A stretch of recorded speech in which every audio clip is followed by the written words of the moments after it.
Chapter 151 Peacock King. Looking closely, the red figure was actually Natsuisa, about the two-tailed beasts that the Star Ninja Village took away from the Hidden Rock Village. Even though the Hidden Rock Village concealed many things to maintain its reputation, it was still discovered by major forces such as Konoha.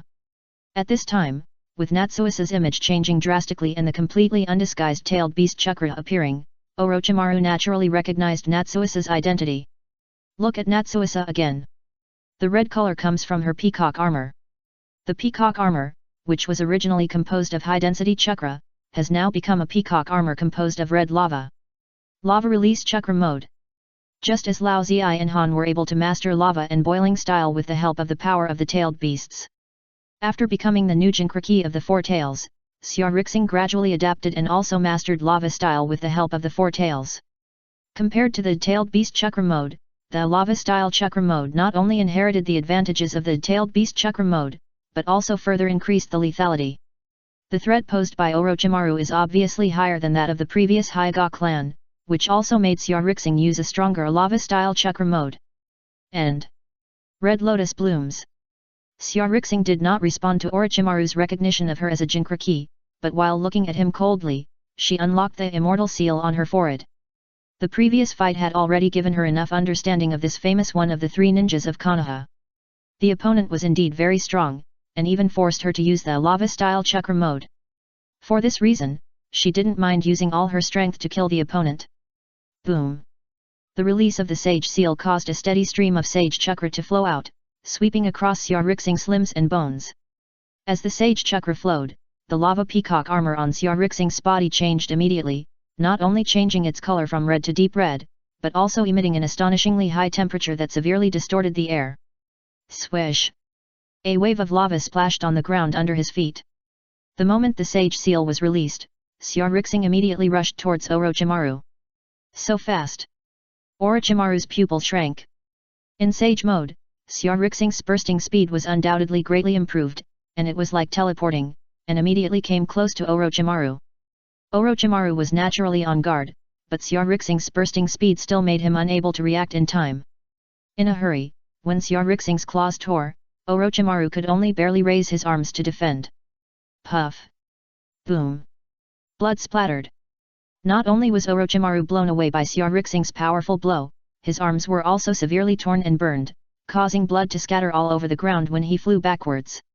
He exerted force with his feet. After blowing Orochimaru away, Xiaorixing did not stop, but immediately chased him. Senjutsu Peacock Magic Eagle Claw. One in front and one behind, Xiaorixing quickly closed the distance between the two sides, and then reached out again. The rolling lava flowed out along his arm, and Xiaorixing's right claw condensed into a huge lava claw, as if he wanted to crush Orochimaru with one claw. Orokai-style substitution technique. Just when Orochimaru was about to be hit by the lava claws, a new body emerged from his mouth again, and then he used the power of the virtual shell to escape from the lava claws. Earth escape, earth flow wall. After escaping, Orochimaru did not relax, but retreated rapidly while forming seals with his hands, raising huge earth walls between himself and the lava claws. Boom boom boom! The lava claws swallowed the remaining shell, and then smashed and melted the earth walls with unstoppable force, catching up with Orochimaru and pinching him. But just as the lava claws pinched him, Orochimaru's body turned into mud again. Water style, Great Explosion Water Wave. Not far from the side of Xiaorixing, Orochimaru suddenly jumped out from the ground, formed seals with his hands, and opened his mouth to spurt out a tsunami-like huge wave. Boom! The huge wave swept over and engulfed Xiaorixing, turning the area of hundreds of meters into a pool of water in an instant. The wings that also turned into lava blocked in front of him like a shield. The impact of the huge wave did not cause any substantial damage to Xiaorixing. When it attacked, Xiaorixing blocked it with his wings in time. Water style, Water Break Wave. The waves surged. Before the huge waves completely subsided, not far behind Xiaorixing, another Orochimaru jumped up and spit out a thin stream of water. The thin stream of water was extremely fast, and it hit Xiaorixing's back in the blink of an eye, and then showed amazing penetrating power, piercing through Xiaorixing's body. Lava flowed. Xiaoxing, whose body was pierced, turned into lava and scattered. Boom! Under the feet of Orochimaru who sprayed water, the water flow evaporated, and the whole person was like standing on the crater of a volcano, and was swallowed up by the magma gushing from the ground. Swoosh! A figure rushed out from the magma that was erupting tens of meters high. This figure was Orochimaru. Obviously, the second step of the attack was Orochimaru's body. At the same time, he was swallowed by the magma, and although he shed his skin again to escape, he was still burned by the magma after a brief contact. Senjutsu Peacock King. Orochimaru rushed out of the magma and fell to the ground not far away, but before he could shed his skin again to recover from his injuries, a new attack had already hit. Where the magma was erupting, Xiaorixing rose from it like a valkyrie born from bathing in magma. When she saw Orochimaru in the distance, she immediately erupted with rolling lava, turned into a huge lava peacock that covered the sky and the sun, and rushed straight towards Orochimaru. Summoning technique Triple Rashomon. Looking at Xiaorixing rushing towards him, Orochimaru was immediately horrified and felt the danger of death. He bit his finger in a hurry and slammed it hard on the ground in front of him. Boom boom boom. 3 huge ghost-faced gates as tall as mountains, as if summoned from hell, blocked Orochimaru. Just as the huge ghost-faced gate rose, Xiaorixing had already come close and immediately collided violently. 3 layers of Rashomon, each layer has different defenses. The first layer withstands the attack, the second layer reduces the power, and the third layer spreads the power. It can be said that under the defense of the Triple Rashomon, except for the 9 tails, the tailed beast balls of other tailed beasts can dissipate most of the power.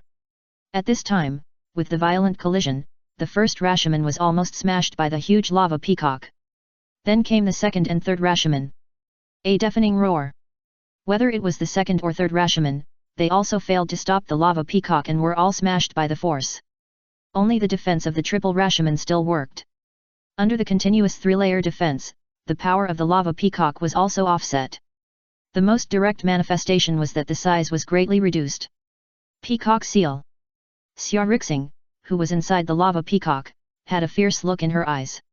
She did not stop attacking because of the weakening of the lava peacock, but gathered all the lava and compressed it to her right foot. The air twisted in the scorching heat. Xiaorixing, with the terrifying power of blasting open the Triple Rashomon, continued to fly and kick towards Orochimaru like a meteor. Summoning technique, Impure World Reincarnation. Using the Triple Rashomon for defense, Orochimaru naturally did not let Xiaorixing break through his defense. When Xiaorixing broke through the Triple Rashomon, he also launched a second round of countermeasures. When Xiaorixing kicked with terrible power, Orochimaru had already formed a seal and slapped the ground, and 3 upright coffins rose from in front of him. Bang bang bang! As soon as the coffins rose, the tightly closed coffin lids fell to the ground with a bang, revealing 3 figures who slowly opened their eyes. Chapter 152 Impure World Reincarnation Hokage arrived. Chapter 152 Impure World Reincarnation, Hokage arrived. Wood release, ranking technique. A huge wooden ghost face shield suddenly rose from the ground and blocked Xiaorixing's flying kick. Boom! The flying kick condensed high-density lava fiercely hit the wooden shield. The violent collision not only caused lava to splash, but also stirred up a hurricane-like impact wave. The wooden shield vibrated, and the shield surface with the ghost face pattern was constantly crushed by the lava and the impact until the entire wooden shield was shattered. However, as the wooden shield was shattered, Xiaorixing's attack also declined, and he fell to the ground below exhausted. What's the situation with these 3 people? Why don't they look like living people at all? Xiaorixing, who landed, moved quickly backwards, leaping a distance. Steadying her body, she stared at the opposite side. Her sight was not towards Orochimaru, but the 3 figures who were walking out of the 3 coffins. Especially the figure in the middle who slowly lowered his hands. From the fluctuation of chakra, the shield that just blocked her attack should have come from this person. Tobirama, I told you a long time ago not to develop forbidden techniques involving life and death casually. Look at me now, I am summoned even though I am already dead. Shodai-sama? Tobirama-sensei. Brother, now is not the time to complain, look at the surrounding environment. 3 figures walked out of the 3 coffins. The one in the middle is a man with long black hair. The one on the right is a man with long silver hair. The one on the left is a shorter man who is older. When the 3 walked out of the coffins, they were still complaining or looking at each other in surprise. Immortal technique, Peacock Magic, Eagle Claw. Xiaorixing watched closely and did not stop the attack. Instead, he simply observed and then immediately launched another attack. As his right arm pulled, the lava claws that twisted the air swept out. Wood release, tree world birth. The earth shook, and the lava claws had not yet blasted out a long distance. Suddenly, a large number of thick trees and roots grew rapidly on the surrounding ground. Boom boom boom. The lava claws were intercepted by the roots and trees. In the violent collision, although the lava claws destroyed a large number of roots and trees, they were still worn out by the continuous growth of the roots and trees. At the same time, Xiaorixing was also attacked by the surrounding roots and trees. The thick roots and trees were like giant pythons, swaying and swinging, sweeping towards Xiaorixing with amazing power. What kind of ninjutsu is this? Xiaorixing looked at the attacking roots and trees in surprise, and quickly condensed her lava claws with her hands again, waving them to smash the approaching roots and trees. Broken wood and lava splashed. The roots and trees were obviously more difficult to deal with than Xiaorixing expected. With the continuous growth, even if she intercepted the approaching roots, she could not take any other actions.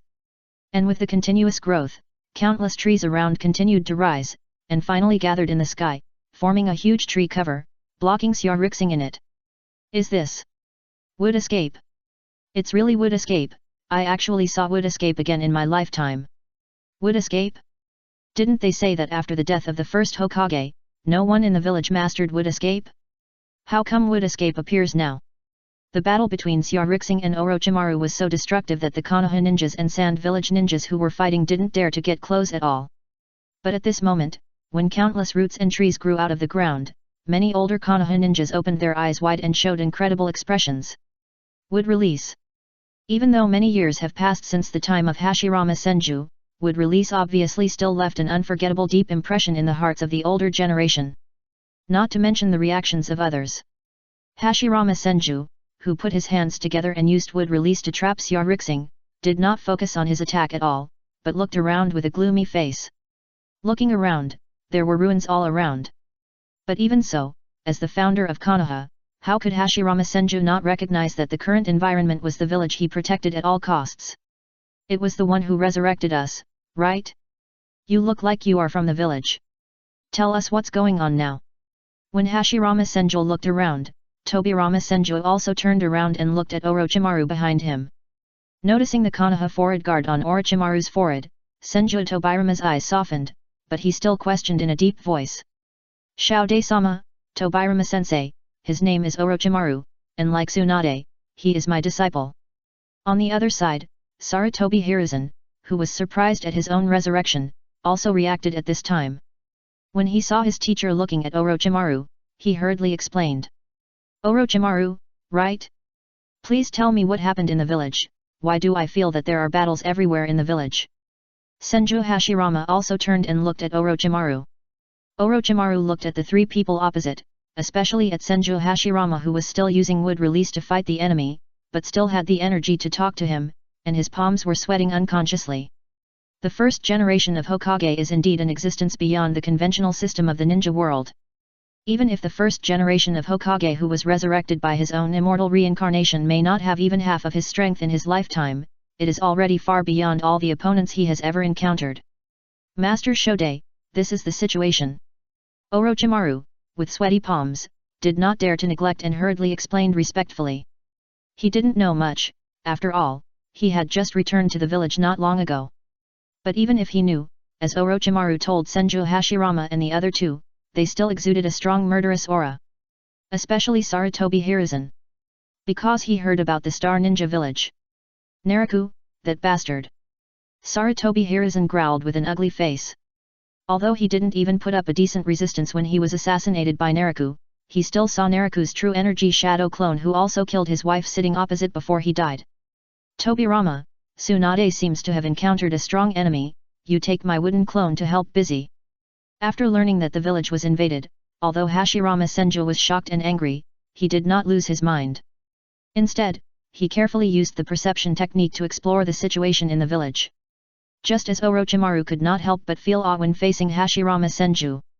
Even if this time's immortal reincarnation made Hashirama Senju barely have half of his strength in his lifetime, the power he possessed was still beyond the norm of the ninja world.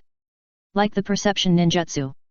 With a thought, Hashirama Senju easily covered the entire Konoha and explored all the chakra fluctuations. As he explored, Hashirama Senju quickly frowned and turned to his younger brother to give instructions. Tsunade? Senju Tobirama's eyes condensed, and he immediately activated the perception ninjutsu. His strength was not as good as Senju Hashirama's, but because he was extremely good at perception ninjutsu, he was also able to cover the entire Konoha. Under perception, Senju Tobirama quickly captured Tsunade's chakra fluctuations. At the same time, he also found that Tsunade was fighting an enemy with extremely amazing chakra fluctuations. Would release, would clone. When Senju Tobirama sensed, Senju Hashirama had already performed wood release. It seemed that a person grew out of his back, and a wood clone separated from Senju Hashirama's back. Then I'll leave this to you, big brother. I'll come to support you after I help Tsunade solve the enemy. Senju Tobirama did not hesitate. After finding that Tsunade was indeed in a bad condition, he immediately stepped forward to grab the wooden clone of Senju Hashirama, activated the Flying Thunder God technique and left. Although he had died long ago, the Flying Thunder God technique would not dissipate because of the death of the caster. With the Flying Thunder God technique that he had set up in various places in the village before his death, it was very easy for Senju Tobirama to go to Tsunade. Boom boom boom. The dull roar echoed. While Senju Hashirama and others were communicating, there were constant noises coming from the cover formed by countless trees. Until Senju Tobirama left, the noise reached a limit. Boom. The hot lava blasted open the top and rushed into the air nearly 100 meters from the cover of the trees. And at the top of the lava, a figure quickly rose from it and stood on the lava. This figure was Xia Rixing with a frosty face. Chapter 153 Naraku vs Senju Hashirama. The fluctuation of Senju Chakra. I didn't expect that there would be someone who mastered Senju among the enemies this time. The huge movement of Xia Rixing breaking through the blockade immediately made Senju Hashirama, Orochimaru, and Sarutobi Hiruzen look sideways. Senju Hashirama's eyes narrowed slightly, staring at Xia Rixing on the lava. The fluctuation of Senju Chakra is naturally familiar to him. In fact, from the beginning of waking up, Senju Hashirama has sensed the Senju Chakra in Xia Rixing's body. As for now, Senju Hashirama looked at Xia Rixing with murderous intent. Although the enemy unexpectedly mastered Senju Chakra, since the enemy dared to destroy his village, he must not be forgiven. You go to support others, I will deal with this guy. Putting his palms together, Hashirama Senju gave orders to Sarutobi Hiruzen and Orochimaru, and dense and thick roots immediately emerged from the ground in front of him. The front ends of these roots were entangled and compressed to form sharp spear tips, which then stretched wildly and shot towards the summer star on the lava. In his perception just now, Hashirama Senju had already determined that the woman in front of him was the strongest of the enemies this time. It is natural that he would be the safest to deal with the strongest enemy. Yes. Even Orochimaru, who was relatively unfamiliar with the order of Senju Hashirama, subconsciously obeyed it. When Senju Hashirama attacked the summer star, Orochimaru and Sarutobi Hiruzen performed the instant body technique and left. Bang bang! Suddenly, with two muffled collision sounds, Orochimaru and Sarutobi Hiruzen, who had just left, immediately fell back to the sides of Senju Hashirama. The ground cracked into a pit. Orochimaru, who fell into the pit, vomited blood. Although Sarutobi Hiruzen was a reincarnated person, he had a deep fist mark on his abdomen like Orochimaru. Crackling! The violent thunder and lightning swept across. The sharp roots that shot towards the summer star were intercepted halfway. The thunder and lightning collided violently with the roots. In the dazzling lightning, the roots shattered crazily, making the sky seem like a rainstorm of broken wood. The corner of his eye caught Orochimaru and Sarutobi Hiruzen smashing into the ground on both sides. Hashirama Senju looked at the lightning that suddenly appeared in the sky, and his eyes suddenly became sharp. The roots stopped growing, and the violent lightning slowly dissipated after destroying most of the roots. Then, a figure descending from high altitude attracted Hashirama Senju's attention. Pa! Landing steadily on the ground. Naraku looked at Hashirama Senju opposite him calmly. As Naraku landed, the lava erupting behind him also stopped. Xia Rixing jumped down from the lava and landed behind Naraku. Lord Naraku! Although the relationship between the two has been close for a long time, Xia Rixing never crosses the line when it comes to Naraku, and always treats him with due respect. Xia Rixing, fire the evacuation signal flare, and you and the others will leave first. Naraku ordered calmly without turning his head. Yes. Xia Rixing did not hesitate, and immediately formed a seal to summon the spirit that had been prepared. Okay, the signal flare, blow it up and shoot it into the sky. As the signal flare flew to high altitude, it immediately emitted a dazzling red light that lasted for a long time. Swish! After firing the signal flare, Xia Rixing did not stop and quickly left according to Naraku's order. Would release. The launch of the signal flare and Xia Rixing's departure were all seen by Hashirama Senju. Although he paid attention to Naraku's sudden appearance, he immediately put his palms together when he saw Xia Rixing's departure, wanting to intercept him. But before Hashirama Senju could perform would release, a thunderbolt had already hit him in the face, causing him to stop his hand and sidestep to avoid the thunderbolt. Swish! The thunderbolt passed by Hashirama Senju and shot into the distance. It was unknown how far it shot. It lasted for a breath before dissipating. Although I am a little surprised by your appearance, since you are here, let me experience the power of wood release. Putting down the sword finger that shot out thunder, Naraku's eyes swept across Orochimaru who was climbing up in the pit, and then he smiled at Senju Hashirama. He had never expected the appearance of Senju Hashirama. Or rather, he did not expect that Orochimaru had already mastered the immortal reincarnation at this time. But accidents are accidents. Just like his arrival at this moment, he is still very interested in Senju Hashirama. Based on the perception of his spiritual consciousness, the reincarnated Senju Hashirama in front of him, even if he is not as good as he was in his lifetime, is definitely not comparable to the reincarnated body in the original plot during the Chunin exam. Think about it. At that time, Orochimaru had already betrayed Konoha, and when he summoned Senju Hashirama, he naturally took many things into consideration. For example, a Senju Hashirama who was not controlled well and was summoned counterattacked. So the sacrifice provided by Orochimaru for the Senju Hashirama summoned at that time was just a genin from the Sound Village. Now, even if the best sacrifice, White Zetsu, has not been found, the sacrifice prepared by Orochimaru will definitely not be an ordinary one. Shode-sama, this person is Naraku. I was assassinated by him. Shode-sama, the Jinchuriki just now is his subordinate. He is very powerful. Be careful. Sarutobi Hiruzen and Orochimaru, who were seriously injured by the arrival of Naraku before they could even react, hurriedly reminded Senju Hashirama after they got up. Well, you go first, I'll deal with him. Senju Hashirama responded in a deep voice, his eyes fixed on Naraku opposite him. Such a sense of oppression, since I became an adult, this is the second person besides Madara. Whether it was the lightning just now or the invisible sense of oppression felt from Naraku at this moment, Senju Hashirama could see that Naraku was not simple. Orochimaru and Sarutobi Hiruzen left again. This time Naraku ignored the two and walked towards Hashirama Senju opposite. Naraku's steps were very slow, but Hashirama Senju's eyes became more and more focused. Because as Naraku approached, the invisible pressure on him became heavier. Swish! The increasing pressure made Hashirama Senju act decisively. As his body swayed, he disappeared immediately. Boom! A fierce roar sounded. The disappeared Hashirama Senju suddenly appeared in front of Naraku, and his fist collided fiercely with Naraku's fist. The collision of the two fists, in addition to the amazing roar, was accompanied by a violent impact like a hurricane. Large pieces of rock and soil flew away. The ground where Naraku and Hashirama Senju were located was shattered and collapsed layer by layer. In just a blink of an eye, the figures of the two had sunk deep into the ground. The collision of their fists caused the ground to collapse into a huge deep pit like a meteorite impact. What a quick reaction, and such amazing power! When the fists collided, the look in Hashirama Senju's eyes when he looked at Naraku changed. The so-called super strength technique came from Hashirama Senju. It was just different from Tsunade and Nono. Hashirama Senju's super strength technique was more like his instinctive power.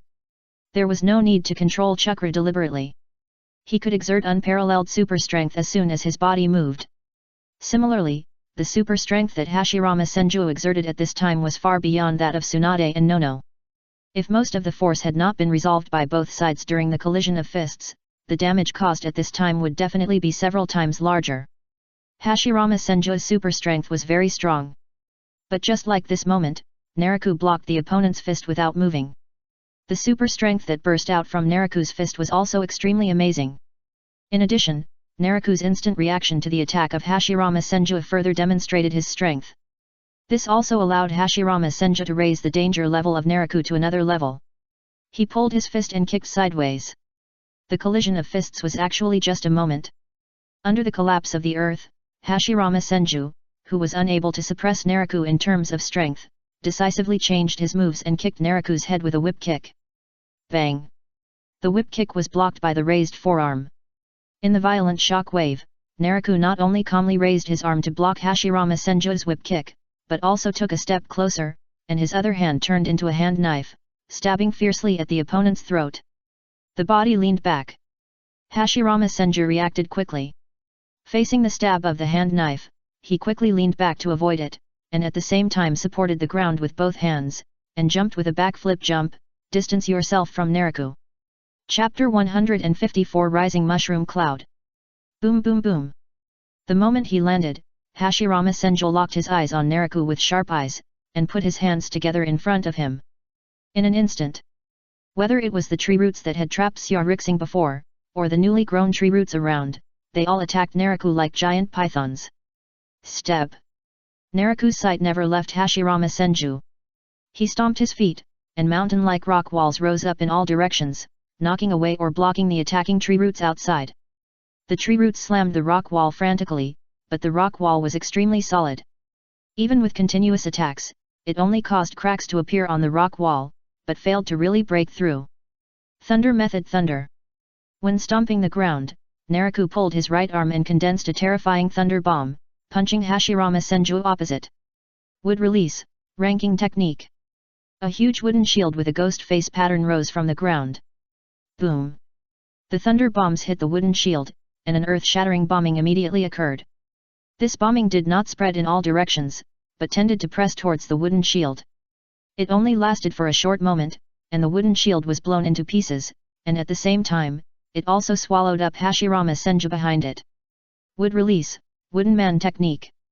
In the smoke and dust filled with thunder and lightning, the bombing had not yet dissipated, and a huge monster rose from the ground. With a wave of his palm, a hurricane swept, and both thunder and lightning and smoke were instantly dispersed. Without any cover, the appearance of the huge monster immediately appeared. This was a huge wooden man whose size was even larger than the tailed beast. Above the wooden man's head was Hashirama Senju with his hands clasped together. He looked down at Naraku with a sharp look. Without hesitation, Hashirama Senju immediately controlled the giant wooden man, raised his right foot, and stomped on Naraku. The air wave roared. The terrifying power contained in the giant wooden man's right foot squeezed the air, forming a violent airflow visible to the naked eye. Thunder method, thunder. Looking up at the giant foot that was trampling, Naraku did not give in, and once again condensed the thunder bomb and punched it out with a strong punch. Boom! The thunder bomb collided fiercely with the foot, and suddenly, the amazing bombardment not only engulfed the entire foot, but also swept towards the entire giant wooden man. The earth shook. The giant wooden man leaned back, and his right foot that was trampled was blown to pieces, showing a broken leg.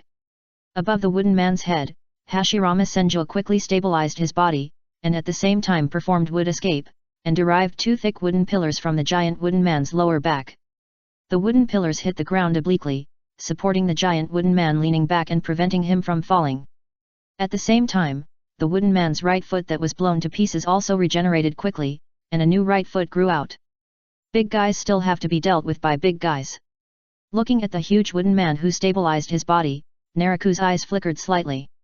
The next second, a dark purple jade ball appeared in front of Naraku. This dark purple jade ball was surprisingly Star. Star was originally placed in the Star Ninja Village, but at this time, Naraku used the summoning technique set on Star to summon Star. As soon as Star appeared, it immediately crashed into Naraku's chest. True method mimicry Susanoo. Boom! The true energy was infused into Star in the body. In an instant, dark purple energy seemed to emerge endlessly from Naraku's body, quickly constructing an energy giant that was no less than the size of the wooden man. Susanoo. Hashirama Senju, who had just regenerated his right leg and was about to control the wooden man to attack, looked at the energy giant rising from the ground opposite him with astonishment in his eyes. Although the energy giant in front of him was different in appearance, its nature was very similar to Madara's Susanoo. The appearance of the Mimesis Susanoo performed by the true Chi did not change, and it still looked like a general wearing heavy armor. But it was only the appearance that did not change, and there were huge changes inside. There is no doubt that the strength of the mimesis Susanoo performed by the true chi is a world of difference compared to the mimesis Susanoo performed by the chakra. With Naraku's current cultivation, plus the speed of the recovery of the nameless technique, it is enough for him to use the mimesis Susanoo well under the true chi. As the energy giant condensed, Naraku also appeared in the head of the energy giant with his hands on his chest. Boom! Looking at the Senju Hashirama on the opposite side, Naraku controlled the energy giant to move forward immediately without any extra nonsense. Just a simple step, the earth produced an earthquake-like rumble. At the same time, as he moved forward, the energy giant raised his hand and clenched his fist, and punched the Senju Hashirama on the opposite side fiercely. Awakened by the action of the energy giant in shock, the Senju Hashirama looked at the incoming fist, his face sank, and he immediately controlled the wooden man to punch back. Boom boom boom! The two fists collided. In an instant, a roar that resounded throughout Konoha burst out. It was like a burst of light. The fists of the two giants suddenly produced an indescribable terrible movement. Everything around disappeared under the impact of the white light, and even the ground was rolled up layer by layer. Incalculable dust was lifted into the sky by the shock wave, forming a spectacular mushroom cloud. The ground below, swept layer by layer, also formed a large area of sunken white land. I am dreaming. What kind of power is this? The village is really going to be destroyed. For two giants nearly 100 meters tall, it may be just a simple confrontation, but the damage and noise caused are shocking to everyone in Konoha. Whether it is Konoha's people, or the people of Sand Village, Cloud Village, and Sand Village. Everyone stared blankly at the two giants in the distance. Boom boom boom! The shocking collision has just begun. Whether it is Naraku or Senju Hashirama didn't care about the reactions of others. As their fists collided, both sides attacked each other again. The wooden giant and the energy giant were like fighters in the arena, punching and kicking, attacking, or defending. White light like shock waves bloomed one after another. The whole Konoha was trembling in the confrontation between the two giants, and the earth was constantly cracking. We can't delay any longer. Even if we can't defeat the opponent, we must move the battle outside the village. Senju Hashirama was shocked and angry when he noticed the serious damage to the village caused by the battle. The opponent's strength far exceeded his expectations. I thought that the use of wooden man technique could end the battle faster, but unexpectedly, it expanded the damage to the village. Wood style, wood dragon technique.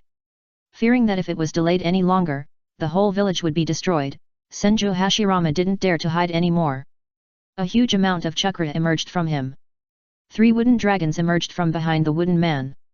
The 3 wooden dragons bypassed the wooden man, and attacked the energy giant with one attack from above, one from the left, and one from the right. Boom! In the fierce collision, the energy giant slid backwards, and his feet plowed 2 deep grooves on the ground. The wooden dragon that hit the energy giant's face was firmly blocked by the energy giant's crossed arms. The wooden dragons from the left and right were caught by the 2 arms that emerged from the waist of the energy giant. There has never been a fixed pattern for mimicry Susanoo. As long as Naraku's true energy is sufficient, let alone deriving 2 arms, even becoming 3 heads and 6 arms is no problem. After retreating a distance, the energy giant quickly stabilized his body. The next second, the 2 arms in front of his face immediately reached out to grab the wooden dragon above, then twisted his waist and turned around, pulling the wooden man connected to the wooden dragon off the ground, flying half a circle in the air, and slamming it hard on the ground. Boom! When the wooden man hit the ground, the heavy body and the impact it carried immediately collapsed the ground into a larger deep pit like a bombing. At the edge of the deep pit, there were huge cracks like natural moats spreading in all directions, adding another eye-catching scar to Konoha. Thunder Method Lightning Blade. Release the wooden dragon. The 2 arms on the waist of the energy giant retracted into his body, and at the same time, the freed hands condensed into brilliant lightning swords. Chapter 155 Destruction is not the goal, plunder is the foundation. Jumped up. The energy giant jumped high into the sky and looked down at the wooden man on the ground below. Zhang! The crossed swords flashed, and the amazing thunder slash fell from the sky, forming a huge X, and struck the wooden man. Boom! The huge body fell further into the pit. The thunder slash cut deeply into the wooden man's body, almost splitting the wooden man into 4. Along with the wooden man's turbulence, the Senju Hashirama on top of his head also shook violently. However, the chakra of his feet made him firmly attached to the wooden man's head. At the same time, when the thunder slash fell, Senju Hashirama also controlled the wooden man in time, using his palm as a shield to protect himself. Move away the palm that was almost cut off. Without any hesitation, Senju Hashirama allowed the wooden man's wound to regenerate and recover, while controlling the wooden man to dodge to the side. Boom! Almost as the wooden man dodged, the energy giant that landed after the thunder slash stomped hard on the wooden man's original position. The earth groaned, and the trampling of the energy giant made the deep pit vibrate wildly, and it also deepened again. Clang! Falling into the deep pit, the energy giant calmly swung his sword to slash at the wooden man hiding aside. The slashing wave wrapped with lightning was like a crescent, tearing the earth madly and approaching the wooden man quickly. Wood style, ranking technique. Wood style, all bag technique. A wooden shield as big as the wooden man rose up with a bang to resist the tearing of the thunder slashing wave. At the same time, huge wooden palms stretched out from around the energy giant. Some of these wooden palms grabbed the hands and feet of the energy giant, while others swung their fists and smashed. Slashing with two swords. The approaching wooden palms were cut off one after another. At the same time, in the process of energy derivation, a pair of wings covering the sky and the sun condensed on the back of the energy giant. The wind was howling. Before more wooden hands could grab it, the energy giant had already flapped its wings, leaped up from the ground, and flew high into the sky. Boom! The thunder slashing wave hit the wooden shield. Under the fierce impact and lightning attack, the wooden shield was shaky and finally failed to hold on and exploded. After the wooden shield was smashed, the scale of the thunder slashing wave was greatly reduced, but the remaining power was still extremely strong, and continued to slash the wooden man fiercely. In the surging air, not only was there a deep crack on the wooden man's chest, but his feet also sank into the ground, sliding dozens of meters backward. Is it already the limit? It seems that the opponent is not yet able to use the Sage mode in this impure world reincarnation. Naraku, who was flying in the air and controlling the energy giant, looked down at Hashirama Senju, who was struggling to control the wooden man to stabilize his body on the ground below. His eyes flickered slightly. Wood release is naturally very strong. But if you want to say what Hashirama Senju is really good at, it is definitely the Sage wood release and Sage mode. After a battle, Naraku had actually been waiting for Hashirama Senju to use Sage mode.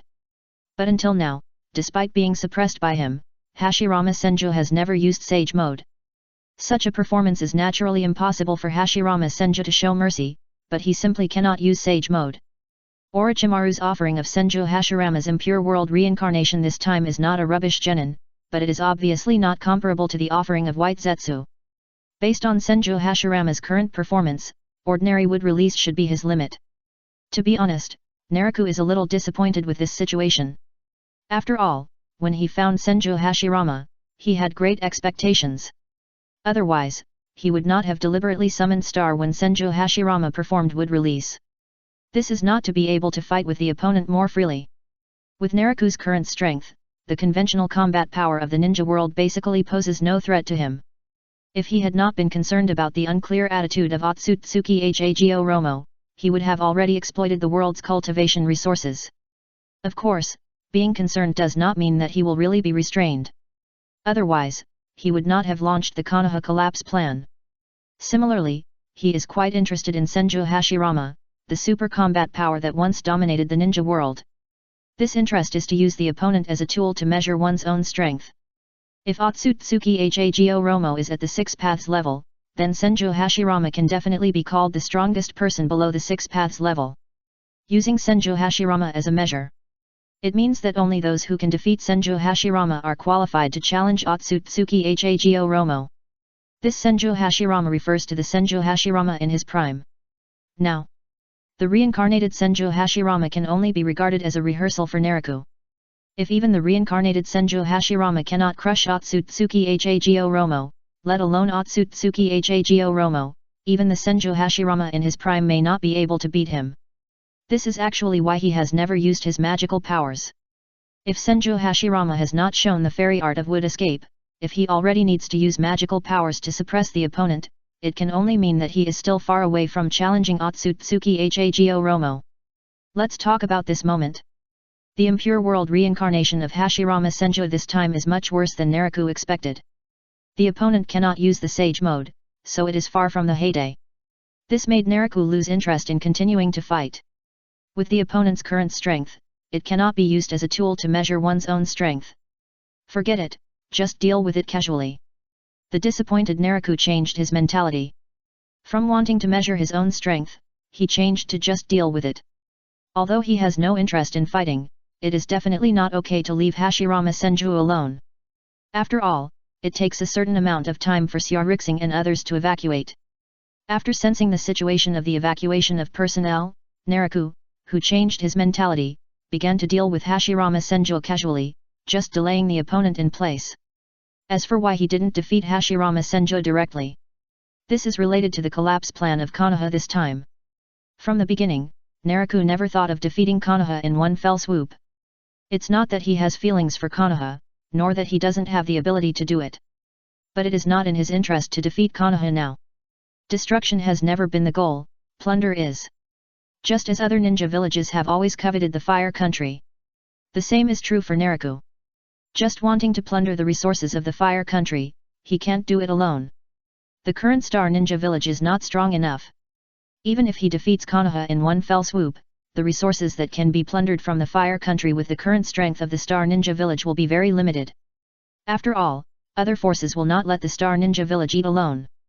Once Konoha falls, all forces will inevitably pounce on the fire country like wolves.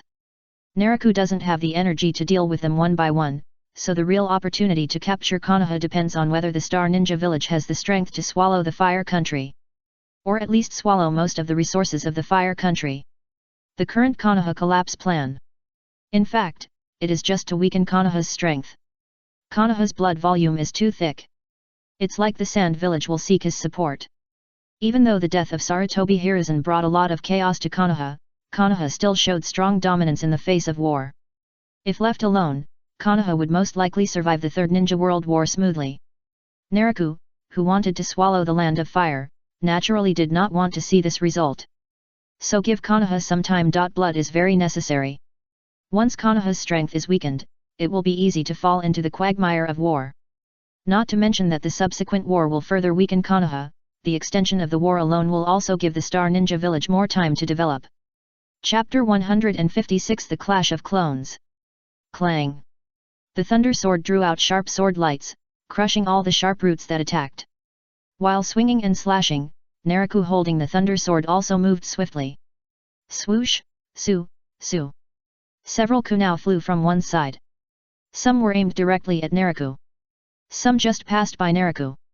Swish! Suddenly, one of the kunai that flew over Naraku's head was caught by the flashing Senju Tobirama. Water style, water blade slash. The moment he caught the kunai, water flowed out of Senju Tobirama's palm, wrapped around the kunai, and slashed down towards Naraku's head from top to bottom. The teleportation of Flying Thunder God was naturally very fast. But Naraku seemed to have predicted it long ago, and when the kunai fell, he dodged it calmly. Puff! The kunai fell on the ground where Naraku was originally, splashing water, showing an amazing sharpness, cutting a deep crack in the ground. Bang! When the slash missed, Senju Tobirama realized that something was wrong and wanted to use the Flying Thunder God technique to transfer again. But Naraku moved faster. The moment he dodged the attack, he immediately turned around and kicked, kicking Senju Tobirama's head hard. Amid the dull sound of the collision, Senju Tobirama spun and flew away, with paper material flying on his head. Obviously he was seriously injured. Illusion, darkness walking technique. Just as Naraku kicked Naraku away, Naraku's Hashirama, who was using wood release to attack Naraku not far away, had a gloomy face and immediately formed a seal in front of him. The invisible power of illusion swept out. In an instant, Naraku's vision was deprived, and the surrounding scenes disappeared, replaced by darkness. But this darkness only appeared for a moment, and the next moment, the illusion that invaded his mind had been forcefully dispelled by Naraku. Ha! The figure rushed over. It turned out that Naraku's Hashirama rushed to Naraku as soon as he launched the illusion. The right fist with amazing power approached Naraku's face. At the same time, Naraku's feet were entangled with tough roots at some point, restricting his movements. Snap! To deal with it, he swung his palm. Facing the attack of Hashirama Senju, Naraku had just broken the illusion, but he was not panicked at all. He hit the wrist of Hashirama Senju's fist with the back of his hand. With unmatched strength and cleverness. The fist that Hashirama Senju hit towards Naraku deviated immediately, and just passed by Naraku's face. At the same time, the recoil of the protective true chi also shattered the roots wrapped around his feet. With his feet restored to freedom, Naraku, who resolved Hashirama Senju's attack, quickly jumped into the air and hit the opponent's chest with his right knee. Bang! The visible shock wave penetrated from Hashirama Senju's back, twisting the agitation of the air in front. Hashirama Senju's body shook, his chest collapsed, and the whole person flew backwards at a high speed. Swish! A figure appeared behind Naraku. It was Tobirama Senju, who returned with the Flying Thunder God technique again. As a body of impure world reincarnation, he was not afraid of ordinary injuries at all. Even though the whip kick of Naraku just now almost blew up Tobirama Senju's head, the damage had been recovered after a short period of relief. Flashing in, Tobirama Senju looked at Naraku with sharp eyes, and a water javelin that rotated at high speed in an irregular direction had already condensed in his right hand. Water style, hard vortex water blade.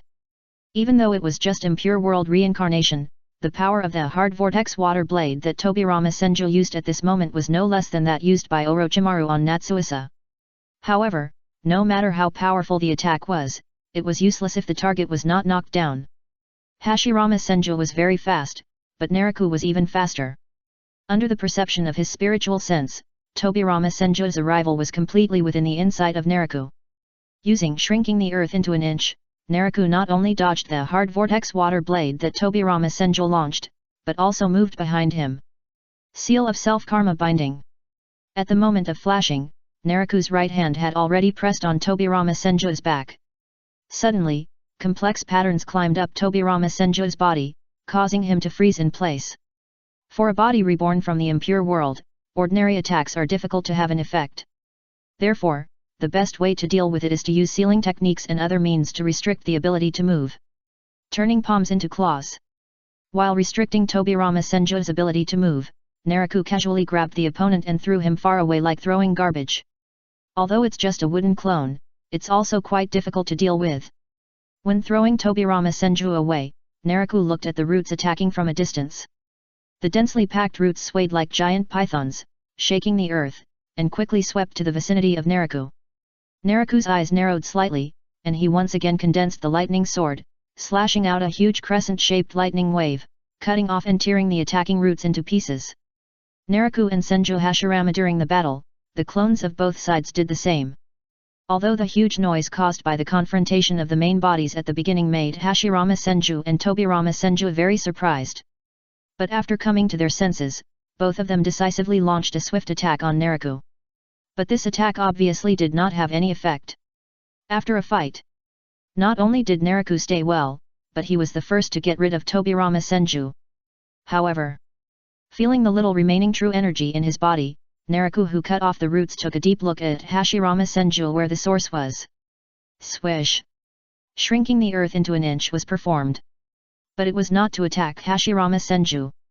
In a flash, Naraku appeared next to Yekeng on the other side. Naraku fought with Hashirama Senju and Tobirama Senju. The same was true for Yekeng and Tsunade. In the continuous battle, both Yekeng and Tsunade have consumed a lot of energy. Yekeng's consumption is mainly in Senjutsu Chakra. Even though her Senjutsu seal is full of Senjutsu Chakra for the Konoha collapse plan, the continuous battle has consumed most of it. As for Tsunade, her consumption is even greater. She has been able to hold on until now without being defeated, relying entirely on regeneration. However, the regeneration of 100 healings technique is not infinite. In addition to consuming a large amount of chakra, it will also overdraw vitality. When Naraku flashed to Yekeng's side, his consciousness was the first to see Tsunade's situation. The opponent's chakra is almost gone, and his body is seriously overdrawn. In such a situation, even if the opponent stops fighting now, not to mention the reduction of lifespan, just wanting to move again, it is estimated that he will have to lie in bed for several months. And this is still taking into account the opponent's medical ability. Thunder technique, Thunderbolt. It actually only took a moment for Naraku to appear and see through Tsunade's situation. Tsunade, who was dodging the fireball, immediately changed her expression when she saw Naraku appear, and hurriedly retreated. But as she retreated, Naraku also put his left hand on Yakang's shoulder and clenched his right fist to gather a thunderbolt. Swish! After blasting the thunderbolt, Naraku ignored the result and directly used the Flying Thunder God technique to take Yakang away. Then he appeared at the place where Shikaku, the one-tailed beast, was entangled by the wood release, and took it away from Konoha. So fast! Naraku left freely, but Tsunade was not easy to deal with the thunderbolt. Looking at the rapidly flying lightning, Tsunade's pupils shrank into needles. She had no time to dodge, so she could only grit her teeth and raise her arms for defense. Boom! The deafening bombing engulfed Tsunade and shattered the nearby trees, forming a huge deep pit. Chapter 157 Bewildered Konoha. Tsunade. A figure came quickly. It was Hashirama Senju. When Naraku suddenly disappeared, he immediately used his perception technique to find Naraku's trace. When he found Naraku appeared where Tsunade was, he hurried over. But Hashirama Senju was a step too late. When he saw Tsunade in the huge deep pit, Hashirama Senju immediately changed his face, rushed into the pit, and injected his chakra into his granddaughter's body. Tsunade's situation was very bad. She was already close to her limit, and as she endured Naraku's thunder method thunderbolt, the new regeneration completely drained her chakra, leaving her body barely able to hold on by overdrawing her vitality. The chakra of Senju Hashirama contains the vital yang escape power. When the chakra of Senju Hashirama was injected into Tsunade's body, the dying Tsunade finally recovered. It's just that the serious overdraft of vitality is not so easy to recover. Even though the injuries on her body regenerated and healed, Tsunade still fell into a deep coma, leaving Senju Hashirama to take Tsunade to the safe area of the village. Whether it is the main body or the clone, Naraku is holding Senju Hashirama firmly and under his restraint. Even with the support of Orochimaru and Sarutobi Hiruzen, it is difficult for the Konoha people to stop the people from the three parties of the Star Ninja Village, Sand Village, and Cloud Village who received the signal and began to retreat. Of course, there are people like Natsuisa, Yu, the son of the Raikage, and Killer Bee to cover the rear, but more importantly, the Konoha people themselves have little desire to intercept this Konoha collapse plan. Although Konoha was not completely defeated, it undoubtedly caused unimaginable losses and casualties to Konoha. Serious losses and tragic casualties. The personnel of Konoha were already exhausted physically and mentally, and had no intention of entangled with the enemy anymore. They just wanted to end this disaster as soon as possible. Therefore, Xiaorixing and his team's evacuation was very smooth. The planned evacuation method was just like when they came. The Star Ninja, Sand Ninja, and Cloud Ninja all returned to the training ground when they came to Konoha. Through the prepared Flying Thunder God Kunao, they contacted Naraku's True Chi Shadow Clone. When Naraku's True Chi Shadow Clone arrived, he immediately launched a large-scale Flying Thunder God technique again to take the three evacuated personnel away from Konoha. At the same time, sensing that the evacuation was complete, Naraku, who controlled the energy giant to block the attack again, retreated. Retracting his true energy, the towering energy giant dissipated immediately. But Naraku did not fall to the ground, but wrapped his body with wind chakra and floated in the air. The dissipation of the energy giant did not make Hashirama Senju relax, but stared at Naraku more vigilantly and did not attack rashly. It's not fun enough this time, the first generation Hokage, I hope you can show more strength when we meet again. In response to Hashirama Senju's vigilant eyes, Naraku smiled calmly at him. The next second, he did not wait for the other party's response, and directly launched the Flying Thunder God technique and disappeared. This guy didn't fight me with all his strength at all. When the perception covered the entire Konoha and no trace of Naraku was found, Hashirama Senju slowly exhaled a breath of turbid air. But his face was not relaxed at all, but heavy. Although he usually behaves like a fool, he is not really a fool. In the battle just now, he had already noticed something unusual. This unusual thing is that Naraku may have hidden a stronger strength when fighting him.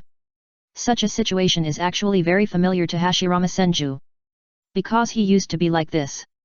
Except when fighting with Madara, he would let others go most of the time. This letting go is not to underestimate the enemy, but when facing someone who is far weaker than himself, he simply can't muster much strength. It's over. How could this happen? What happened on this day? Dead, all dead. Not to mention the heaviness of Hashirama Senju, as the enemy left, the people of Konoha looked at the ruins and corpses around them blankly. Some people with weaker wills even fell to the ground helplessly, crying and wailing.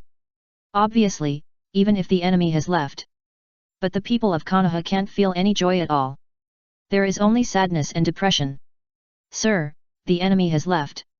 In a safe house somewhere in Konoha, Danzo, with his shoulders simply bandaged, looked at his subordinate who was kneeling on one knee opposite him to report to him. Go and find Orochimaru immediately. Remember, you must let him come.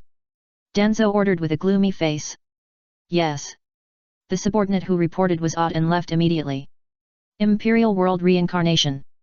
Orochimaru, I didn't expect you to learn this forbidden technique, but Konoha only needs one Hokage, and the dead people should not come out again. Danzo's eyes were filled with gloom. After evacuating from the examination venue, he hid in the safe house here. But he hid himself, but he did not ignore the movements of the outside world, and sent people outside to inquire about the situation. Therefore, he also learned about the resurrection of the three people who had long died, Hashirama Senju, Tobirama Senju, and Hiruzen Sarutobi, who had already died.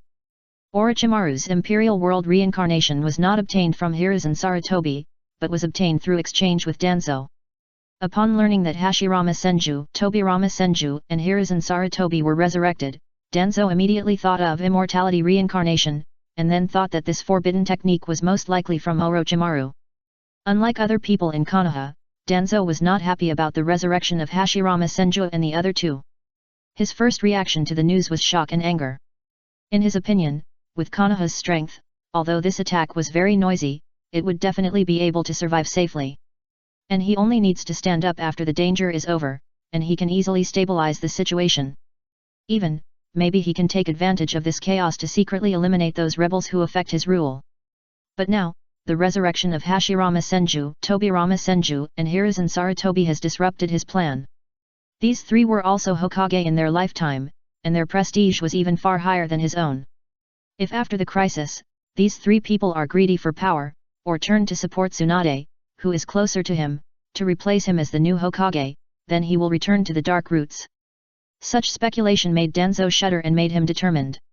He would never allow his position of Hokage to be taken away by others. For this reason, the first thing he had to do was to find Orochimaru and force him to cancel the impure world reincarnation and send away the three dead people who would shake his power as Hokage. No, it is not safe enough to cancel the impure world reincarnation. Their souls must be sealed to prevent others from resurrecting them again. In the dark safe house, a low murmur echoed. Chapter 158 Undercurrent. Harvest. That's basically the situation. The so-called joint Chunin exam is actually just a surprise attack on Konoha planned by the three parties of Sand Village, Cloud Village, and Star Village. In the dark underground space, Baizetsu talked endlessly to Uchiha Madara who was sitting opposite him. The content of the story was exactly the process of Konoha's collapse plan. Immortal reincarnation. I didn't expect that someone in Konoha would learn such a forbidden technique. However, if it is just wood release, it seems that the sacrifice provided by the caster when he reincarnated Hashirama was just garbage. When Baizetsu finished speaking, Uchiha Madara was thoughtful. Although Baizetsu talked a lot, the only thing that really attracted Uchiha Madara's attention was his childhood sweetheart. Immortal reincarnation? Madara-sama, is this the technique to revive the first generation of Hokage and others? Baizetsu asked curiously. With the ephemeral technique, although it watched the entire process of Konoha's collapse plan, it didn't know how Senju Hashirama and others were resurrected.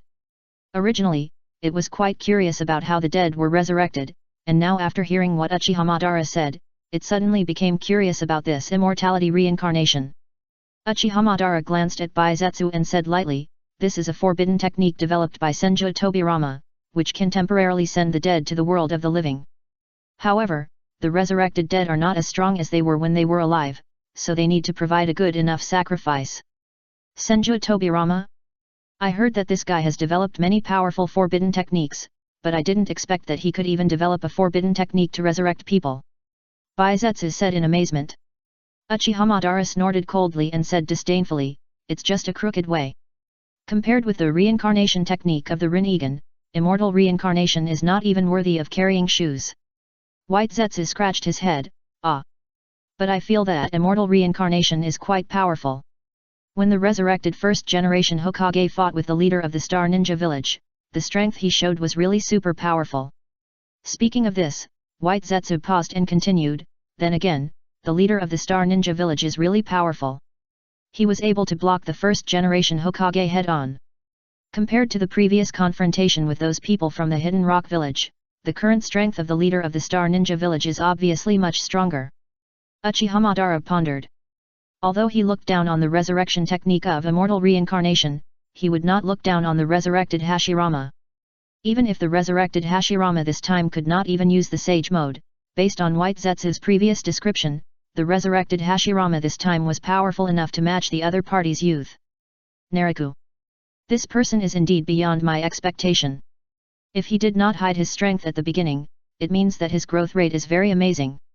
Uchiha Madara said slowly.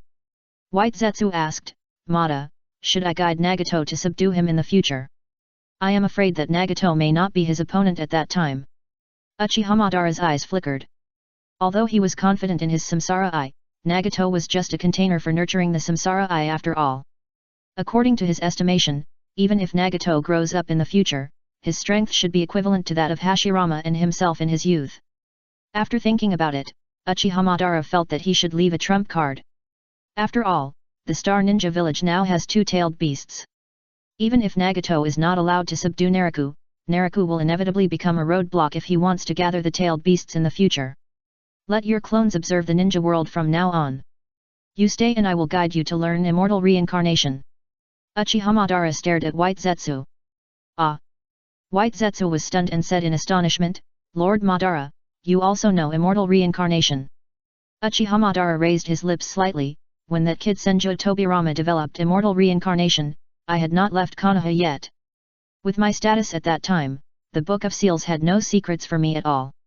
White Zetsu asked tentatively, then Lord Madara, you let me learn immortal reincarnation, are you planning to let me revive you in the future to deal with the leader of the Star Ninja Village?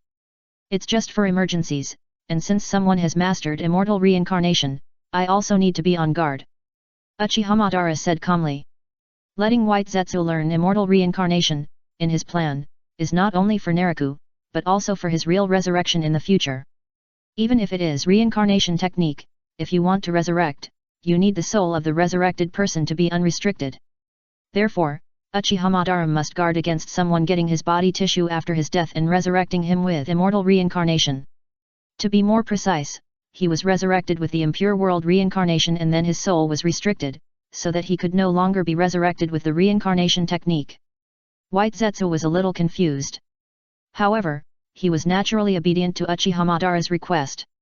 Next, White Zetsu began to learn the impure world reincarnation under Uchiha Madara's guidance. Star Ninja Village. A big harvest, this time it is really a big harvest. Compared with the wealth brought back from Konoha this time, the last plunder from the land of Earth can only be regarded as child's play. In the office on the 8th floor of the Star Shadow building, Nono said very excitedly. Even because she was too excited, she sat directly in Naraku's arms and kept kissing him. After all, it is the strongest ninja village, and the wealth is naturally extraordinary. On the sofa, Naraku enjoyed Nono's enthusiasm. He can completely understand Nono's excitement. After all, the harvest this time is really too great. Even without counting rare resources like chakram metal. The wealth of cash and gold alone is an astronomical figure. There is no way. With Konoha's status in the ninja world and the fertility of the land of fire, the accumulated wealth is definitely huge. Otherwise, Konoha would not have chosen to give up claims in order to end the war as soon as possible in many wars. Such an operation, in addition to the problem of the person in power, is actually due to the fact that Konoha's family is too rich. The war compensation may be a must-win benefit for other ninja villages, but for Konoha, which has a large family and a fortune, it is just a small amount of money. Okay, after the harvest is counted this time, remember to complete the division as soon as possible. I estimate that the people from Sand Village and Cloud Village should be on their way here. After a while of being intimate, Naraku patted Nono's hips and began to give instructions. The Konoha collapse plan can be implemented, and naturally there is no lack of interests. No matter whether it is the Sand Village or the Cloud Village. Even if they are coveting Konoha and want to conquer Konoha, in the process of determining the plan, it is Naraku who guides them through interests. What is the proportion of the division this time? Hearing Naraku's instructions, Nono's mood eased and he asked Naraku. 28, we take 8, and it is enough to give 20% to the Sand Village and the Cloud Village. In addition, just give money, and other resources are not included. Naraku said as a matter of course. This time is different from the last cooperation with the Cloud Village. This Konoha collapse plan. He formulated the plan, brought back the wealth and resources, and even made a lot of efforts in the process of the plan. With such efforts, if he doesn't take the majority, who will? The most important thing is that the harvest this time is far beyond expectations. The Sand Village and the Cloud Village didn't know his specific gains, so even if it was only 20% of the wealth, it would probably be enough to make the two sides happy. If it weren't for the need to rely on the alliance between the Sand Village and the Cloud Village to escort the future development of the Star Ninja Village, Naraku wouldn't want to give 20%. 20%, okay, I got it. Nono agreed very much that Naraku was only going to give 20% of the wealth to the Sand Village and the Cloud Village. Just as she was excited just now. The gains this time were too big, and 20% of the wealth was enough. Any more would be a humiliation. After discussing the proportion of the division, Nono quickly left the office and continued to be busy. Come here. When Nono left, Naraku, who was a little angry, hooked his finger at Garuda who was waiting quietly on the side. Yes. Sir. Garuda pushed his glasses without prescription, walked forward obediently, and then knelt in front of Naraku skillfully. Chapter 159 Harvest of White Eyes. Feeling Garo's service, Naraku, who changed to a more comfortable posture, closed his eyes and thought. He began to count the harvest this time. In this Konoha collapse plan, wealth and resources are only part of the harvest. The biggest harvest is to weaken Konoha's strength. Konoha invested a lot of troops in the battlefield with Sand Village and Cloud Village. With its profound foundation, Konoha's troops stationed in the village are still sufficient. The main force among them is the private soldiers from the various ninja clans of Konoha. Whether it is Konoha or the other 4 major ninja villages. When it was first established, it was actually a gathering of large and small ninja clans. Even with the subsequent development, many civilian ninjas have emerged, but the core strength is undoubtedly still in each ninja clan. In this Konoha collapse plan, whether it is the initial bombing of the detonating talisman, the attack on Sand Village and Cloud Village, or the destruction caused by his battle with Senju Hashirama in the end. These caused heavy casualties to the ninjas stationed in the village. At the same time, the serious damage will also cause Konoha to fall into chaos and financial pressure. Especially the latter, reconstruction requires money, but the treasury in Konoha has been robbed by him. Even if there are hidden treasuries outside, the serious damage to Konoha will definitely bring huge financial pressure to rebuild. Then there is the combat power of the upper and top levels. In the examination venue, the patriarchs of the major ninja clans of Konoha and other masters such as Jiraiya were almost killed by his true energy shadow clone and the one-tailed Shikaku he controlled. Such casualties will undoubtedly further weaken Konoha's strength. Naraku made a rough estimate and determined that Konoha was really seriously injured this time. He basically let go of nearly half of his deep blood volume at once. Not bad. After counting the harvest, Naraku was very satisfied. He wanted such a result. Weaken Konoha, but not too much, lest Konoha be attacked by other ninja villages before the Star Ninja Village develops. Now it is just right.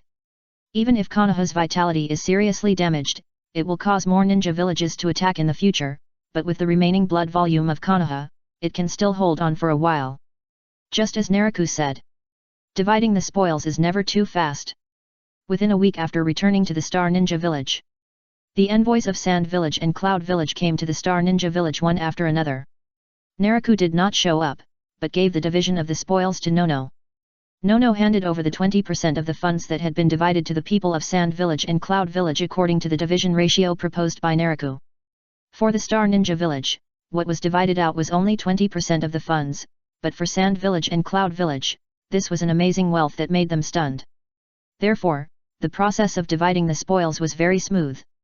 Whether it was the Sand Village or the Cloud Village, the two parties were all smiling when they left the Star Ninja Village, and returned to their respective villages happily. The 9th floor of the Star Shadow Building. When the Sand Village and the Cloud Village came to divide the spoils, Naraku was not idle. Sitting cross-legged in the middle of many true energy shadow clones, Naraku was practicing a pair of Byakugan and Uchiha Kagami's Manjiki Sharingan. Let's not talk about the Manjiki Sharingan for now. As for the Byakugan, although the captured Hyuga clan members have not been dealt with yet. But Naraku has already harvested 19 pairs of Byakugan. These Byakugan. Some are the eyes of Hyuga Hayashi that were taken by the true Chi Shadow clone. Some are the eyes of the dead members of the Hyuga clan. Others are accidental discoveries when looting the Hyuga clan. Perhaps just in case, the Hyuga clan has many pairs of Byakugan in their clan territory. Now all these Byakugan are cheap for Naraku. The potential of Byakugan is actually not inferior to Sharingan. Sharingan can evolve into Samsara Eye through the supplement of Sage Body, and Byakugan also has the evolution direction of Rinnegan. Naraku, who was controlling the true fire cauldron and refining a pair of Byakugan, thought silently. He targeted Byakugan not only because of its strategic value, but also because of its potential. Based on the performance of Rinnegan in the original plot, it is definitely very powerful. It is also very difficult to evolve from Byakugan to Rinnegan. There are only two known ways. One is to gather a large number of Byakugan, and through quantitative change, to cause qualitative change, to create a huge Samsara Eye. Another way is to use Otsutsuki Chakra to nurture a pair of high-purity Byakugan. I wonder if my true energy can also nurture Byakugan. Naraku is thinking about the evolution of Byakugan. The Sharingan, which is refined as a magic weapon, can be nurtured by true energy. Naraku naturally has expectations for the nurturing of Byakugan by true energy. If Byakugan can also be nurtured and evolved, then there will be hope for Samsara Eye in the future. If not, I will have to go to the moon in the future. Naraku added in his heart. When he is strong enough to not be afraid of Otsutsuki Hago Romo, he will definitely not let go of either Samsara Eye or Rinnegan. After all, Otsutsuki Hago Romo is not the final boss of this world, and there is still the real Otsutsuki clan behind. With the resources of the ninja world, Naraku does not think that he can support himself to become an immortal, so it is only a matter of time before he walks out of the ninja world and explores the entire universe. The ritual was very successful. Although the Byakugan is different from the Sharingan. But it was just a basic ritual, which was just a piece of cake for Naraku, who was becoming more and more proficient in the art of refining. Soon, when the ritual was successful, the Byakugan was like the Sharingan, and the pair of Byakugan merged into a jade-like eyeball. Naraku took the Byakugan, which would become a magic weapon, into his body and tried to nurture it with true chi. No problem, Byakugan is indeed a growing magic weapon, which can be nurtured and evolved with true chi. After a while, feeling that the Byakugan in his body was slowly absorbing his true chi, Naraku immediately smiled. In a happy mood, Naraku experimented with the ability of Byakugan. Unlike Nono, Natsuhiko, and others who only had the basic blood-dripping recognition, Naraku's ritual recognition allowed him to activate Byakugan or Sharingan without showing them at all. First, use chakra to activate. In an instant, the Bun that had been integrated into his body, the pupil power immediately projected into Naraku's eyes, allowing him to open a new perspective. Under the projection of the pupil power, Naraku's eyes did not turn into white eyes. But in his perspective, it showed the pure white perspective when the Byakugan was opened. This perspective allowed his sight to easily penetrate the entire Xingyiang building, spreading in all directions without dead angles, and instantly insight into things 1 kilometer away. Of course, the perspective of the Bun, whether it is a house or a creature, is just a structure similar to an energy body, not the kind that requires harmony. Otherwise, the Hyuga clan would not have survived to this day and would have been exterminated long ago. After experimenting with the effect of chakra on the Bun, Naraku then used true energy to activate it. When true energy was infused into the Bun, the range of vision instantly expanded, reaching a distance of 10 kilometers at once. It was obvious. Compared to chakra, true energy can better activate the ability of the Bun. Naraku was not surprised by this situation, because he had long been accustomed to the difference between true energy and chakra. After a simple experiment, Naraku began to practice the remaining Byakugan. After practicing the Byakugan one by one, Naraku obtained 19 white jade-like Byakugan. Don't worry about the nurturing of Byakugan. Just like Sharingan, give one to Nono and the others to enhance their strength. When all Byakugan were taken into his body, Naraku distributed them. Although Byakugan is not as good as 3 Megatama Sharingan in terms of combat, in terms of insight, the Mangekyo level Sharingan has to rank behind. If Nono and the others can get Byakugan again, not to mention the enhancement of strength, but also the safety will be greatly improved. Chapter 160 Manjiki Eye Technique Daimononashi. Chapter 160 Manjiki Eye Technique Daimononashi. Next is this pair of Manjiki Sharingan. The Byakugan ritual is over, and the next one is naturally Uchiha Kagami's Manjiki Sharingan. Taking out the Manjiki Sharingan stored in the container, Naraku condensed the true fire cauldron again and began to perform rituals on this pair of Manjiki Sharingan. A Manjiki is a Manjiki. The pupil power contained in it is qualitatively different from that of the three Megatama. During the ritual, Naraku's consciousness was always observing the Manjiki Sharingan in the true fire cauldron. During the observation, the consciousness it is easy to see that the Manjiki Sharingan contains abundant pupil power composed of the ultimate yin escape technique. Naraku exclaimed, and then he became more active in refining. The Manjiki Sharingan is a higher level material than the Byakugan and the three Megatama Sharingan, so the refining time is longer. After a long time, the refining finally came to an end. When the true fire cauldron dissipated, a scarlet jade ball with a cross pattern appeared. This scarlet jade ball with a cross pattern is the Manjiki Sharingan that was refined into a magic weapon. When the true fire cauldron dissipated, Naraku reached out and took the Manjiki Sharingan into his palm. After carefully checking the Manjiki Sharingan in his hand and confirming that there was no problem with the refining, Naraku integrated it into his body. Buzz! The Manjiki Sharingan is like the previous Byakugan. With Naraku's urging, the pupil power is immediately projected into Naraku's eyes. The vision is a little blurry. Is it because it has been used many times before and has reduced the vision? Looking around, Naraku immediately found that the vision was like mosaics, very blurry. He frowned slightly, but was not surprised.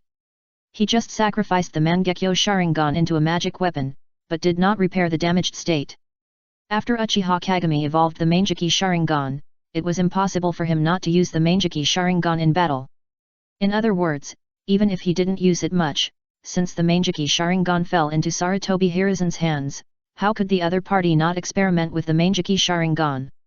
Otherwise, this pair of Manjiki Sharingan would not appear in the laboratory of the Anbu base.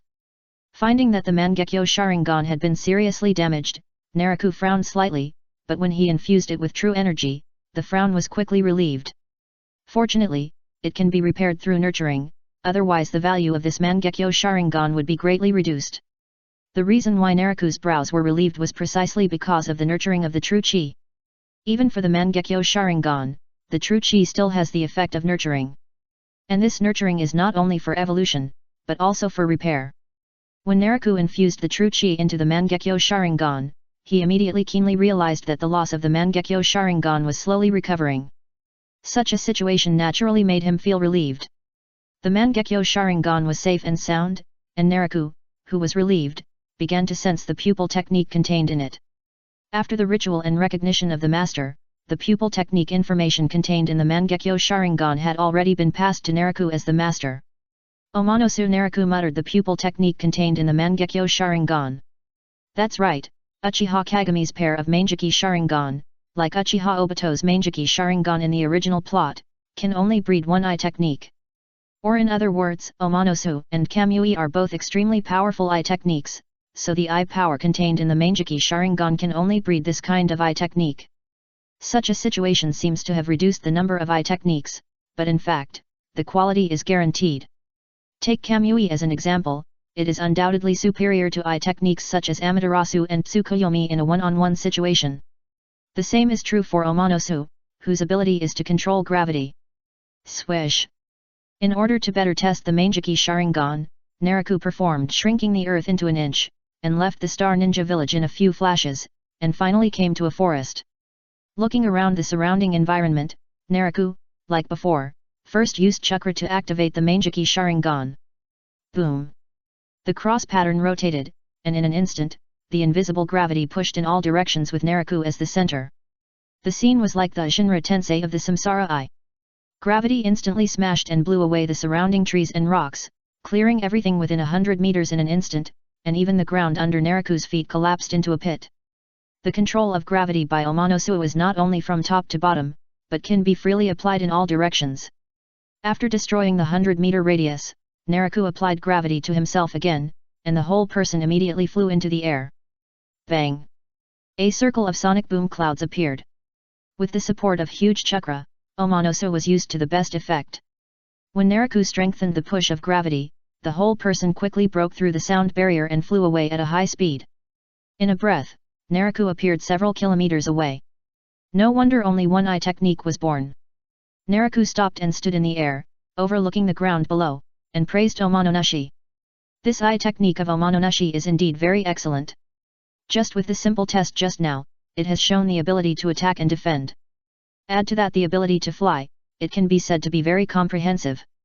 Then let's try the effect of true energy next. Overlooking the ground below, Naraku transformed chakra into true energy. Raising his right hand, Naraku slowly slapped the ground below through the air. Buzz! A terrifying gravity burst out from Naraku's palm, and when it crushed down, it even made the air outline a huge palm print visible to the naked eye. Boom! The huge palm print fell to the ground. In an instant, a deafening roar exploded. The earth shook violently, and countless trees and rocks were crushed. Rolling air waves swept the dust and spread in all directions. Until the huge movement stopped, a huge deep pit in the shape of a palm print appeared clearly on the ground. Its depth was tens of meters. Looking at the damage caused by his palm, Naraku had not stopped yet, and his eyes overlooking the earth suddenly focused. Boom boom boom! The overwhelming gravity vented down. The huge palm print was swallowed by the collapsed ground. With the huge palm print as the center, the rock and soil like a tsunami swept and rolled in all directions. Wherever it passed, countless trees and rocks turned into powder. Until Naraku stopped the output of gravity, the dense forest below had completely turned into white land, with a range of several kilometers. The attack method of Omonosuo is really quite similar to Shinra Tensei. Looking at the white land below, Naraku showed a playful expression. He just imitated the Super Shinra Tensei that Nagato controlled Pain to perform on Konoha in the original plot. In terms of range and power, the two can be said to be very close. Try the genuine Susanoo again. Felt the state of the Mangekyo Sharingan. Finding that the use of the eye technique just now caused some loss of the Mangekyo Sharingan, but the degree of loss was still within the controllable range, Naraku tested it again. Without switching chakra again, he continued to use his true energy to activate the Mangekyo Sharingan. In an instant, the Mangekyo Sharingan in Naraku's body rotated into a dazzling afterimage with a cross pattern. Boom! The purple energy flowed out through the Mangekyo Sharingan. First the bones, then the skin and flesh, and finally the armor. As the surging energy emerged, Naraku was wrapped in energy, and at the same time, the purple energy quickly constructed a body.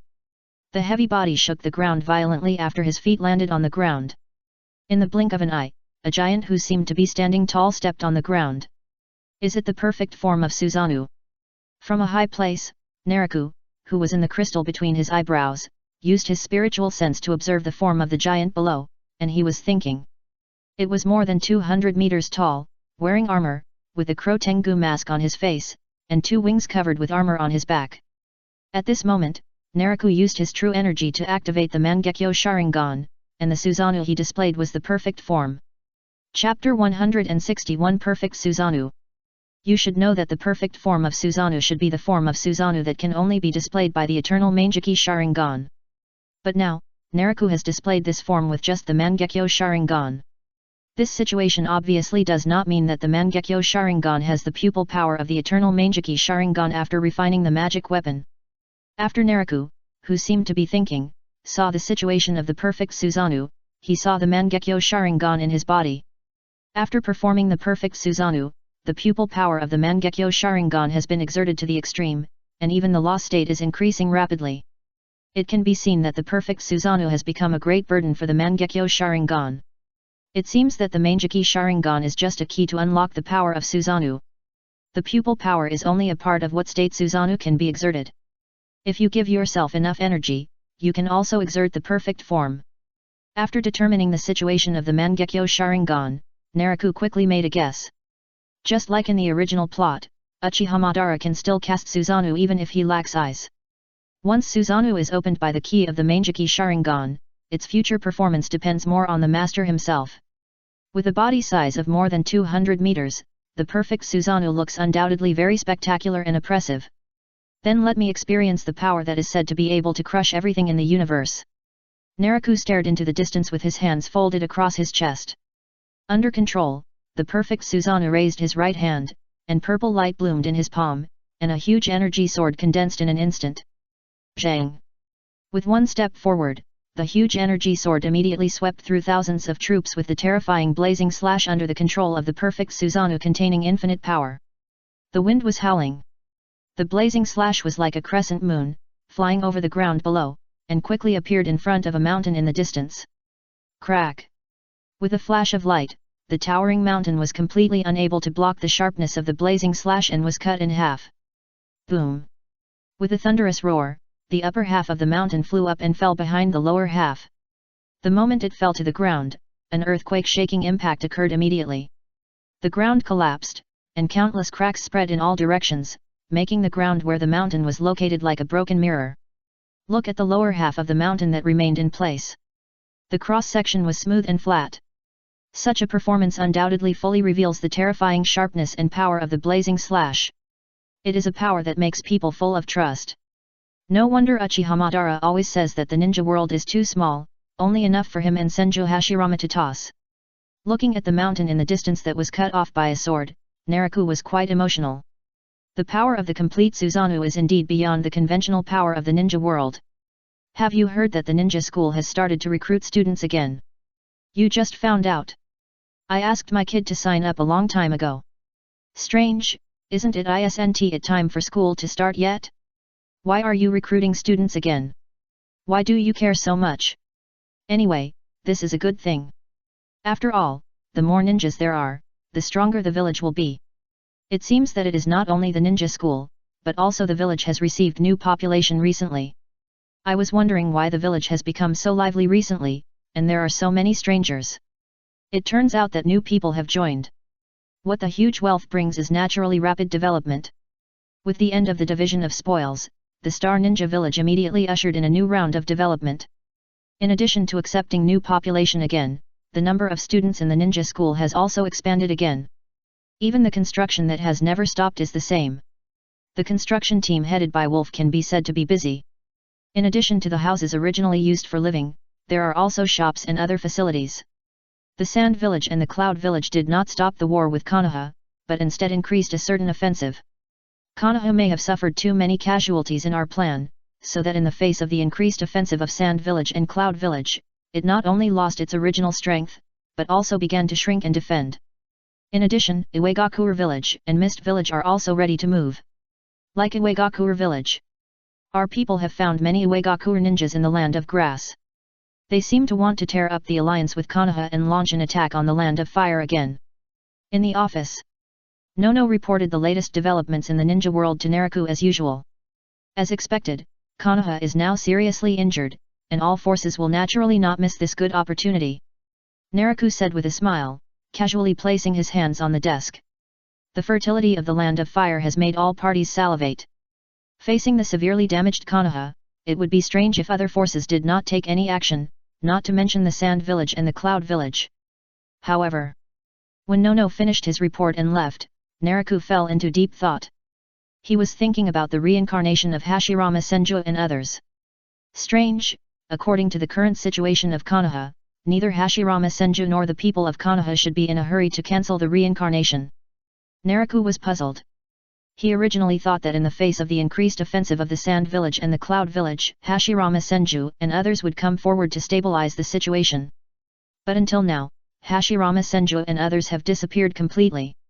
It was as if Hashirama Senju and others were cancelled after they evacuated Konoha. Has the impure world reincarnation really been lifted, or is it hidden by Konoha's people as a trump card? Naraku thought for a moment, and felt that the former was more likely. The best evidence is the current war. With its vitality seriously damaged, Konoha was in a very awkward situation facing the attacks of Sand Village and Cloud Village. Given the personalities of Hashirama Senju and Tobirama Senju, if they had not been lifted from the impure world reincarnation, it would be impossible for them to not make any moves. If Hashirama Senju and others were really lifted from the impure world reincarnation, then this operation would be very intriguing.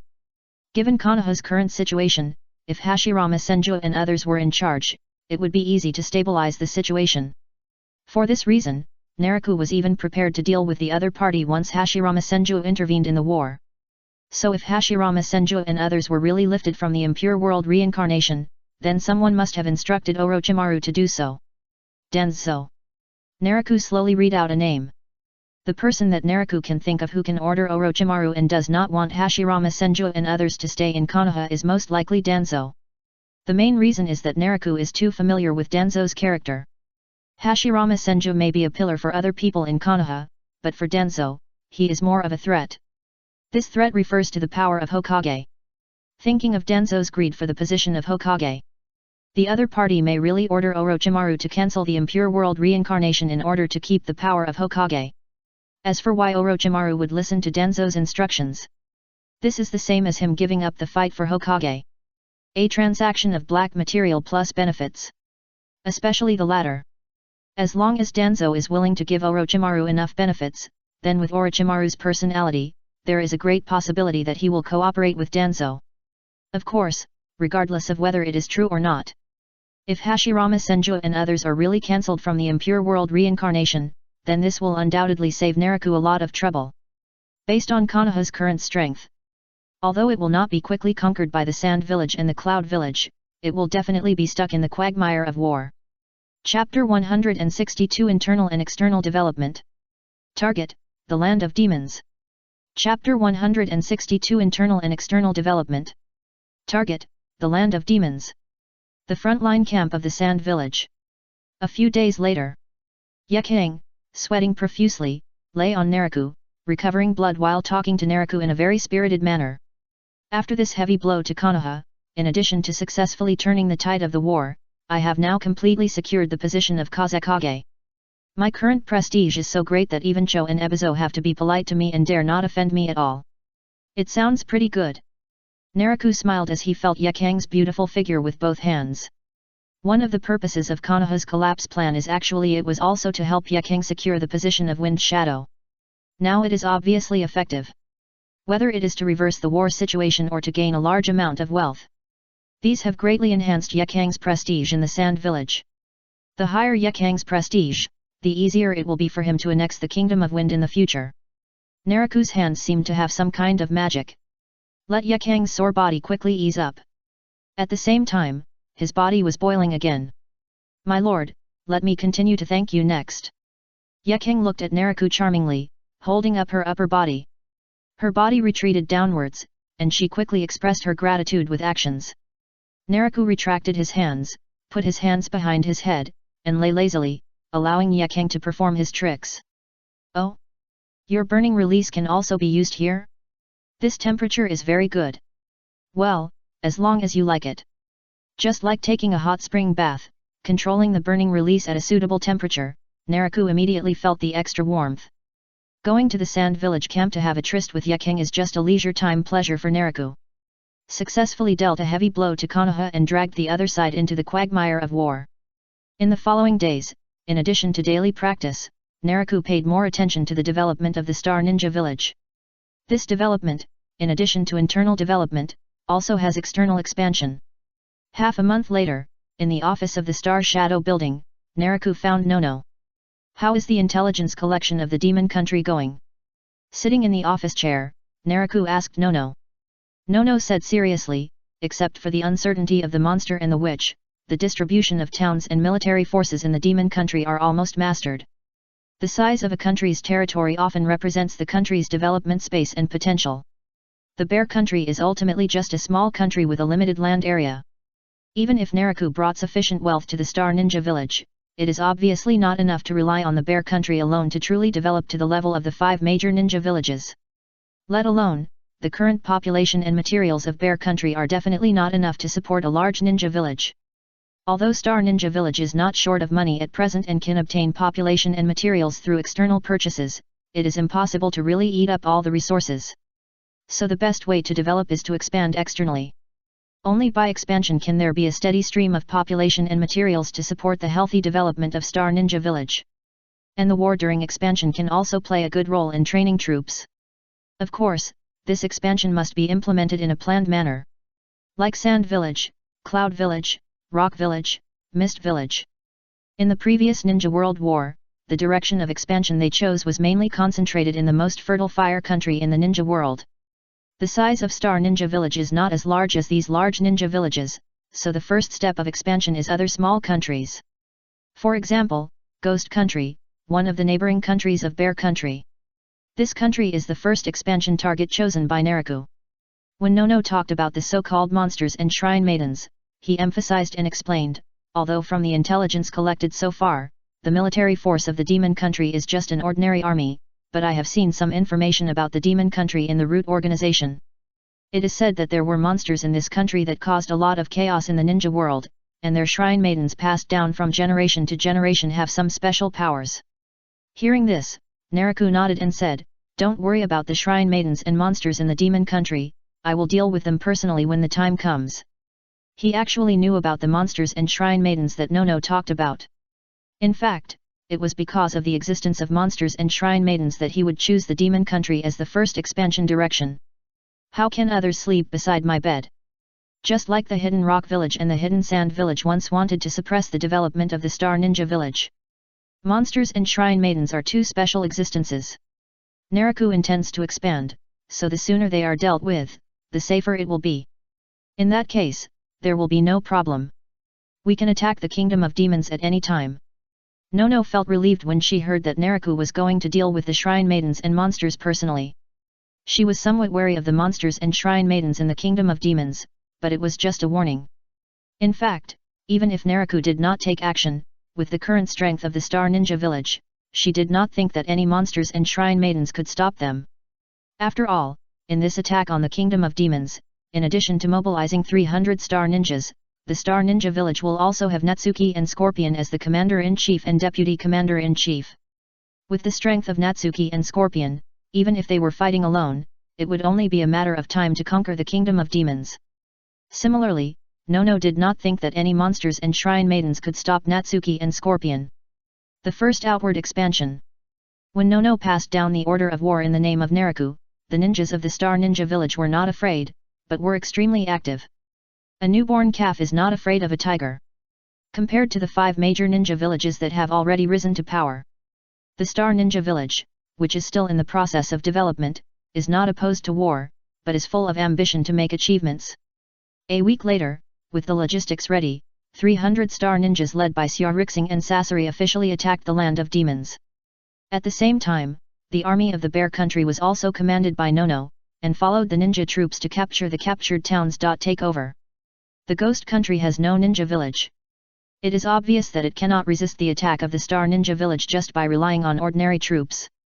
After all, even if it is just a genin, it can easily defeat 100 soldiers in the army. Under the disparity in military strength between the two sides, the war that broke out was completely one-sided. From the beginning of Xiaorixing and Scorpion's invasion of the Ghost Country, they showed an overwhelming advantage, causing the Ghost Country's army to retreat step by step. In just half a month, nearly half of the Ghost Country's territory was occupied by the Bear Country's army. And this was Xiaorixing and others to cooperate with the subsequent army's takeover. Otherwise, based on the operational capabilities of the Star Ninja troops, the Ghost Country may have fallen completely. Like the Bear Country, the Ghost Country is also a small country in the ninja world. However, compared with the Bear Country, the Ghost Country is more special among the small countries. This special thing is the witches and monsters of the Ghost Country. As Nono learned from the Root Organization's information, the demon of the Demon Country is called Wu Yang, which once caused chaos in the ninja world. At the same time, Wu Yang was sealed by the Demon Country Miko. So the 5 major ninja villages that participated in the suppression of the rebellion at that time signed an agreement with the Demon Country to thank the Demon Country Miko for their contribution. The Demon Country Miko guarded the sealed Wu Yang, and the 5 major ninja villages would protect the Demon Country from being invaded. If according to this agreement, the 5 major ninja villages should provide support when the Demon Country was attacked by the Star Ninja Village. But in fact, even though the Demon Country had fallen by nearly half, the 5 major ninja villages did not make any movement.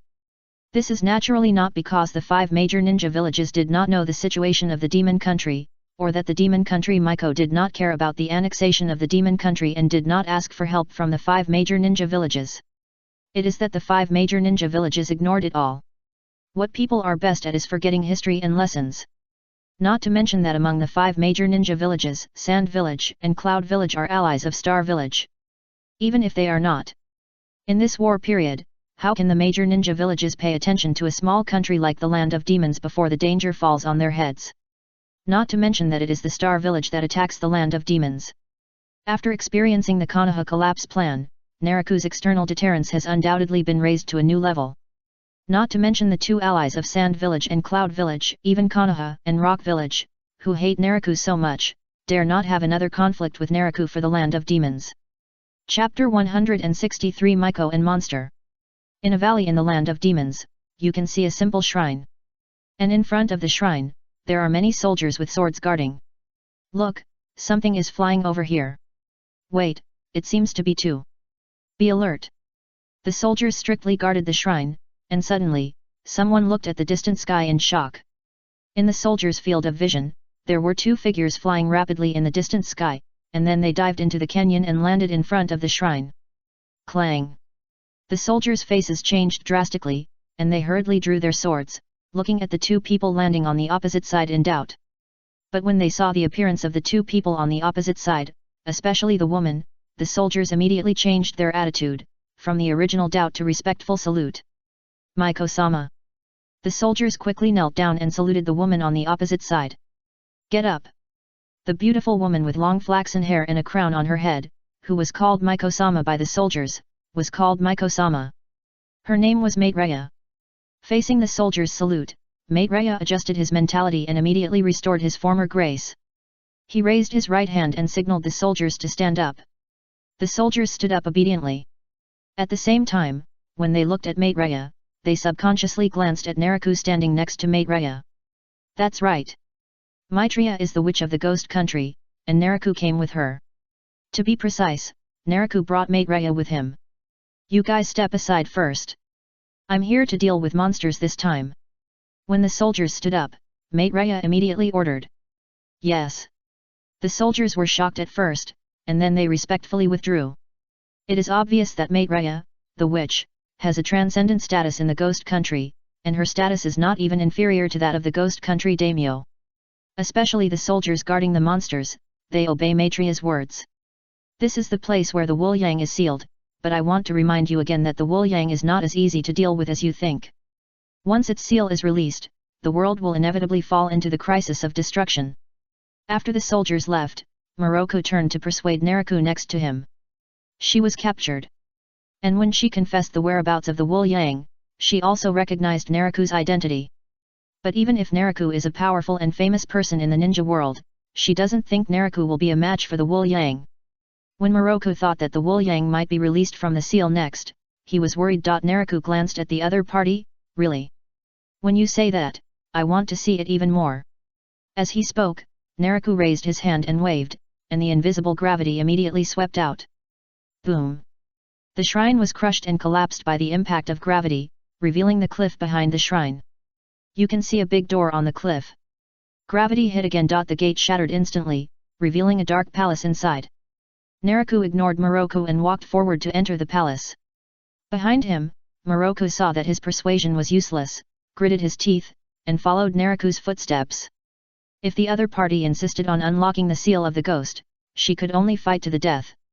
If the other party failed to control the ghost in the end, she could only try to see if she could reseal the ghost. Even if the price might be her own death. It's a pity that I don't have any descendants, otherwise even death would not be a bad ending. Following Naraku into the palace, Moroku couldn't help sighing in his heart.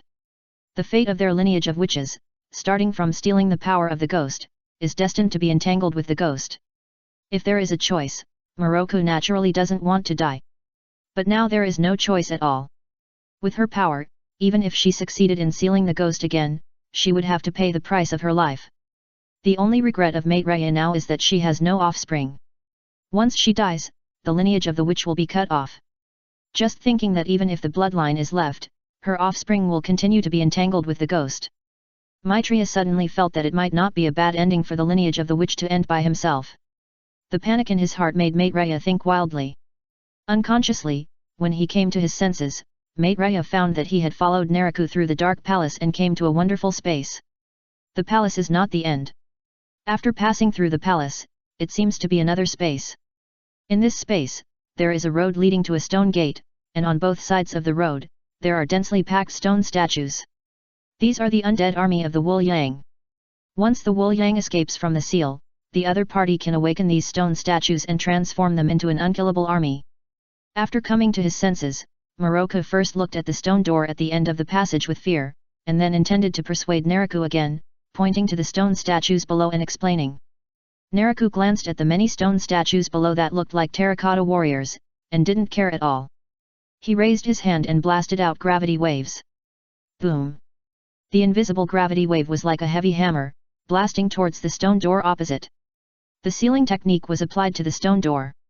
However, when facing the unparalleled gravity wave, the stone door immediately cracked in a deafening roar, and then exploded. Roar! At the moment when the stone door exploded, a roar came from the dark space inside the stone door. The next second, a dark purple dragon-shaped energy flew out, rushing towards Naraku and Morocco with amazing momentum. No. To be precise, it rushed towards Morocco. Boom! The speed of the dragon-shaped energy was very fast, but Naraku was faster. When the dragon-shaped energy was halfway, the surging gravity wave had already swept out first. In the fierce collision, the dragon-shaped energy was intercepted and knocked away by the gravity wave, turning into a twisted energy ball and returning to the sky above the stone gate. Human, you are looking for death. A roar came from the twisted energy ball. The energy ball was the Wu Yang. It originally wanted to seize Morocco's body unexpectedly, so as to take back its power stolen by the witch lineage. Now that it was destroyed by Naraku, the Wu Yang was immediately enraged and prepared to kill Naraku first and then take back its own power. In the roar, the twisted energy ball emitted a dark purple halo, which quickly radiated the entire space. Crack! Countless stone statues at the bottom of the space were enveloped by the light ring. Instantly, these stone statues seemed to be injected with life, and they all held spears and rushed towards Naraku at the entrance. Boom! Glancing at the stone statues rushing towards him indifferently, violent gravity instantly fell from the sky and pressed on all the stone statues. A deafening roar echoed. All the stone statues fell to the ground together, and were even quickly crushed into gravel under the constant pressure of gravity. Damn it! When the Wu Yang saw that his undead army was suppressed, he was shocked and angry and immediately extended 9 dragon heads. Opened his mouth. The 9 dragon heads gathered energy together and fiercely sprayed fierce energy waves at Naraku. Chapter 164 Expansion and Demons. Boom boom boom. The energy wave triggered an amazing bombardment, which not only engulfed Naraku and Morocco, but also caused the entire space to vibrate. Before the ghost could be happy, when the bombing was over, Naraku and Morocco reappeared unscathed. The gravitational shield that appeared and disappeared covered Naraku and Morocco. Come here. After removing the shield, Naraku reached out to the ghost without hesitation. The true energy was continuously poured into the Mangekyo Sharingan, which stimulated a stronger gravity. Ripples appeared around the ghost first, and the next second, the ripples shrank rapidly. Ah! When the ripples touched the ghost screamed in shock and anger, but it was useless. The ripples continued to compress the ghost with strong power. In the end, the ghost was compressed into a sphere the size of a football, and was sealed in it by the materialized gravity. Swoosh! The dark purple energy ball flew into Naraku's hand, and Naraku waited casually. What, haven't you come back to your senses yet? Naraku turned his head to look at Morocco who was beside him, and saw that he looked dazed, so he couldn't help but smile. Compared to Morocco's daughter Shiwen in the original plot, Morocco is more like a Miko than a shrine maiden. Like an empress, very graceful and elegant. But at this moment, Morocco no longer had the grace of the past, but was very restrained and confused. Especially when she saw the Wu Yang held casually in Naraku's hand, she was even more so. Sir, how are you going to deal with the Wu Yang next? Morocco, who had come back to his senses, couldn't help asking Naraku.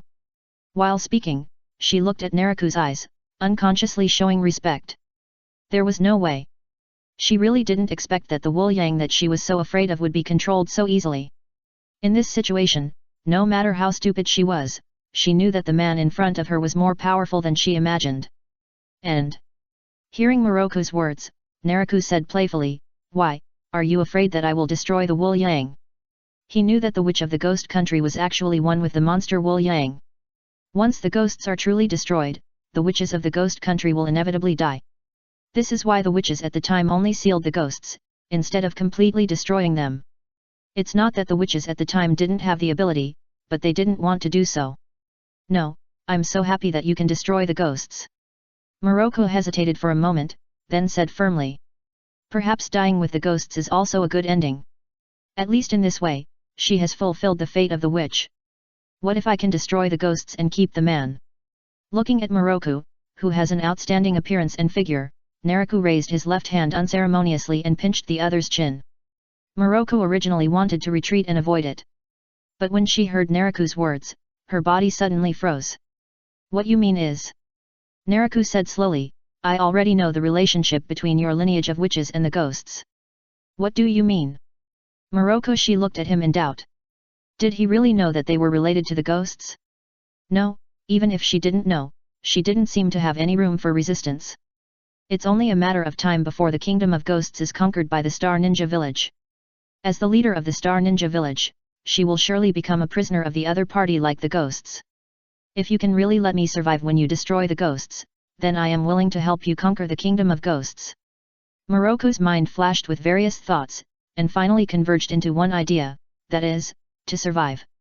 She took a deep breath, slowly stepped back, and then took the initiative to kneel on the ground, bowing her head to express her attitude to Naraku. No one is not afraid of death. If he could really save his life while destroying the ghosts, Moroku would naturally want to survive. As for the kingdom of demons, it was no surprise that the kingdom of demons would be conquered. Her active surrender could reduce casualties. The right choice. It depends on your performance. Looking at the woman kneeling on the ground in front of him, Naraku chuckled and accepted her surrender. The relationship between the other party and the ghosts was equivalent to the body and soul. Although the power was mainly concentrated on the ghosts, as a body, Moroku also had some of the power of the ghosts. If this part of the power could be guided out, not to mention that the other party would become the top combat force in the ninja world, ordinary elite ninjas would not be a problem. Moroku's surrender undoubtedly accelerated the fall of the kingdom of demons. After all, the witch of the kingdom of demons had a transcendent status in the kingdom of demons.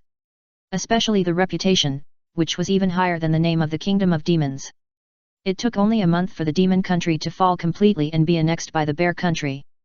Although this annexation only occupied the territory, it would take more time to receive and manage it.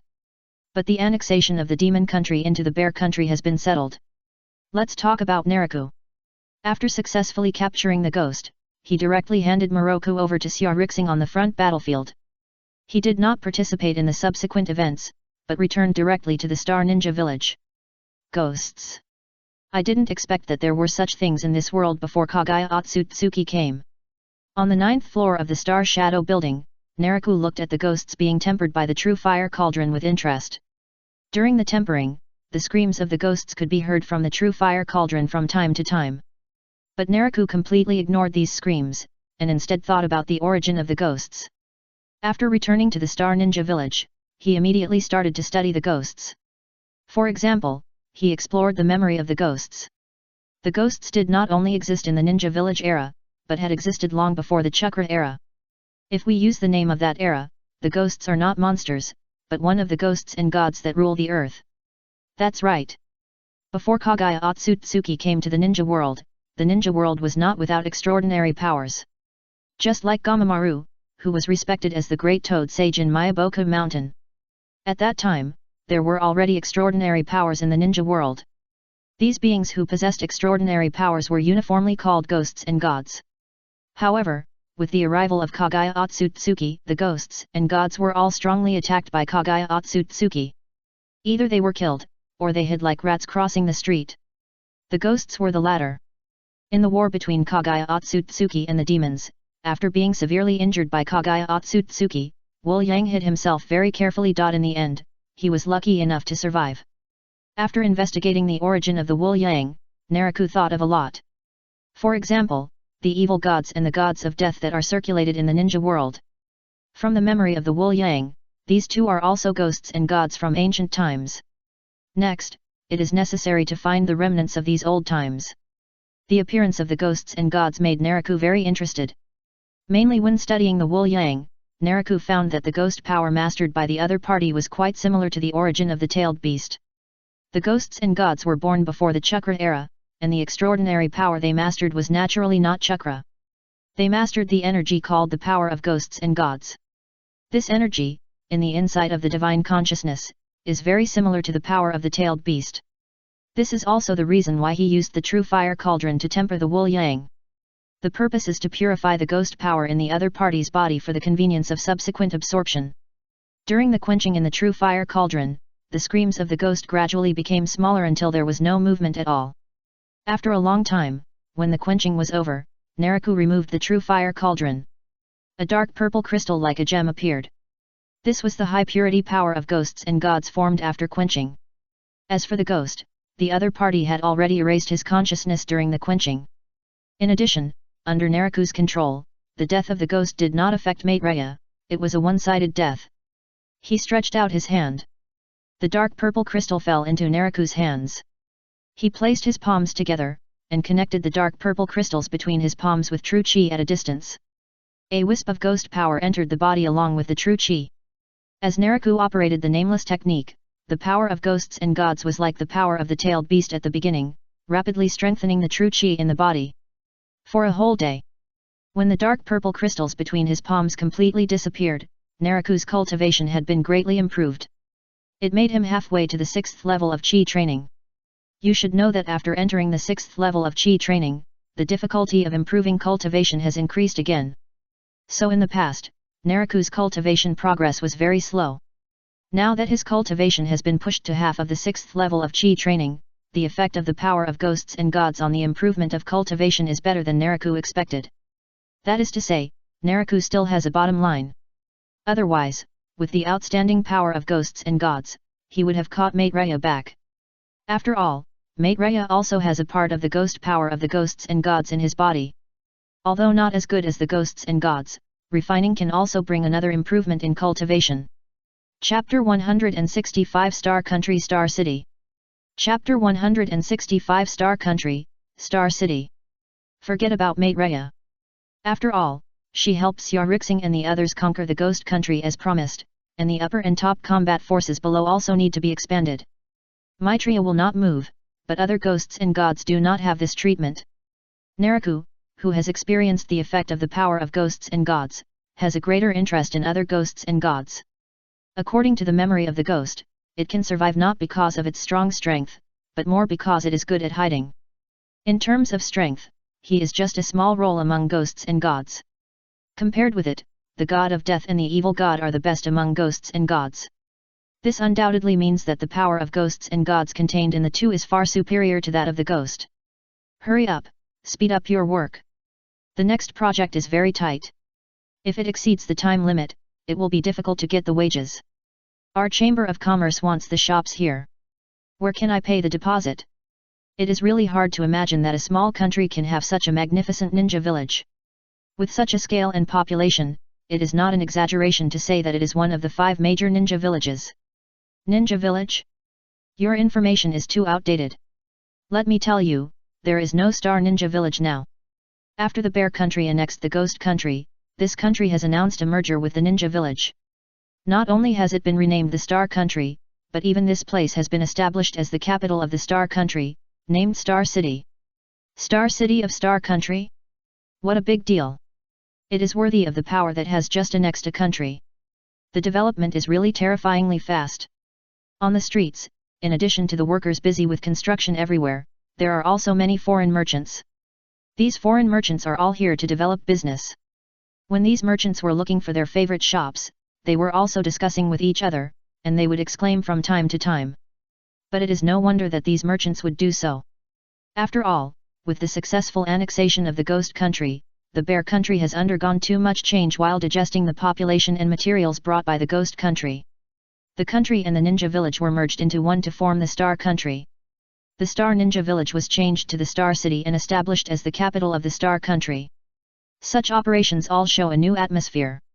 Similarly, from the establishment of the name of the Star Country, it is not difficult to see that the power of the Star Country is controlled by the original Star Ninja Village. It is not a precedent to use a ninja village as a country. This was the case with the Whirlpool Country at the beginning. Although the Whirlpool Country was eventually destroyed, this was not the reason for the establishment of the country, but the crime of holding a treasure. Therefore, the establishment of the Star Country not only did not cause chaos, but instead brought vitality. The best reflection is the many merchants who came now. Merchants are the best at discovering business opportunities. It can be said that where there is money to be made, there is never a lack of merchants. Nowadays this is the case with the Kingdom of Stars. With the annexation of the Kingdom of Ghosts, a large number of merchants were immediately attracted to develop business. Especially the Star City, which is the capital of the Kingdom of Stars. Even though the Star City is still under construction, it has attracted a large number of merchants to invest. Star Shadow Building. The surrounding canyons have been filled, and the miasma has been dealt with. According to the current progress of the project, the construction of the city wall can be completed within a month. After these days of population transportation, the population in the city has exceeded 100,000. With the current houses under construction, the population is already saturated. If the population continues to be accepted, the construction of houses needs to be further accelerated. Regarding the acceptance of the new territory, the latest news came from the front line. At present, all towns have completed management and materials and so on will be escorted as soon as possible. In the office, Jiaoluo Luo, whose round thighs were wrapped in black silk, held documents in his hands and reported the recent work to Neriku one by one with a serious expression. The population will be temporarily suspended. When the construction of the city is completed, the expansion will be carried out. In addition, inform Nono to receive the materials. Don't make any mistakes. When Jiaoluo finished his report, Neriku, who was sitting at the desk, began to arrange in an orderly manner. Nono has always been responsible for the management of details. He is more responsible for setting the general direction, so the work is not complicated. After giving the general direction, Jiaoluo stepped on high heels and left the office swayingly, while Neriku stood up and walked to the window. Not bad. Overlooking the foreign side that has expanded in size, Neriku smiled slightly and was very satisfied. After the Warring States period, it was the ninja village period. But he never defined himself as a ninja, so he naturally would not develop his power step by referring to the ninja village. Especially the way the ninja village cooperates with the country, he is more inclined to combine the two. Now the establishment of the Star Country is his first step in the development of future power. I wonder how the research on the main body is going. Overlooking the construction of the outer city, Neriku, no, it should be Neriku, couldn't help but think of the main body. Neriku naturally couldn't spare much energy to deal with the chores at work, so most of them were replaced by shadow clones. As for himself, he was studying the caged bird. In the brand new laboratory. On the middle bed lay an unconscious person from the Hyga branch. Neriku stood next to him. He pointed his right index finger at the caged bird curse seal on the other's forehead, and strands of true energy flowed into the caged bird along his fingertips. Finally done. After an unknown amount of time, Neriku suddenly showed a sense of relief on his face and retracted his index finger from the caged bird curse seal. When his finger was retracted, Neriku's sight also fell on the caged bird curse seal. Looking at the caged bird curse seal in front of him, he was really quite emotional. The person who developed this curse seal in the Hyga clan really took great pains. After refining the Byakugan, he actually started researching the bird in a cage. But the restraining power of the bird in a cage was surprisingly strong, much higher than he expected. Compared to it, the seal of the tongue that once threatened his life was just child's play. For example, in addition to controlling the life and death of others and sealing part of the Byakugan pupil power, the bird in a cage also restricts even the most basic reproductive ability of humans. With the strategic significance of the Byakugan, even with the restrictions of the bird in a cage, it is impossible to stop others from wanting this bloodline limit. But the desire of others for the Byakugan is at most to hunt people from the Hyga main family, and they have never captured people from the Hyga branch family who are active outside, and use them as breeding pigs to breed new Byakugan bloodstains. Of course, it's not that no one has thought of this, but it simply doesn't work. The reason lies in the curse seal of the bird in a cage. The people of the Hyga branch family who were set up as birds in a cage were not only sealed off from their Byakugan pupil power, but also from their reproductive ability. Only when the main family used special methods to unlock part of the sealing power of the bird in a cage could the people of the branch family have the ability to reproduce. In other words, without the permission of the Hyga main family, the people of the Hyga branch family were not even qualified to reproduce. Such a restriction can only be described as cruel.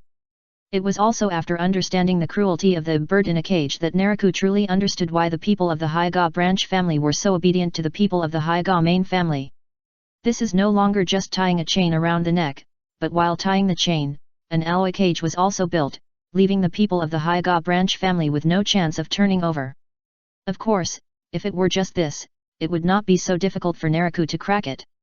The key is that the restriction of the bird in a cage involves a very deep level, and it has already involved the soul level. It's like reincarnation of the dead.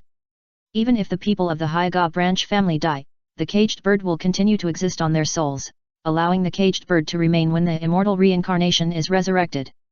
Such a deep level restriction, even as an outsider, Naraku is deeply moved. The people who developed the caged bird obviously did not just protect the Byakugan from the beginning, but for enslavement. And this slavery is very perverted. It seems that the people of the Hyga branch family will be enslaved from birth to death for generations. Chapter 166 Caged Bird and Shiki Fusion. Chapter 166 Caged Bird and Shiki Fusion. Of course, feelings aside. Now that this slavery is under his control, Naraku doesn't mind taking advantage of it. The restraining power of the bird in the cage is abnormal. But Naraku's methods are superb. With his current understanding, coupled with the analysis of his spiritual consciousness, the bird in the cage was finally conquered by him. It is worth mentioning that Konoha also made a great contribution here. At the beginning, he obtained a lot of information from the secret rooms and laboratories in the Anbya base, including the research on the white eye and the bird in the cage. And this research information came from the handwriting of Senju Tobirama. Not to mention what purpose Senju Tobirama had. In short, these materials provided Naraku with a good research direction and inspiration, saving him a lot of trouble on the way to cracking the bird in the cage. As for after the crack, of course, Naraku would not be kind enough to help the people of the Hyga branch family to solve it. Just like the members of the Hyga branch family who are now the test subjects. Naraku just modified the opponent's bird in a cage. For example, he changed the control method so that the new bird in a cage was controlled by him alone, and the original control method of the main family became ineffective. Secondly, he unlocked the part of the bird in a cage that blocked the pupil power, so that the opponent's Byakugan could achieve the same insight as the main family.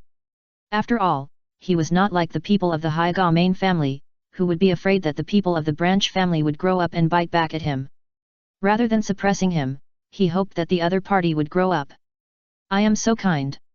Thinking of his transformation of the bird in a cage, Naraku sighed again. That's right. Compared to the original bird in a cage, the new bird in a cage is already very friendly. Not to mention the release of pupil power, just the control aspect.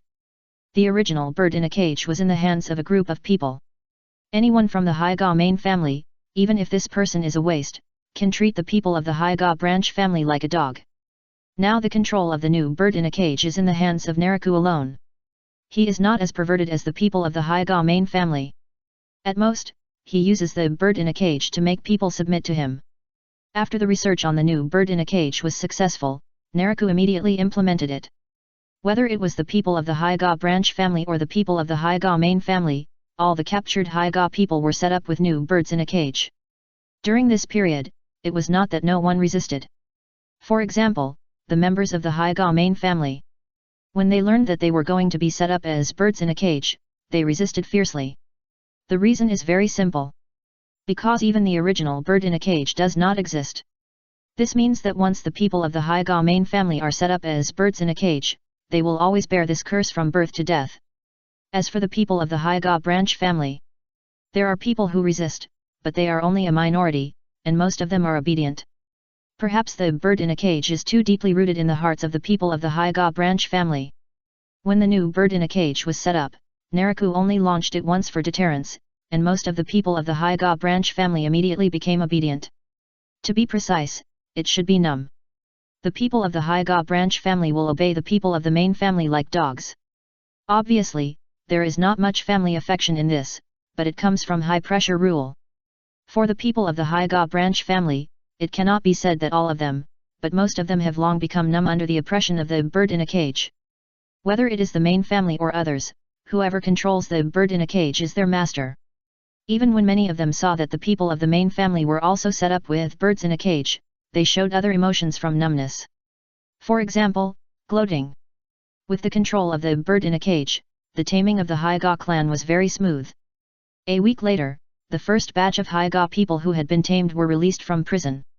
For the arrangement of the Hyga clan, Naraku still maintained the reproduction of the other clan. After all, only in this way can the inheritance of the Byakugan be ensured. Mixed blood and the like, there is too much uncertainty. Before the Hyga clan reproduces to a certain extent, the reproduction form of the clan can better ensure that the inheritance of the Byakugan will not go wrong.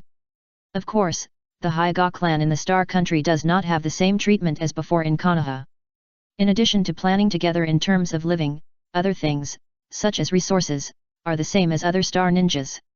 In addition, when Naraku handed over the management of the Hyuga clan to Nono, Nono was not polite and immediately made various arrangements for the personnel of the Hyuga clan.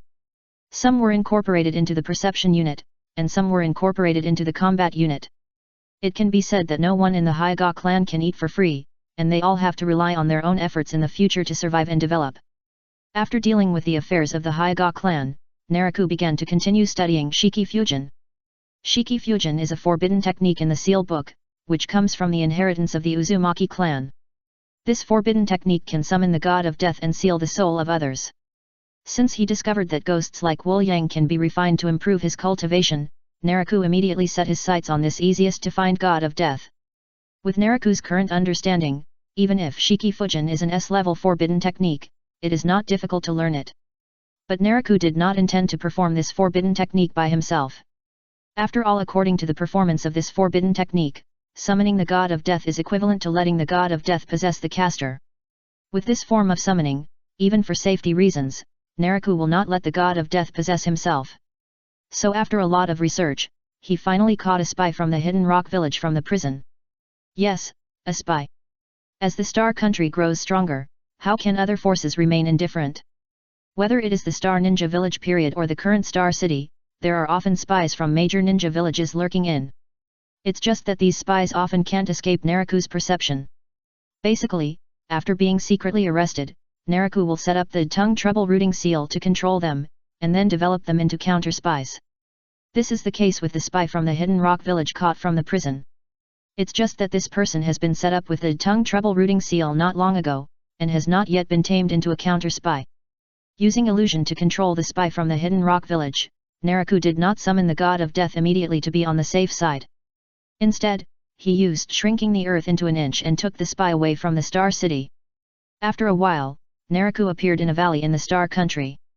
After letting go of the spy from the Hidden Rock village who was grabbed by his shoulders, Naraku sensed the surroundings and stepped back after confirming that there were no other people inside or outside the valley. Shadow imitation technique, shadow puppet.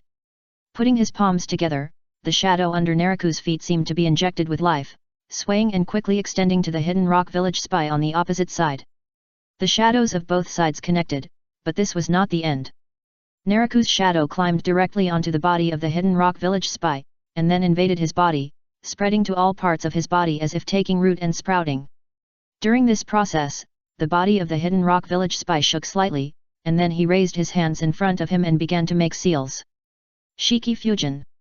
When the seal was finished, chakra fluctuations appeared on the body of the spy from the Hidden Rock village.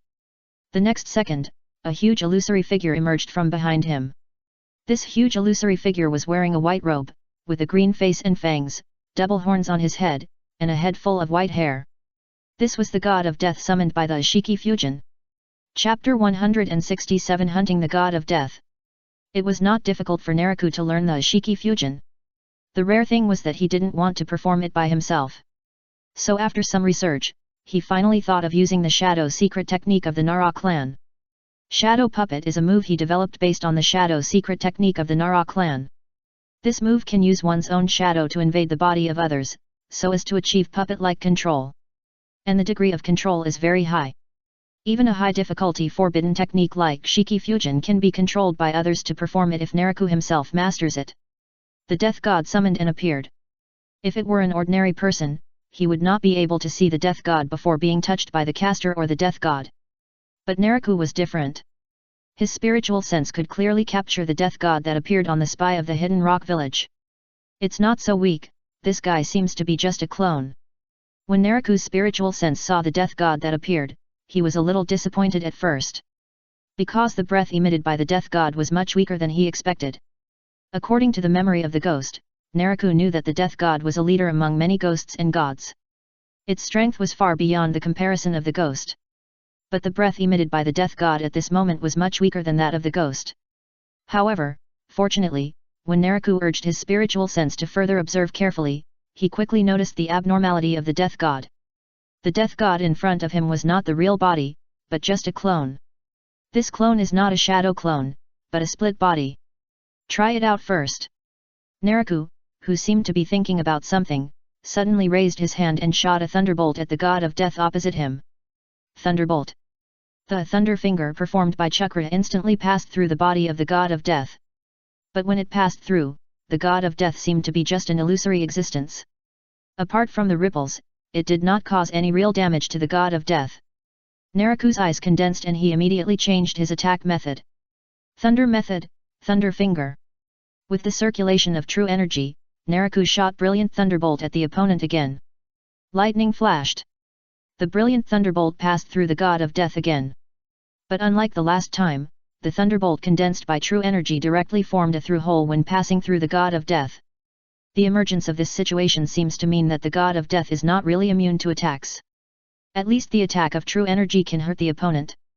As a hole was pierced through his body, the expression on the face of the Grim Reaper suddenly changed, and he became active. Roar! The black eyes fell on Naraku opposite him. The strange pupils revealed a suppressed look. The Grim Reaper suddenly took out the short knife in his mouth, opened his mouth and roared like a beast, and fiercely swung the knife to kill Naraku. Crackling! The sudden action of the Grim Reaper did not scare Naraku. At the moment when the opponent rushed to kill him, Naraku immediately performed thunder method thunderstorm flow, and violent lightning swept out from his body. The violent lightning was like the mouth of a monster, directly swallowing the Grim Reaper who rushed to kill him. Roar! Just like the thunder just now, the violent lightning condensed by the true energy touched the body of the god of death, and immediately caused the body of the god of death to disintegrate. The god of death roared again, but this time the roar was obviously painful. The disintegration of the body made the god of death struggle to escape the lightning area. Just when he just rushed out of the lightning area, the invisible gravity suddenly attacked from all directions. Boom! The god of death screamed, and his whole body was quickly compressed into a sphere by the strong gravity like the monster at the beginning. The true energy surged out of the body and condensed into a true fire cauldron. Considering that the god of death was just a split body at the moment, Naraku decisively threw the god of death compressed into a sphere into the true fire cauldron and refined it on the spot. During the refining, Naraku's consciousness saw through the surroundings, guarding against the appearance of the god of death's body. But until the end of the refining, the god of death's body never appeared. So cautious! Naraku felt sorry when he saw that the real body of the god of death did not come. If the other party really appeared, he would undoubtedly save a lot of trouble and could directly capture and refine it. Remove the true fire cauldron. A crystal condensed by pure ghost power flew into Naraku's hand. He did not rush to absorb it, but glanced at the spy from the hidden rock village opposite. The other party had fallen to the ground and died when the god of death refined it. It is obvious that once the Ashiki fusion is performed, the life of the caster is connected to the god of death. No matter what happens in the end, the caster will not be spared. Swish! Performing shrinking the earth into an inch, Naraku disappeared from the valley. A moment later, Naraku appeared again, and at the same time brought a spy captured from prison in his hand. Just like before, Naraku controlled the other party with Shadow Puppet and cast Shiki Fusion again. No response. After the seal was completed, Chakra surged from the spy's body, but the god of death was not summoned. Naraku frowned slightly. He had originally thought that even if he could not capture the god of death, he could slowly refine the other's split body. But now it seems that he doesn't know whether there is only one split body or the god of death noticed his intention and failed to summon it. After a moment of hesitation, Naraku took the spy out of the valley. A few days later, in a desert somewhere in the Kingdom of Wind, a man with a ferocious appearance skillfully made seals. Shiki Fusion. As the last seal was taken, the ferocious man's body shook, and the next second, the illusory god of death appeared from behind him. Boom! As soon as the god of death appeared, the invisible gravity pressed down instantly. With a scream, the god of death didn't even have a chance to react, and his body was compressed into a sphere. The sand dunes not far away parted, and Naraku stepped out from the ground and raised his hand to capture the god of death. It seems that there is more than one split body. Naraku smiled slightly after weighing the ball that sealed the god of death in his hand. The next second, a black shadow flew out of the dead vicious man opposite and returned to Naraku's feet. The black shadow was Naraku's shadow. Although the difficulty of controlling the shadow puppet out of body is much higher than that of the normal shadow puppet, it is still not difficult for Naraku.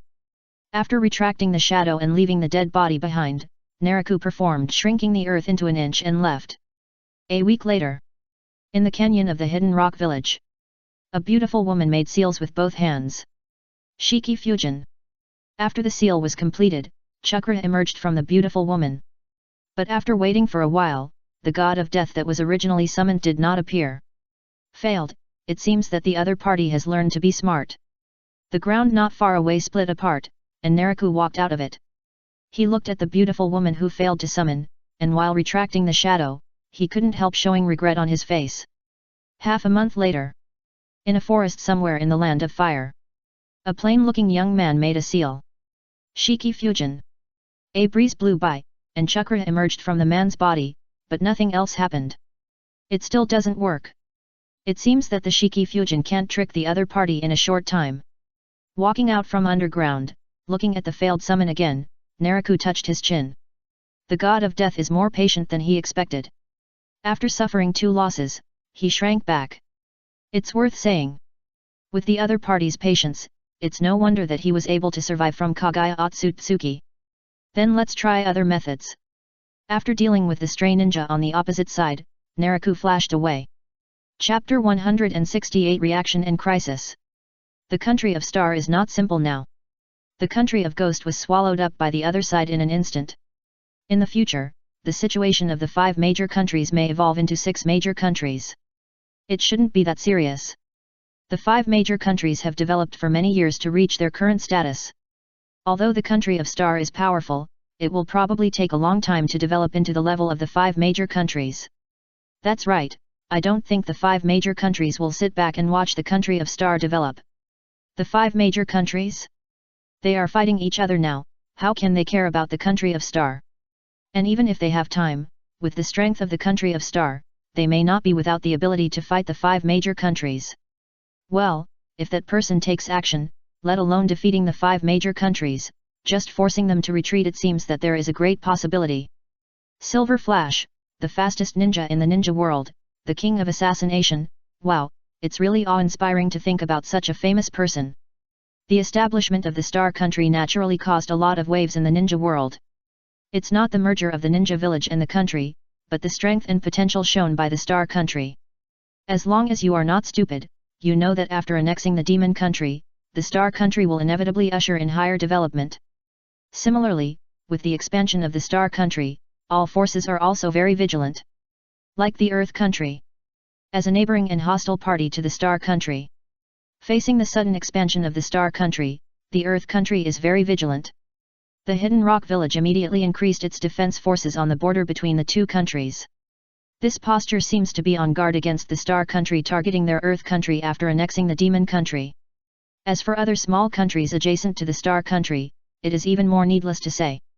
It can be said that except for the Wind Country, which maintains an alliance with the Star Country, all the countries adjacent to the Star Country are worried.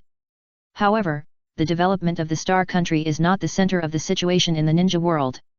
The Fire Country is still the center of the situation in the ninja world.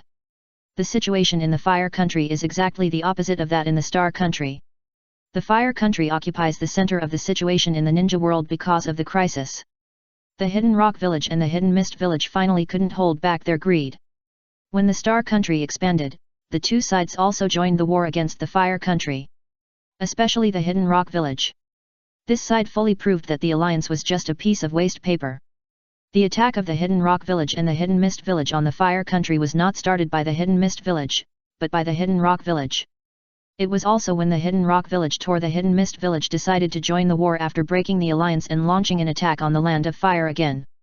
With the participation of the Hidden Mist Village and the Hidden Mist Village, a huge war of 4 countries besieging 1 country was formed. Among the 5 major ninja villages, it was not the first time that Konoha faced the other 4. But in the First and Second Ninja World Wars, because of the grievances of the 5 major ninja villages, most of them just took turns to fight. At most, it was 1 against 2 or 1 against 3. Like now, facing the tacit siege of the other 4 parties at once is still the first time. It was the Konoha collapse plan that caused this situation. The Hidden Sand Village and the Hidden Cloud Village are not mentioned. The Hidden Mist Village and the Hidden Mist Village, although Huangtu and Gaji Yagura who went to Konoha at that time they did not participate in it, but they also hid in the dark and witnessed the situation of Konoha. Therefore, when the two led people back to their respective ninja villages and reported the situation that Konoha was seriously injured, the two ninja villages were obviously unwilling to give up this great opportunity. There is no way, the fire country is too fat. You have to create opportunities even if there are no opportunities, let alone opportunities. If Konoha is in the current situation, and the Hidden Rock Village and the Hidden Mist Village have not taken action, then Onoki and the third generation Mizu Kage will not be qualified to sit in the position of Kage. Besieged by the four major ninja villages. Facing such a situation, Konoha is naturally very bad. Just like the war between Konoha and the Hidden Sand Village. On the battlefield of the four directions, Konoha can only retreat to the territory when the situation is unfavorable, and struggle to resist the fierce attack of the four major ninja villages. The most important thing is that in addition to the unfavorable external battlefield, Konoha is also full of contradictions internally. Konoha. Inside the root organization base. Awesome Danzo, I really underestimated you. Holding a person's head with his right hand, Naraku soon looked amazed as he explored the other person's memory. Looking around again. Naraku was actually in the underground square of the root organization's base. Besides the person holding his head, there were many people standing still around him. These people were the members of the root organization. The root organization members standing still around him behaved like this because they were under an illusion. The source of the illusion was, of course, Naraku. As for the person whose memory Naraku was exploring, this person was also a member of the root organization, and a member of the Yamanaka clan. Well, this person was one of the new right-hand men promoted by Danzo after Yamanaka Hayabusa. This person obviously underestimated the risk of becoming Danzo's right-hand man. When Naraku came to the root organization's base, he directly took him as his best choice for gathering intelligence. Without even a chance to react, this person was controlled by Naraku. Even as he explored his memory, his eyes rolled back and his mouth was drooling. With the mental trauma he has now, even if he survives, he will become an idiot. Let's talk about the reason why Naraku came.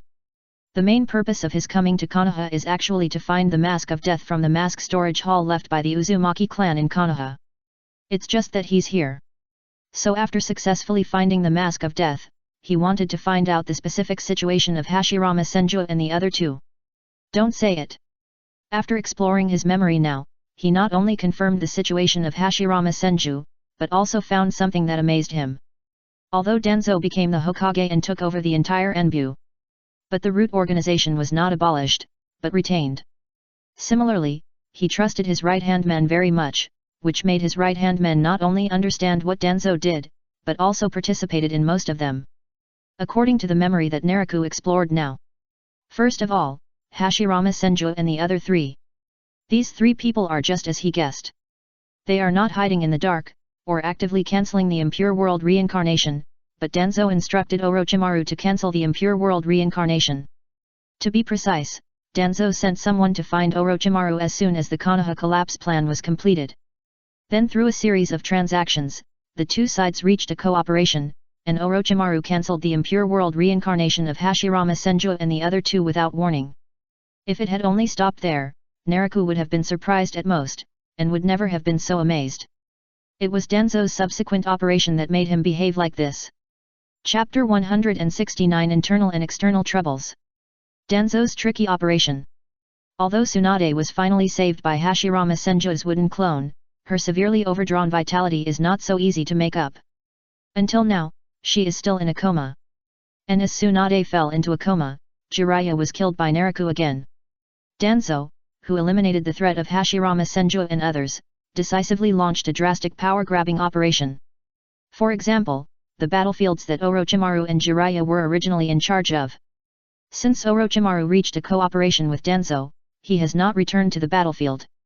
The battlefield he was in charge of was directly replaced by the Shimura clan sent by Danzo as the commander. The same is true for the battlefield that Jiraiya was in charge of.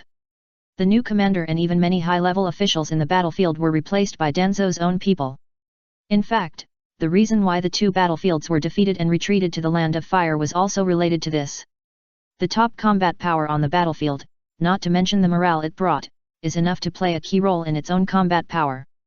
Without the top combat power, the Konoha ninjas on both battlefields naturally found it difficult to withstand the fierce offensive of Yekeng and the Third Raikage. In addition to the seizure of power on the battlefield. The same is true in Konoha. For example, the Uchiha clan supported Tsunade because of Danzo's oppression.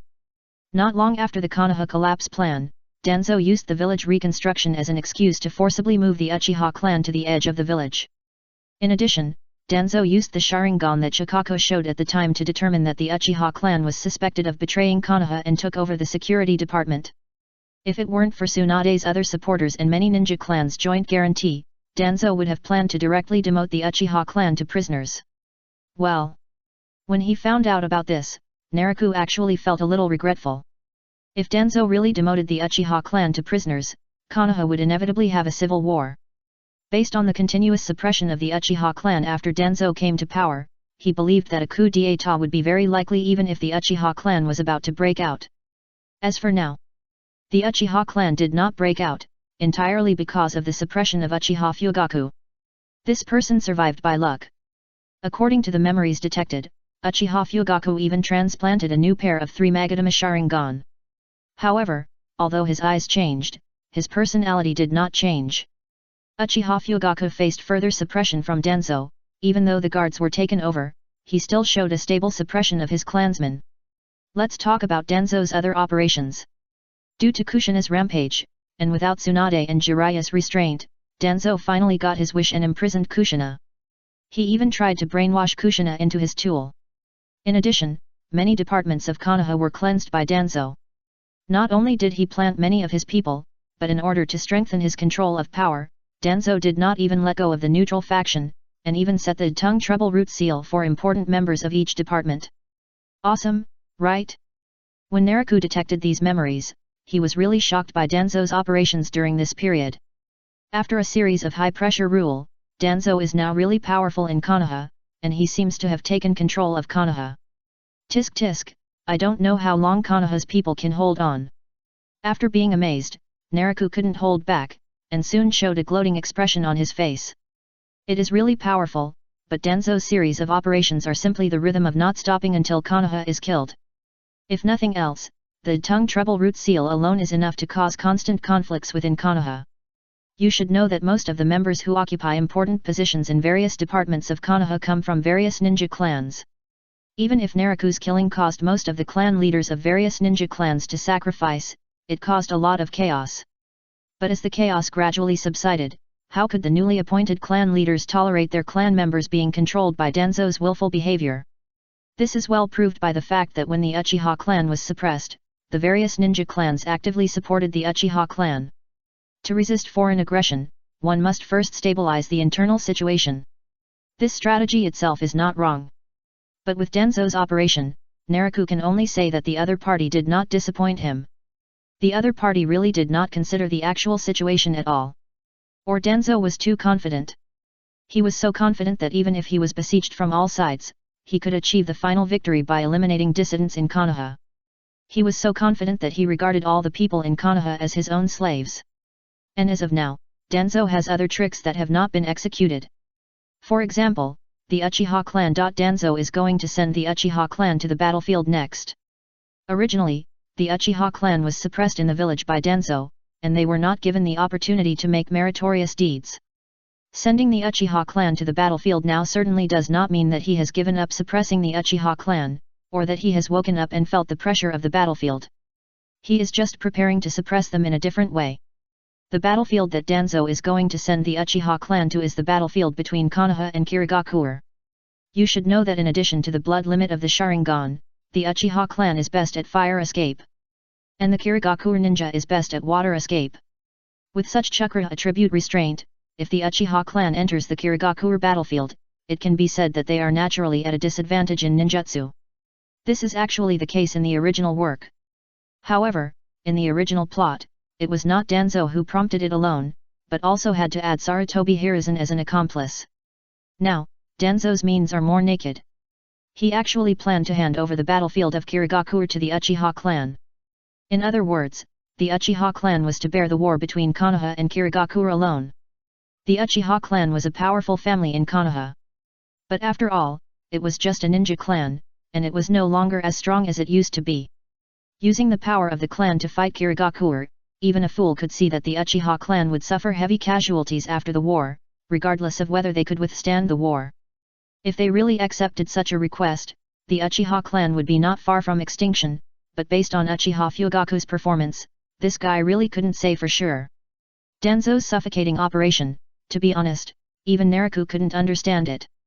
But what was even more suffocating was that when he thought that the person leading the Uchiha clan now was Uchiha Fugaku, he really couldn't be sure whether the other party would agree. Well, whether Uchiha Fugaku would agree or not, it was a good thing for him anyway. If they agree, the Uchiha clan will suffer heavy casualties, which will further weaken Konoha's strength. If they don't agree, the contradictions within Konoha will be further intensified. In short, no matter how it develops, Konoha's future days are destined to be uneasy. The intelligence has been collected. Naraku twisted the head in his hand casually, and the dead body fell to the ground.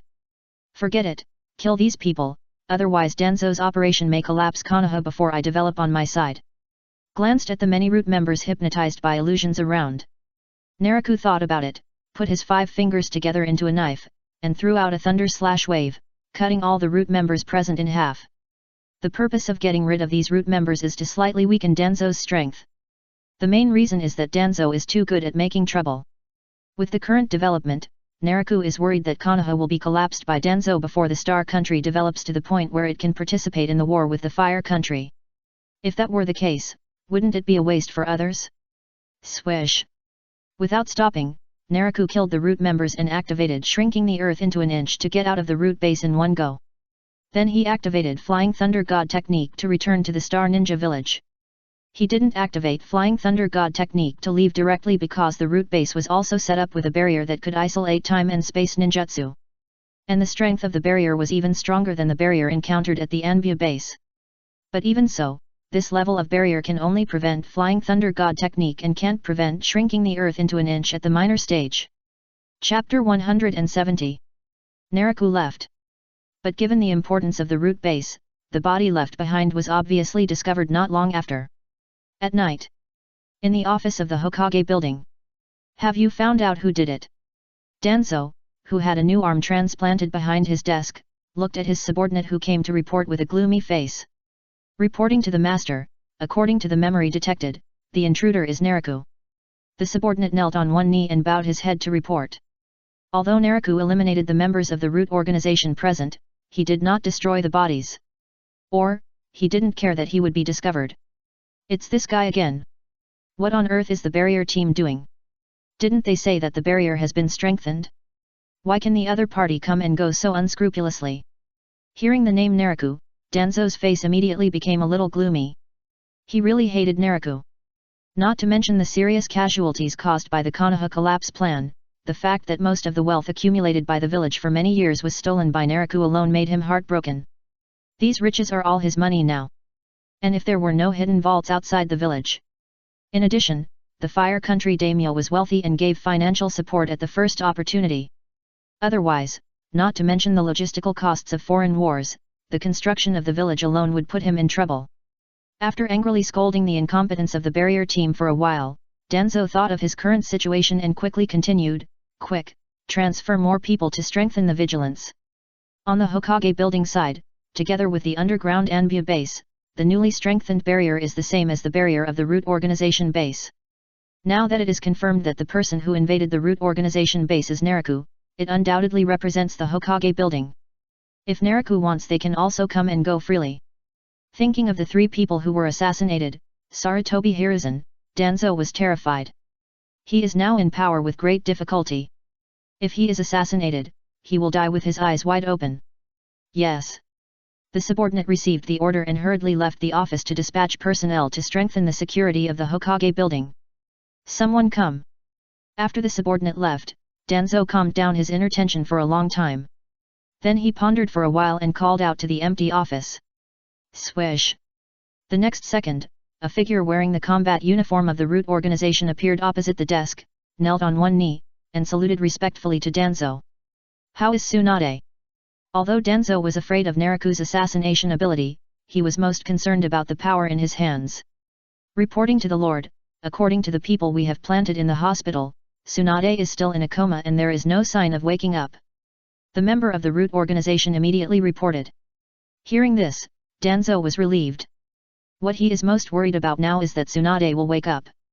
After all, the biggest threat to his rule in the entire Konoha is the other party. Sir, why don't we just kill Tsunade? The root organization members who can be arranged by Danzo are naturally Danzo's loyal warriors. The current root organization members obviously want to solve problems for their master, so they can't help but ask. Danzo said in a deep voice, "It's not the time yet." He naturally wants to eliminate the threat of Tsunade once and for all. But unfortunately, he can't do it now. The reason lies in Orochimaru. Although Orochimaru reached a cooperation with him and even took the initiative to hand over the command of the battlefield to him, one of the terms of the transaction between the two parties was that he could not touch Tsunade. Although Danzo sneered at this, he temporarily accepted this condition. Especially now he still needs to use Orochimaru to break the power of wood release. Feeling the transplanted right arm. The feeling of powerlessness made him feel disgusted and eager. Wait, when I get the power of wood release, no one in this world can threaten me, whether it's Tsunade or Naraku. In the Konoha collapse plan, the battle between Naraku and Hashirama Senju not only raised Naraku's reputation in the ninja world to a new level, but also made Danzo and Orochimaru deeply realize the power of wood release. Orochimaru will cooperate with Danzo, and wood release is a big factor. Because the benefits given by Danzo include full support for his research on wood release. Both of them want to steal the power of wood release. And now, Orochimaru is cultivating a new arm for Danzo with the cells of Hashirama Senju. According to the experimental data given by Orochimaru, this new arm will give birth to the power of wood release. Danzo is naturally full of expectations for this. Star Country. Nineth floor of the Star Building. Naraku is studying the death mask in his hand. It's a pity that the other masks are useless, otherwise we might be able to find more ghosts and gods. When studying the death mask, Naraku felt quite regretful. What he regretted was the other masks in the collection hall. In the mask collection hall of the Uzumaki clan, there were not only the death mask, but a total of 29 masks. At first, Naraku was surprised to think that the other masks, like the death mask, could summon other ghosts and gods. But unexpectedly, after a divine sense investigation, he found that the other masks were not only decorations, or the ghosts and gods they belonged to had died, and there was nothing wrong with these masks. Compared with this, the death mask found from it was different. There was a very special spiritual contract hidden inside this mask. Although it was a bit regrettable that he could not find more ghosts and gods, Naraku quickly adjusted his mentality and concentrated on studying the spiritual contract in the death mask. This summoning contract is more complicated than an ordinary summoning contract, and the other party of the contract seems to be connected to an alien space. As the research deepened, Naraku gradually cracked the contract of the death mask with his extraordinary understanding and analysis of his spiritual consciousness. He was thoughtful. There are many alien spaces in this world. For example, Kamyu, one of the Manjiki Sharingan pupil techniques, is connected to an alien space. And Kagaya Atsutsuki's Aim no Michu can freely weave the desired space. At this time, as the summoning contract in the death mask was cracked, Naraku sensed that the other party of the contract was connected to an alien space. The death mask, like the Ashiki Fusion, can summon the death god. However, compared with the Ashiki Fusion, the death mask is obviously more closely connected to the death god.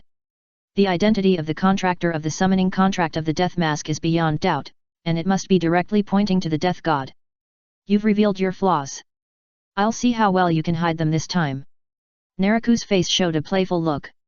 A few days later, in the valley where the god of death was summoned for the first time, Naraku flashed again. Bang! Smoke was everywhere. 4 true energy shadow clones appeared. The true energy shadow clones looked at Naraku, who was the original body, and then tacitly dispersed in all directions, then sat cross-legged and served as guards. Reverse summoning technique. After doing a good job of defense, Naraku did not hesitate, and immediately bit his finger and smeared the blood on the mask of the god of death. According to the seal method he had studied in the past few days, the two sides quickly he formed a seal in front of him, and finally pressed it on the death mask. The true energy flowed through his palm and poured into the spiritual contract in the death mask. In an instant, the spiritual contract spread out complex patterns, causing a strong suction force to come from the death mask. Swish! Naraku did not resist the suction from the death mask, and the whole person was sucked into it and quickly disappeared in the valley. Using the spiritual contract of the death mask as a medium, Naraku, who was sucked into the death mask, actually used the reverse spiritual summoning technique to go in the opposite direction to the different space connected by the spiritual contract. Swish! In a dizzy shuttle. When Naraku appeared again, he had arrived at a plain. Looking around, there was a dark edge in the distance and the sky. At the same time, the plain was barren, with only bare red rocks. Buzz! When Naraku looked around, suddenly, opposite him, a huge figure comparable to the complete Susanoo appeared silently from the void. Chapter 171 Sword Slashing the God of Death. The figure was half hidden and half visible. The familiar white robe, the familiar green face, fangs, and double horns on the head. This huge figure was the God of Death. Looking down from above, overlooking Naraku under his feet. The moment the God of Death appeared, he raised his right foot with indifferent eyes and stomped on Naraku fiercely. Thunder method thunder. Seeing the God of Death stomping towards him, Naraku looked calm, and he circulated his true energy and punched out a violent thunder bomb. Boom! The thunder bomb hit the bottom of the God of Death's feet, and suddenly, a deafening roar resounded throughout the plain. The thunder bomb turned into a shocking bombardment filled with thunder and lightning, which not only shattered the right foot of the God of Death, but also engulfed the entire body of the God of Death. Screech! The body of the God of Death engulfed by thunder and lightning twisted, and at the same time, a shrill scream that shook the void came out of his mouth. This scream was not just a cry of pain, but a terrible sound wave attack. The scream reached Naraku's ears, and his heart trembled, as if his soul would be shaken out of his body. The eyes were scattered and his expression was trance. Just when Naraku was hit by the screaming soul, the huge God of Death in front of him turned into a bubble and disappeared. Correspondingly, behind Naraku, a God of Death of the same size as the usual summon suddenly appeared. Holding a short knife, the appearing God of Death rushed forward quickly and slashed at Naraku from behind. Thunderbolt! Thunder suddenly appeared. The body of the God of Death who rushed towards Naraku was shaken. The thunder came from Naraku, and it pierced the forehead of the God of Death accurately, leaving a hole. Look at Naraku again. What a distracted look, what a trance. These have long disappeared from Naraku's face. When the God of Death rushed forward, Naraku had already predicted and turned around. Thunderbolt! After a thunderbolt, there were more thunderbolts. The sword pointed continuously. Naraku shot dozens of thunderbolts in a moment of indifference, shooting the unprepared God of Death into a sieve. During this process, the God of Death trembled and stepped back until Naraku stopped attacking, and knelt on one knee on the ground powerlessly. There were holes all over his body, and his body became more illusory. This look seemed to have been seriously injured by Naraku's continuous thunderbolts. In response to this, Thunder Method Thunderbolt. The stopping of thunderbolts was not the end at all, but to prepare for a stronger attack. Naraku was not shaken by the seriously injured state of the God of Death. He raised his hand and condensed a terrifying thunder bomb again, punching at the opponent. Swish! The God of Death, who was originally seriously injured, suddenly looked up at the thunder bomb, and his figure instantly disappeared into the void as he appeared. Boom! The thunder bomb flew a distance and landed in the distance, immediately forming an amazing bombardment, blasting a huge deep pit like a meteorite impact on the plain. The earth shook. The dark edge around was also rippling. Without waiting for the aftermath of the bombing to end, Naraku turned around and kicked sideways quickly. Bang! When Naraku turned around and kicked sideways, the figure of the God of Death appeared again in the void behind him. It can be seen that the holes on the God of Death's body that were pierced by the thunder have all disappeared. It is obvious that the previous seriously injured state was just a disguise. The God of Death obviously did not expect Naraku to see his appearance in advance. As soon as it appeared, a side kick filled with surging true energy landed fiercely on its head. In the fierce impact, the God of Death did not even have a chance to react, and was kicked away with its head deformed. Swish! Shrinking the earth into an inch was performed. Before the God of Death flew far, Naraku flashed above it in an instant. Boom! Condensed a terrifying thunder bomb. Naraku followed the trend and blasted the God of Death below into the earth with a powerful punch. The subsequent bombardment destroyed the earth and formed a huge deep pit. With the shock wave formed by the bombardment, Naraku's figure floated into the air and landed on the edge of the huge deep pit. Whoosh! In the agitated dust, Just as Naraku landed, an arm extended from the huge deep pit and attacked. The sharp nails turned the palm into a claw, and fiercely grabbed Naraku's head, as if to crush Naraku's entire head. Move your feet. Naraku calmly dodged sideways sharp claws. Clang!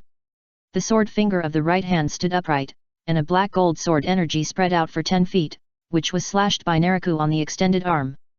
The sword energy was sharp. The arm was broken immediately. The broken arm fell to the ground. The remaining arm quickly retracted. Violence! The scream that was enough to shake the soul sounded from the huge pit. The owner of the arm was naturally from the god of death. The arm was cut off and it soared into the sky in shock and anger, flying to the air above the huge pit. When it opened its mouth, countless evil ghost-like souls rushed out of the mouth of the god of death, sweeping towards Naraku frantically. Soared into thousands. Naraku stared at the countless evil ghosts that attacked, drew a circle in front of him with his sword finger, and then pointed out with one finger. Clang, clang, clang. Countless glowing black gold sword chi condensed with Naraku's sword finger, and instantly formed a terrifying sword chi tornado to meet the attacking evil spirits. It seemed that two torrents appeared in the sky, fiercely meeting and colliding with each other. Evil spirits were torn apart and annihilated by the sword chi. The result of the collision was completely one-sided. The black gold sword chi tornado strangled the evil spirits and quickly approached the death god who was the source of the evil spirits. Swish! The death god hid in the void again. Just the next second, he was embarrassedly ejected from the void. Look around again. A huge rectangular barrier appeared around at some point. In the four corners below the barrier, you can clearly see 4 Naraku's true chi shadow clones maintaining the operation of the barrier. What Naraku is best at is learning. He learned the barrier technique that can isolate time and space from Konoha. He even carefully improved it and developed a barrier with higher isolation strength. Its strength is such that even a ghost like the god of death cannot pass through the barrier. If you want to catch prey, you must prevent it from escaping. Naraku has not been unprepared in the past few days, and has built a solid cage for it. The form and spirit are like a sword. The man and the sword are one. Although the black gold sword chi has not yet broken through the minor success, it has undoubtedly made great progress compared to when it was just learned. Similarly, Naraku has also studied the use of the black gold sword chi. Separate the true chi and the true chi shadow clones, and block it with the space-time barrier. On the ground below, Naraku soared into the air, and the whole person turned into a 10-foot-long black gold sword chi, which flew past the god of death who popped out of the void as fast as lightning. Zhang! The sword chi left a shadow. The remaining sword chi light has not yet dissipated, and the god of death has already split his eyes to the two sides with a dull look, showing a scene of being split into two. Come here. Disperse the sword chi around him. Naraku stood in the air and turned to look at the split death god. A golden vertical pupil appeared between his eyebrows. The surging pupil power turned into fierce gravity. Gravity was like 2 big hands, grabbing the split bodies of the death god, compressing them and rolling them back to Naraku.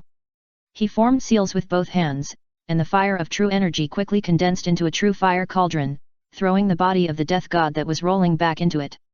Ah! While the true fire was burning, a shrill scream came from the true fire cauldron. The death god whose body was split into 2 was not really dead. Along with the screams, the walls of the true fire cauldron showed palm prints, fist prints, etc. It was obvious that the death god who originally wanted to fake his death and seek a chance to escape could no longer disguise himself under the burning of the true fire, and wanted to break the true fire cauldron and escape. But how could Naraku give the other party this opportunity?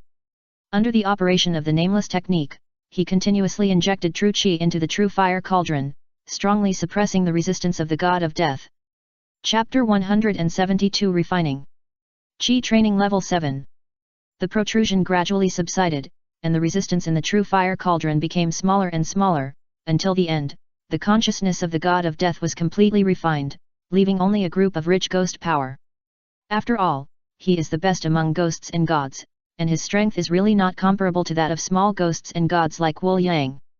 While continuing to refine the power of ghosts and gods, Naraku expressed admiration for the strength of the god of death. Although he won this battle, it does not mean that the god of death is weak. Otherwise, he would not have used the trump card of Suinjin Sword Chi after a while of fighting. In terms of strength, the god of death has definitely exceeded the 3rd stage of the elite Jonin and risen to the level below the 6 paths. If he had not prepared the time and space barrier in advance to block it, I am afraid that even if he won in the end, it would be difficult to keep the opponent. Naraku never belittles his excellent enemies. Of course, praise is praise, but what needs to be done is still to be done. With continuous refining, the ghost power left by the god of death quickly eliminated the dross and retained the essence in the refining of the true fire cauldron. Until the refining is over. When Naraku removed the true fire cauldron, the ghost power of the god of death had been refined into a high-purity ghost power crystal like the original ghost. Naraku waved his hand to take the ghost power crystal into his hand, and after a spiritual sense exploration, a satisfied smile immediately appeared on his face. The ghost power of the god of death is far superior to the ghost. With these ghost powers, let alone the perfection of the 6th level of chi training, even a breakthrough is no longer a problem. The split bodies of the god of death caught the first 2 times, Naraku had already refined and absorbed them. Although its effect although not as good as the ghost, his cultivation has been greatly improved, and he is very close to the perfection of the 6th level of chi training. Now he has obtained the power of the ghost of the god of death. The perfection of the 6th level of chi training can no longer satisfy Naraku, but has made him look forward to breaking through to the 7th level of chi training. Calm down his mind. Naraku did not rush to absorb the power of the ghost in his hand, but looked at the alien space again. Although the god of death is dead, the alien space has not disappeared. It is obvious that this alien space was not opened up by the god of death, but existed before the arrival of the god of death. Yes, this can be used as a storage space in the future. After observing the scale and strength of the space, Naraku expressed satisfaction. It is like the alien space of God's power. Although Naraku does not have the ability to refine this alien space, he can set coordinates and use it as a storage space. It took some time. According to the Flying Thunder God technique, Naraku arranged a large space coordinate in the space of the god of death, and then left. The way to leave is very simple, it is also the Flying Thunder God technique. Traveling through space is naturally more difficult than moving in normal space. However, Naraku's mastery of the Flying Thunder God technique has long surpassed the developer, Tobirama Senju. The spatial strength of the Death God space alone does not pose any obstacle to him. The 9th floor of the Star Tower. Naraku, who returned from the Death God space, began to retreat after a simple explanation to Nono. At this time, he held the ghost power crystal in his palms and continued to absorb the ghost power in it. The ghost power contained in the Death God's body is not comparable to the Death God's split body. With the absorption, the true energy running in Naraku's body grew rapidly. It is unknown how long it will last. When the ghost power crystal shrank by about 1/3, Naraku's body suddenly shook, and an amazing suction force immediately emerged from his body. Howling and rolling. A storm appeared out of thin air above the Star Tower, which made the people in the Star City look at it in surprise. But fortunately, Nono, who had been told by Naraku in advance, had already made arrangements in the city. As soon as the storm appeared, the security team immediately went into battle to calm the panicked crowd. The explanation for the storm was the same as in the Star Ninja Village period, which was defined as Naraku practicing some powerful ninjutsu. Naraku is the pillar of the Star Country. His practice of powerful ninjutsu will only show the strength of the Star Country. It's like the people of the Star City. Except for spies and other malicious people, the others, after a brief period of confusion, looked at the storm in the Star Building again with amazement and awe. The chaos was calmed down. Naraku on the 9th floor of the Star Building continued to transform. Just like the sudden appearance of the storm. This is the strange phenomenon brought by the spiritual energy vortex. After absorbing only 1/3 of the power of the ghosts and gods, Naraku has successfully pushed his cultivation to the perfection of the 6th level of chi training. Then he made a breakthrough in one go. The 6th to 7th level of chi training is the second major level of chi training, representing the transition from the middle stage of chi training to the late stage of chi training. This level is much more difficult than the early stage of chi training to the middle stage of chi training. Under normal circumstances, if Naraku wants to break through, he must prepare sufficient chi shadow clones and spiritual medicine.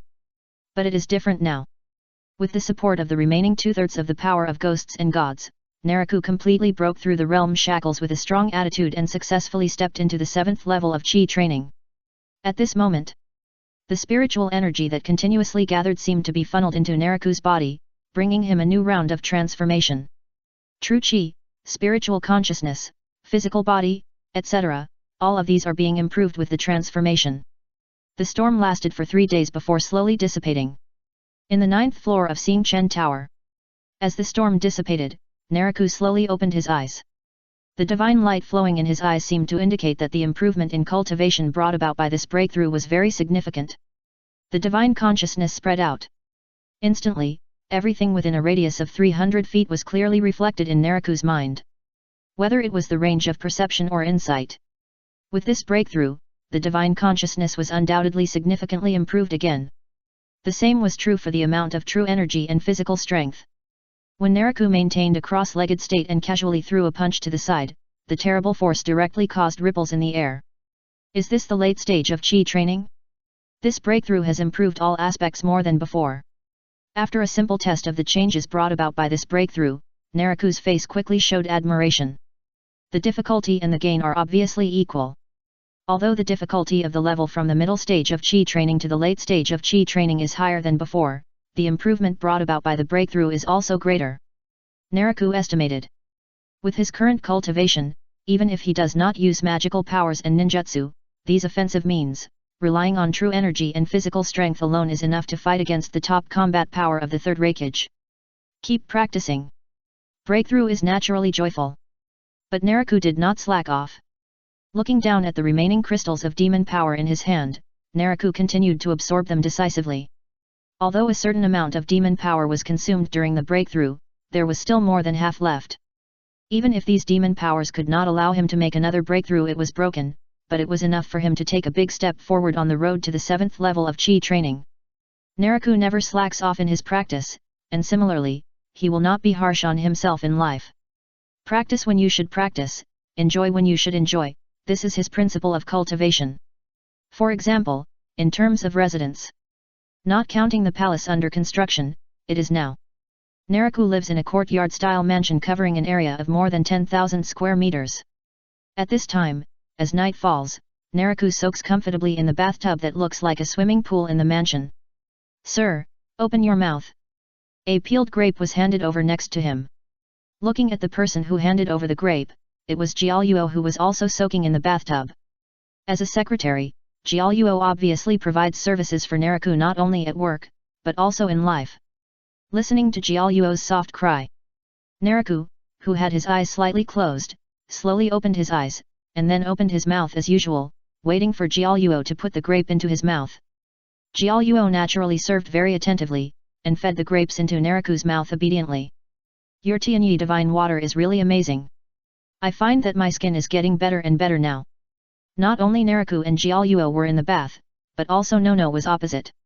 Soaking in the water, Nono held up a hand of water and let the water flow down her arm. She looked at her arm, which was as white as jade and even the pores were almost invisible, and couldn't help showing admiration on her face. The next chapter may be reviewed, remember to subscribe in time, and it will be released at 12 o'clock. Chapter 173 Tianyi Divine Water. Guard. The water in the bath is not ordinary water, but Tianyi divine water from Naraku. Until now, Nono feels that Tianyi divine water is very magical. Naraku, who was tasting grapes, heard Nono's praise and his eyes fell on him. Although the bath was surrounded by mist, it still couldn't block Naraku's sight. He looked at Nono and said with a smile, "It's not just the skin, don't you find that your figure is getting better and better?" Nono looked down at her fullness. Yes. Compared to the past, her figure has indeed changed a lot. How to say it? In short, the big ones are getting bigger, and the thin ones are getting thinner. Nono looked up at Naraku and said charmingly, "Why do I feel that this is not only the effect of Tianyi divine water, but also the credit of your hard work every day? Don't you like it?" "It's okay, but I feel it's a little inconvenient when fighting. I guess I have to wear a chest binder, otherwise it's too ostentatious." Nono said it was inconvenient, but there was no disdain on her face, but a smile on her face. Apart from anything else, she found that with the change of her figure, Naraku obviously became more frequent when working on her. For her, this is something worth being happy about. Naraku and Nono chatted casually. Suddenly, bubbles appeared on the water surface in front of Naraku. The next second, a figure raised his upper body from underwater. No more. Water splashed, and the figure that rose from underwater was Xia Rixing. She first took a deep breath, and then looked at Naraku with her eyes rolling. She moved forward very actively, and finally sat in Naraku's arms. She frowned slightly, and then relaxed. The water surface of the bathtub soon rippled. Naraku followed Xia Rixing's movements, and very considerately stretched out his hands, holding each other's fingers tightly, helping him to keep his balance and avoid falling. While Xia Rixing was busy, Nono, who was originally opposite, swayed and came over and sat next to Naraku. She first looked at Xia Rixing's expression with interest, then turned to Naraku and whispered, "Tianyi Divine Water is also effective in the ninja school. Not long ago, the person in charge of the ninja school came to report to me that third-year students can be arranged to graduate early. It's like Naraku bathing in Tianyi Divine Water.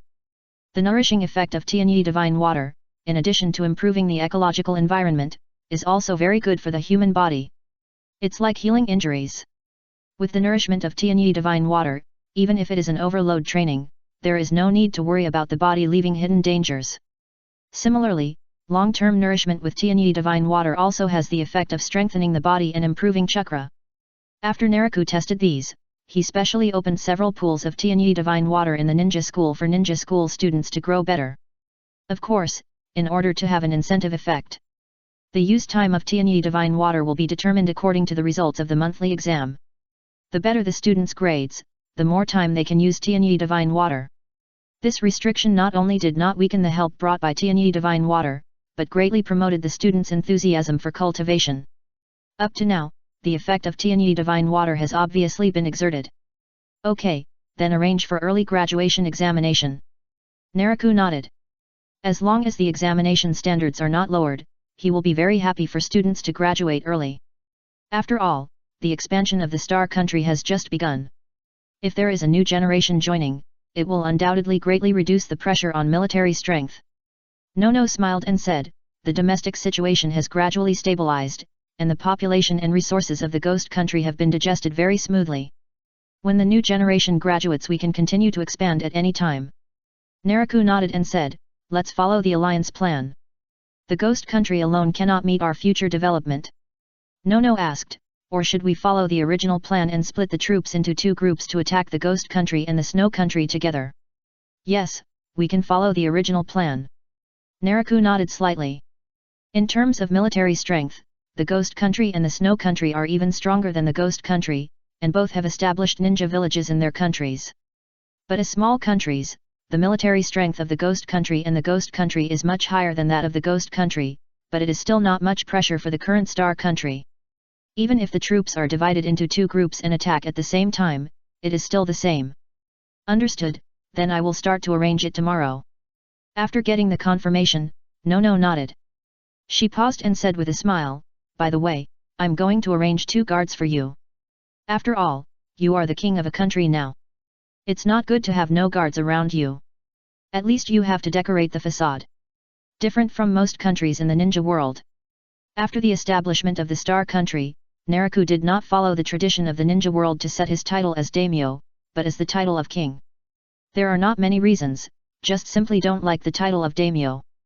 "Guards? That's fine." Hearing that Nono was going to arrange guards for himself, Naraku was a little surprised, but he still accepted the other party's proposal. Although with his strength, it is still unknown who will protect whom, but as Nono said, with his current status, it is indeed a bit worse without 1 or 2 guards around him. "Do you want to meet now?" "Don't worry, the guards I arrange for you are all women." Nono seems to be very concerned about the guards she arranged. Or it could be said that this is a gift she prepared specifically for Naraku. "Okay, you arrange it." Naraku naturally didn't care when he heard that the guards were female. Seeing this, Nono did not hesitate and clapped his hands. The sliding door of the bathroom was opened, and soon 2 graceful figures in white gauze walked in. "Your Majesty." The 2 graceful figures walked to the edge of the bath and bowed respectfully to Naraku in the bath. At the same time, the 2 women turned a blind eye to the scene in the bath, and there was no strange color on their faces. It was obvious that they had been trained by Nono in advance. "From the Hyga clan?" Naraku looked at the 2 women approaching, and his face was filled with surprise. The 2 women standing by the bathtub both rolled their eyes. "The most important thing is that they are a pair of twins who have just reached adulthood." "Yes, the guards I arranged for you are from the Hyga clan. They are sisters. The one on the left is the elder sister, named Hyga Rinka, and the one on the right is the younger sister, named Hyagayuka.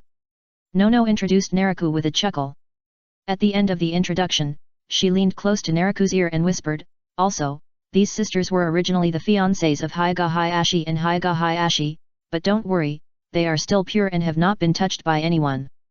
Naraku. He could see that Nono was not looking for a bodyguard for him, but a gift carefully prepared for him. However, looking at the twin sisters by the bath, not to mention the buffs on the two girls' looks were really outstanding. Just like Nono's introduction, whether it was the elder sister Hyaga Rinka or the younger sister Hyaga Yuka, their appearance was 70% similar to Hyaga Hinata. And it was not only their appearance that was similar, but also their figures. The thin white sand could not block the surging fullness of the two sisters. And it might be because of the practice of soft fist, the two girls had excellent body proportions and extremely slender waists. It was a typical representative of thin branches bearing fruit. Watch and cherish, you must pass. Chapter 174 The New Hyaga Clan. Yes, then let them be my bodyguards. Naraku said with satisfaction. He never suppressed his desires. No matter if it was beauty or anything else, he would certainly take what he liked. You two come down. Seeing that Naraku seemed satisfied with the gifts she arranged, Nono was also very happy. She knew very well that with Naraku's current strength and status, he would definitely need women in the future. Therefore, instead of waiting for others to give them, it would be better for her to check. At least in this way, she could better ensure that her position would not be shaken. Nono also had her own ambitions. Her ambition was to become the most important partner around Naraku. Yes, sir. When Nono waved to the two sisters, Hinata Rinka and Hinata Yuka, the two sisters walked into the bath very obediently. I don't know if Nono had explained it, or if the two sisters really ignored it. When Hinata Rinka and Hinata Yuka walked into the bath, they did not take off the veils on their bodies, which made the veils on the two sisters wet immediately after they walked into the bath. How to say it? The wet veil stuck to the body, which made the figures of the twin sisters more prominent and more attractive. Although they are twins, their appearances are almost the same. But there are still some differences in the expressions of Hinata Rinka and Hinata Yuka. For example, as the elder sister, Hinata Rinka gives people a sense of dignity as a good wife and mother. On the contrary, as the younger sister, Hinata Yuka is quite brave. As a younger sister, Hinata Yuka is different from her elder sister. After entering the bath, Hyaga Rinka, in addition to basic respect, also actively met Naraku's gaze. The look seemed to be curious, and seemed to be a bit expectant and teasing. Naraku was actually not unfamiliar with Hyaga Rinka and Hyaga Yuka. After all, he had set up new birds in cages for every member of the Hyaga clan. With the outstanding looks of Hyaga Rinka and Hyaga Yuka, it would be difficult for Naraku to not have an impression. Just as Nono introduced. As the fiancé of Hyaga Hayashi and Hyaga Hayashi, the elder sister Hyaga Rinka, who was arranged by the Hyaga clan as the fiancé of Hyaga Hayashi, is also a member of the Hyaga main family. The younger sister Hyaga Rinka had the same experience as Hyaga Hayashi. Because she was born a little later, she could only become a member of the Hyaga branch family. But now the situation has changed. All the Hyaga clan in the Star Country received the same treatment, except for Naraku, the only main family. It may be a change of status, or it may be that they want to fight for better treatment for their clansmen. In short, no matter whether it is an elder sister or a younger sister. When Xia Rixing was defeated, Hyaga Rinka and Hyaga Yuka were very proactive in cooperating with Nono to take over. This night was destined to be a happy night for Naraku. Crazy, Danzo is simply crazy. It's really too outrageous. Don't worry, Chief Fugaku, we will still support you this time. That's right, we can't let Danzo act recklessly, otherwise even if Tsunade wakes up, we may not have enough power to overthrow the other party. In the clan territory of the Uchiha clan. Whether it is a newly appointed clan leader like Inoshikajo or some senior members of Konoha, they are all talking with ugly faces. I am grateful for your support. Hearing everyone's opinions, Uchiha Fugaku, who was the center of the discussion, felt relieved. He stood up quickly and bowed to everyone present with gratitude to express his gratitude. But it's no wonder that Uchiha Fugaku was so serious. This incident was too threatening to the Uchiha clan. Just as Naraku remembered when he first explored. Not long ago, Danzo convened a high-level meeting. During the meeting, he said that the casualties in the battlefield of Kirigakure were too serious and he wanted to send the Uchiha clan as support. Then he said that the pressure on the other 3 battlefields was too great and he wanted to withdraw the original troops in the battlefield of Kirigakure to support. This operation seemed to relieve the pressure on the 3 battlefields of Sand Village, Cloud Village, and Rock Village, but in fact, all the pressure was concentrated on the battlefield of Kirigakure. To be precise, it fell on the Uchiha clan. Because the only people who went to Kirigakure to support were from the Uchiha clan. Uchiha Fugaku was naturally very angry about Danzo's arrangement. At the same time, it also caused opposition from many people. The Uchiha clan is very strong, but it is obviously unrealistic to say that they can rely on the power of the clan to compete with Kirigakure. Therefore, even without counting personal grudges, Uchiha Fugaku and many high-level officials of Konoha are very opposed to Danzo's random arrangement. Even after the high-level meeting, the opponents gathered at the Uchiha clan and held a small meeting. Hey, I don't know when Lady Tsunade will wake up. Yes, now the only one in the village who has the ability and prestige to lead us to resist is Lady Tsunade. Minato, how is Lady Tsunade's current situation? Has it improved a little? After Uchiha Fugaku expressed his gratitude, the topic of the crowd shifted to Tsunade. Some people looked sad, while others were looking forward to it. Those who can sit here are all people who are dissatisfied with Danzo's rule. They naturally hope that someone can take the lead in overthrowing Danzo. At present, Tsunade is the only one in Konoha who has this ability and prestige. During this period, someone looked at Minato Namikaze who was also among them.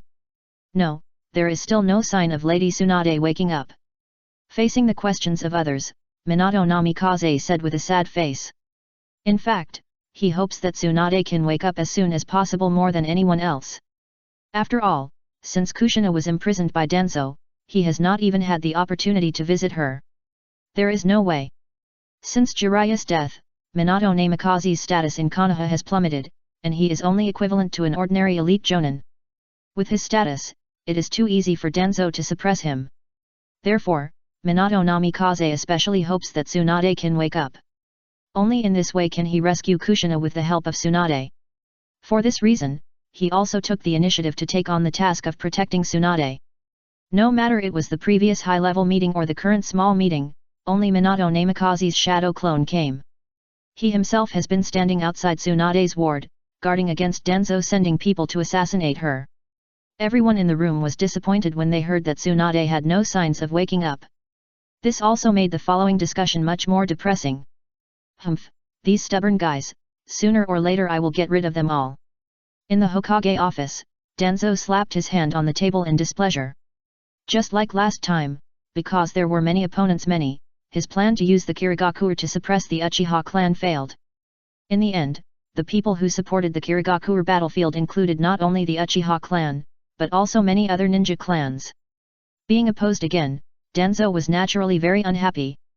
Not only the Uchiha clan, but even those who opposed him were regarded as rebels by him and needed to be purged.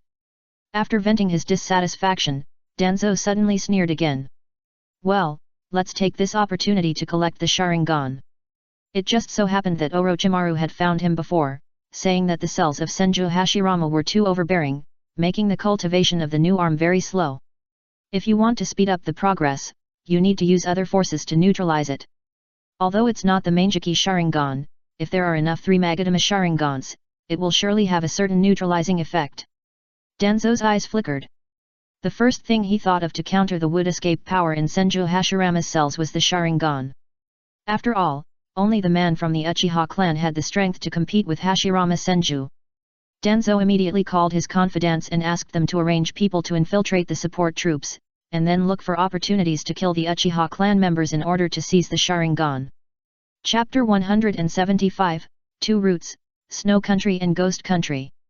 Because of its strong wealth as support, the speed at which the Star Country digests the Ghost Country is much faster than expected.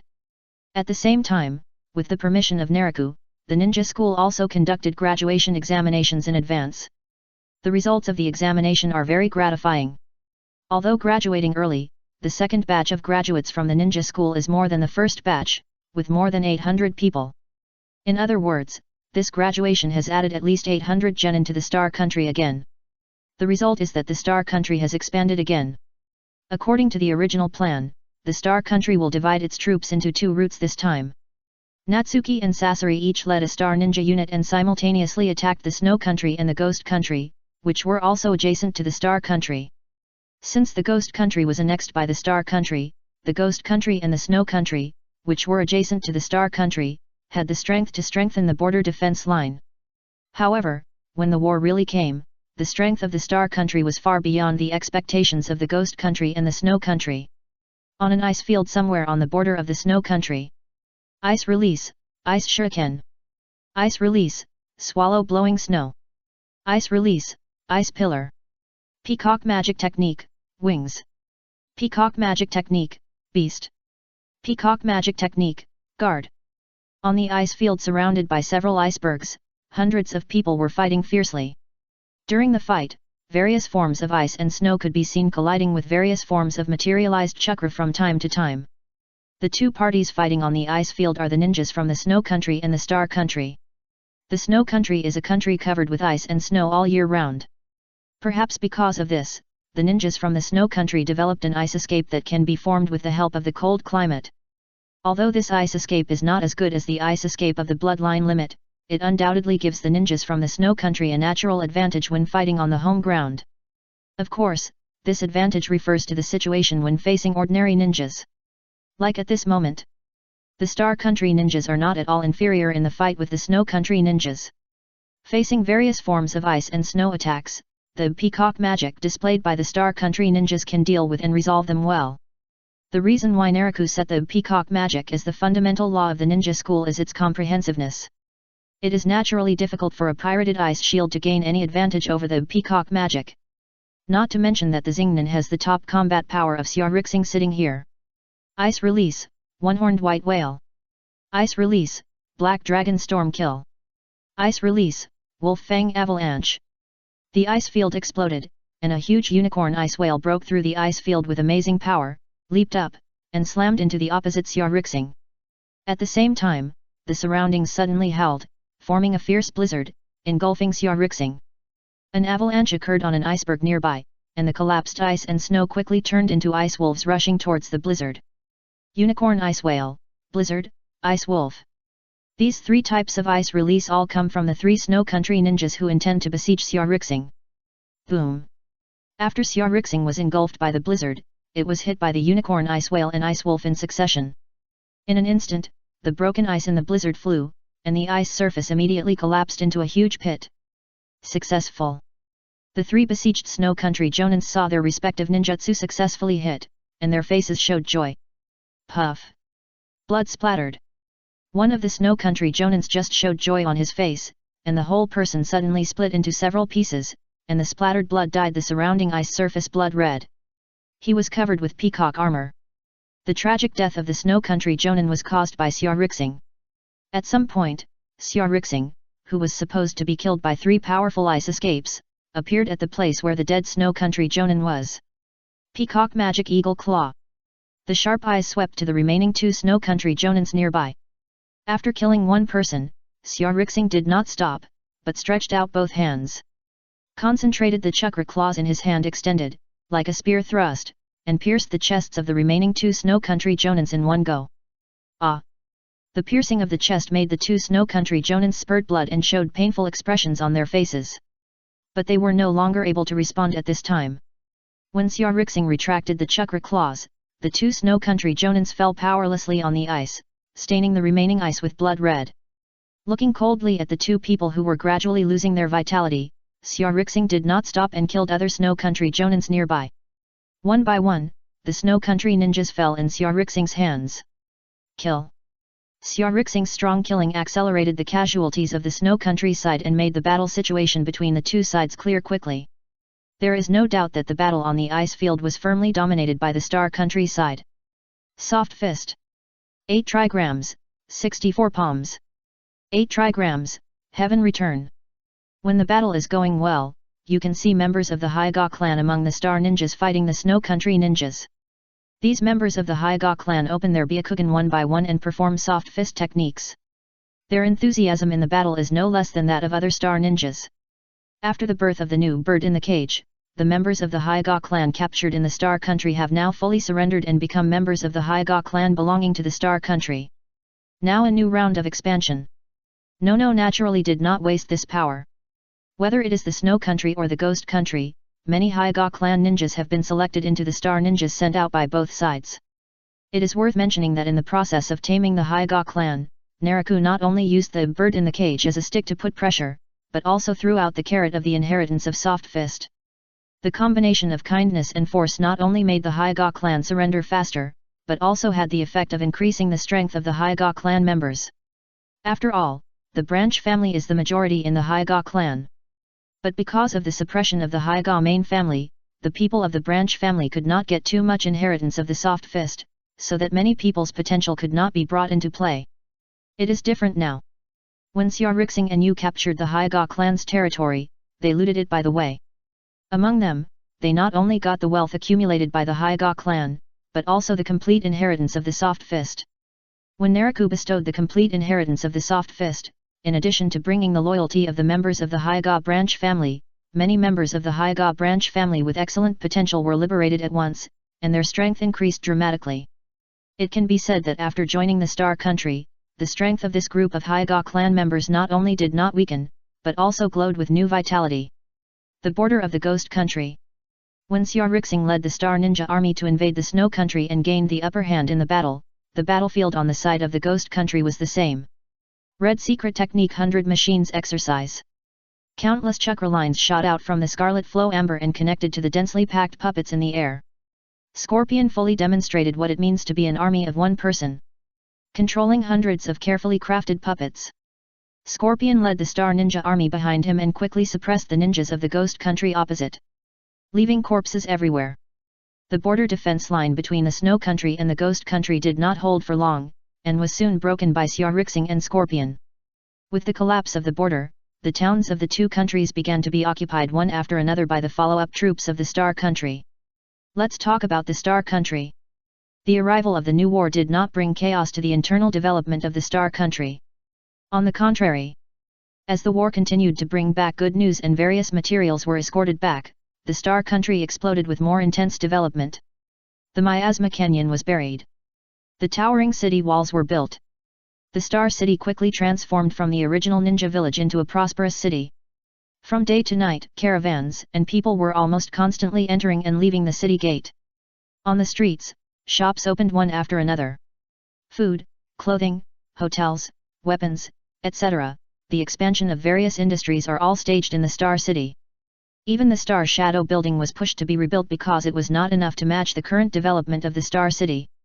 Chapter 176 Development of the Sky Eye. Chapter 176 Development of the Sky Eye. Led by the Minister of Construction Wolf himself, a tall new tower rose from the ground in the central area of the Star City. This tower is still divided into 9 floors. It's just that the scale is much larger than the former Star Shadow building. Especially the height, which reaches 99 meters. Each floor of the tower has a large balcony, with carved railings and painted lattices, and exquisite craftsmanship. Based on the scale of buildings in the ninja world, such a tall tower building is absolutely spectacular. Similarly, the newly built tower is no longer called the Star Shadow Tower, but is named the Star Tower by Naraku. The Star Tower is also the power center of the Star City and the entire Star Country. Swish! The Star Tower is sacred and inviolable in the hearts of the people of the Star Country. But at this moment, a figure suddenly appeared on the top of the Star Tower. Not bad. The figure standing on the top of the Star Tower is Naraku. He suddenly came to the top of the Star Tower, naturally not idle. It is not to chat, but to test the new tricks he has researched. It can be seen that Naraku, who stands on the top of the tower like a sword, has a golden vertical pupil between his eyebrows. This golden vertical pupil is not a real eye, but half hidden and half visible, as if it is formed by the gathering of energy. At the same time, the golden vertical pupil seems to exude majesty naturally, which makes people feel fearful at a glance. Naraku is now overlooking the entire Star City with the golden vertical pupil between his eyebrows. Under the gaze of the golden vertical pupil, Naraku can not only clearly see the pedestrians on the street far away, but everything in his sight seems to have pressed the slow motion button, which appears to be particularly slow. The name of the golden vertical pupil is Sky Eye. It is the eye technique that Naraku developed when he was inspired by studying the Sharingan. The ability of the Sky Eye is like the insight shown at this moment when overlooking the Star City. The ability of this eye technique perfectly inherits all the advantages of the Sharingan. Whether it is insight, illusion amplification, or copying, all of them have reached the level of the three Magadama Sharingan. And the most important thing is that the Sky Eye is different from the Sharingan. It can be obtained through practice, which is equivalent to an extremely powerful secret technique. After testing the effect of the Sky Eye and confirming that the effect is as predicted, Naraku removed the golden vertical pupil between his eyebrows, performed shrinking the earth into an inch again, and returned to the 9th floor of the Star Building. Like the Star Shadow Building, the 9th floor of the Star Building is still the training place arranged by Naraku for himself. Back to the 9th floor, Naraku immediately separated a group of shadow clones again and asked them to continue the development of the Sky Eye. That's right. It's the development of the Sky Eye. Although the current Sky Eye has the pupil power that is not inferior to the three Magadama Sharingan, it is still far from enough for Naraku. After all, he now has the Manjiki Sharingan and the Byakugan. Both can be used as references for the subsequent development of the Sky Eye. Let's pass on the Sky Eye to Nono in the evening. Although the Sky Eye has only just been developed, the pupil power it contains is already very outstanding. Naraku will naturally not treasure the Sky Eye. In addition to Nono, he is also prepared to teach the backbones such as Xiaorixing and Yu. After all, the stronger the people under his command are, the more energy he can put on training. The difficulty of practicing the Sky Eye is not too high. Or it can be said that from the beginning of development, Naraku has been willing to pass it on, so reducing the difficulty is one of the development items. In addition, the practice of the Sky Eye can be divided into 3 stages. These 3 stages are exactly equivalent to the evolution of the Sharingan. The first stage corresponds to the 1 Magadama Sharingan. The second stage corresponds to the 2 Magadama Sharingan. The third stage corresponds to the 3 Magadama Sharingan. It is worth mentioning that the Sky Eye can also be combined with the Sharingan and Byakugan. Just like Nono and the others. Once they master the Sky Eye, they can project the 3 Magatama Sharingan and Byan given to them by Naraku into the Sky Eye, thus forming a power of 1 + 1 2. Naraku has already conducted tests, and the projection of the 3 Magatama Sharingan is enough to make the third stage Sky Eye catch up with the Manjiki Sharingan. The increase in eye power brought about by such an increase in strength is undoubtedly very significant. Mada, the team that Uchiha Obito belongs to, has been selected to support the battlefield of the Hidden Mist Village, and their teacher Namikaze Minato is not with them. In the dark underground space, White Zetsu jumped out from a wall on one side and jumped in front of Uchiha Madara, who was sitting with his eyes closed. Oh? That kid finally came out, then let's start the plan. You go test the kid's capacity to see if he really has the qualifications to awaken the Manjiki. Uchiha Madara slowly opened his eyes and his eyes fell on White Zetsu opposite him. Understood, leave it to me. White Zetsu smiled and made an okay gesture.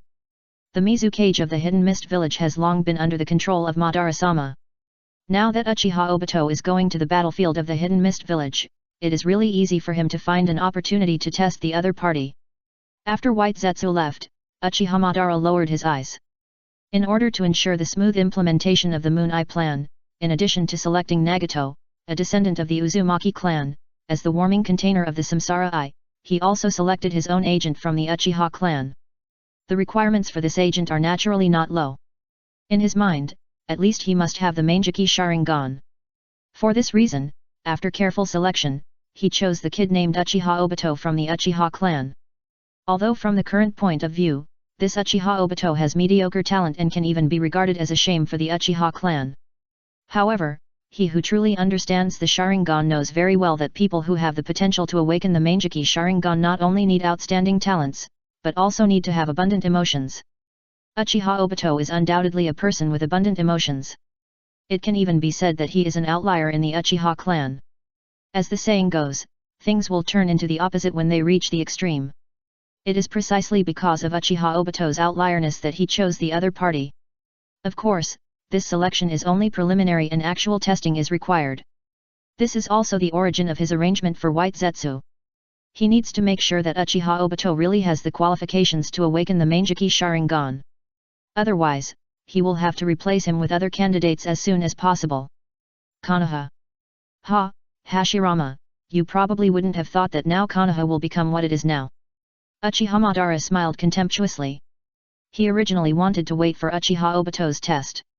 After all, the earlier the Sharingan awakens, the better, especially the Manjiki. If it awakens too early, it is easy to cause an overload on the body. Although the agent is just a tool to implement the Moon Eye plan in his eyes, it is still a long time before Nagato grows up, so the tool still needs to pay attention to durability. As for the situation in Konoha, he naturally paid close attention.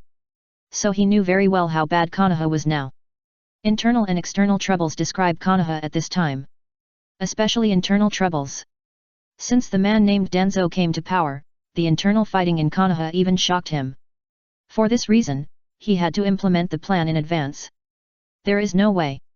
With the current internal fighting in Konoha, the Uchiha clan may collapse at any time. He didn't want the tool he carefully selected to die in the internal fighting in Konoha.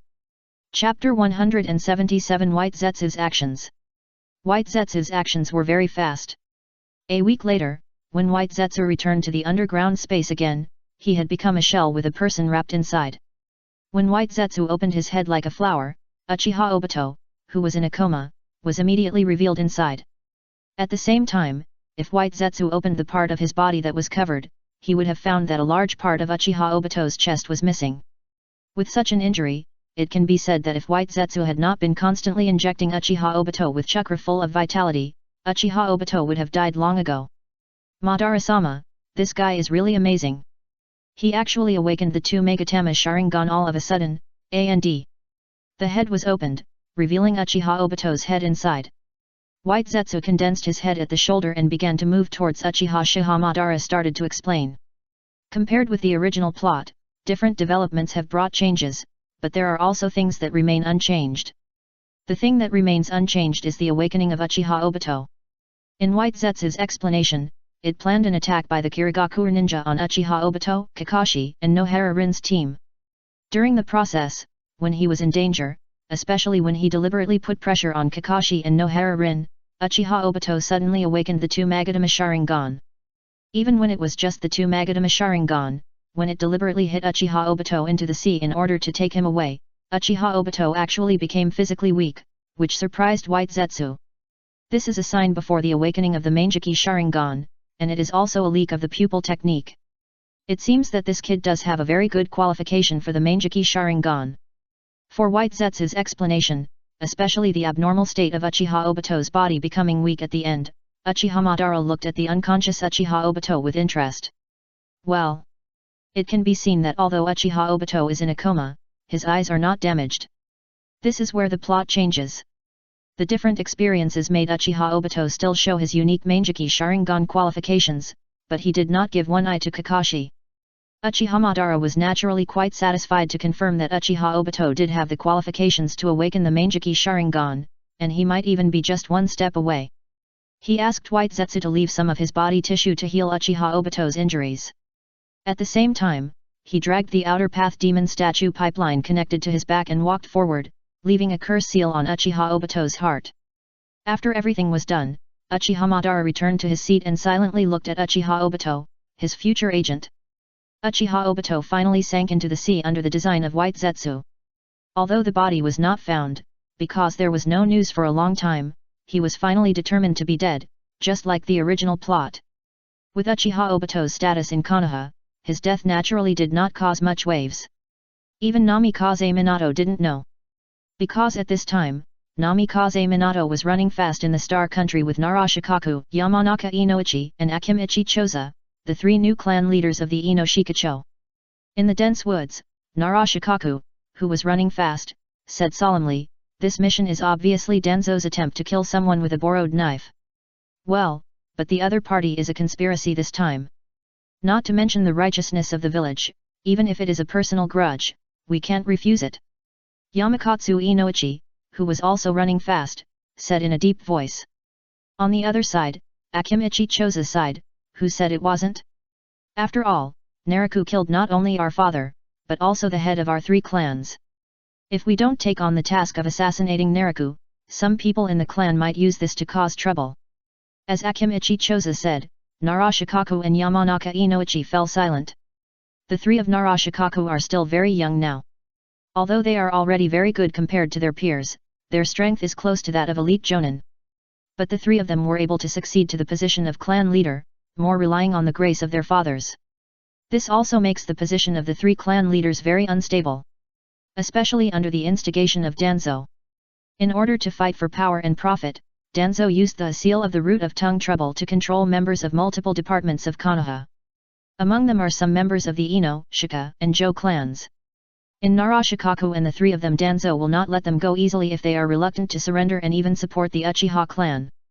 For example, now, Narashikaku and the other two are just like Minato Namikaze, who were ordered by Danzo to assassinate Naraku by the Hokage.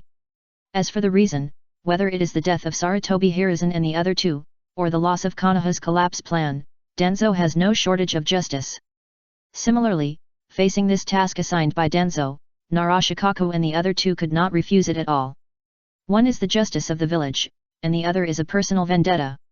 The previous chief of the Ino, Shikaku, and Jo clans was the father of Narashikaku and the others. With the revenge of killing their father in front of them, how could Narashikaku and the other two refuse it? Minato, I'm afraid you will have to take the lead in this mission.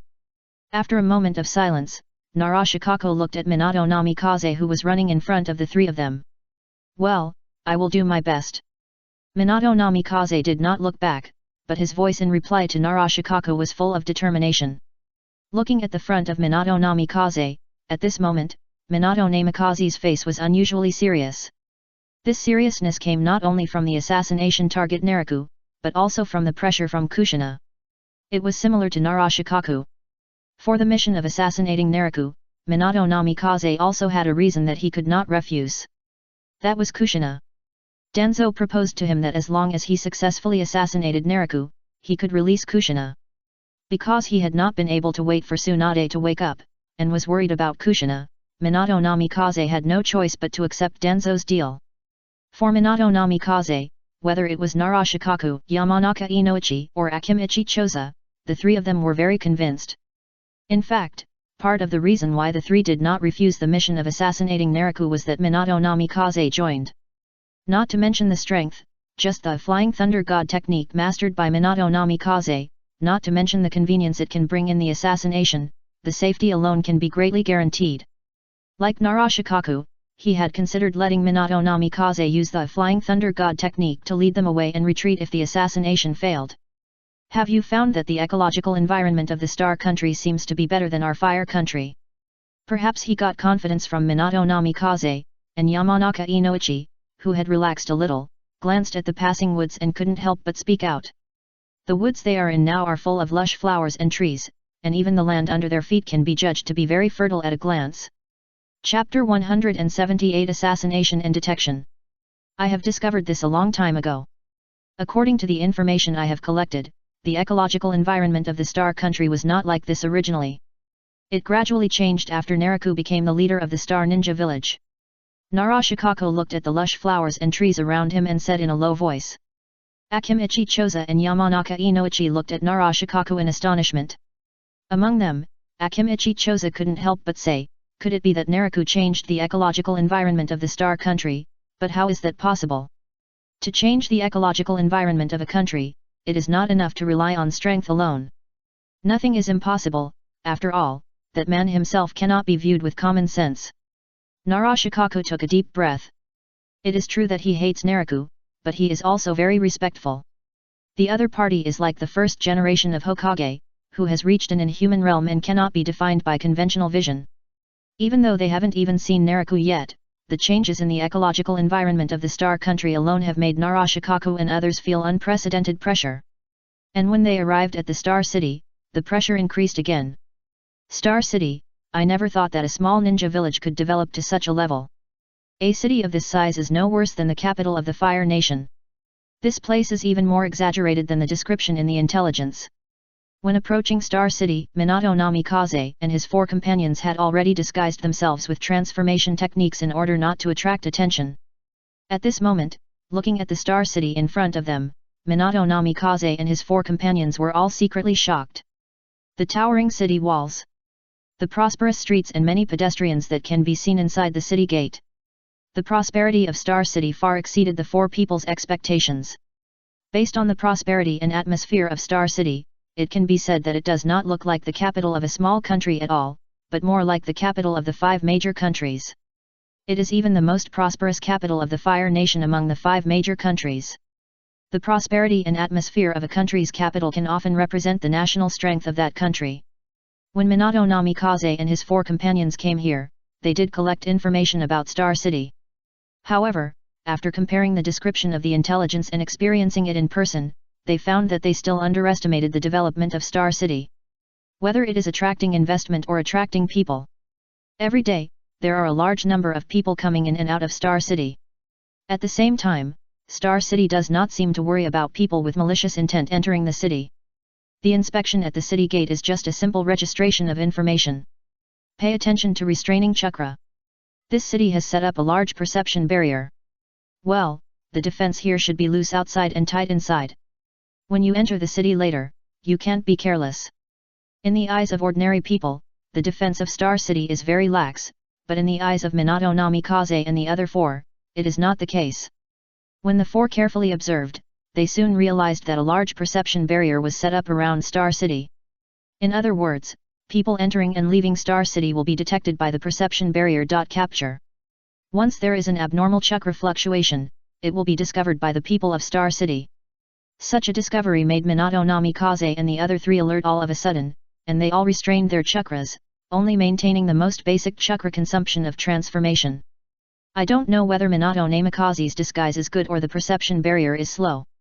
When Minato Namikaze and the other 4 mixed in the crowd entering and leaving Star City, the 4 of them, like everyone else, simply registered their information and entered Star City smoothly. Attention, people with high-level chakras have entered the city, the number is 4. Just as Minato Namikaze and the other 4 judged, the defense of Star City is loose on the outside and tight on the inside. And the defense strength in secret is even higher than Minato Namikaze and the other 4 expected. Just when Minato Namikaze and the other 4 passed through the perception barrier at the city gate, a perception staff on duty in the underground monitoring room near the city gate immediately gave a reminder.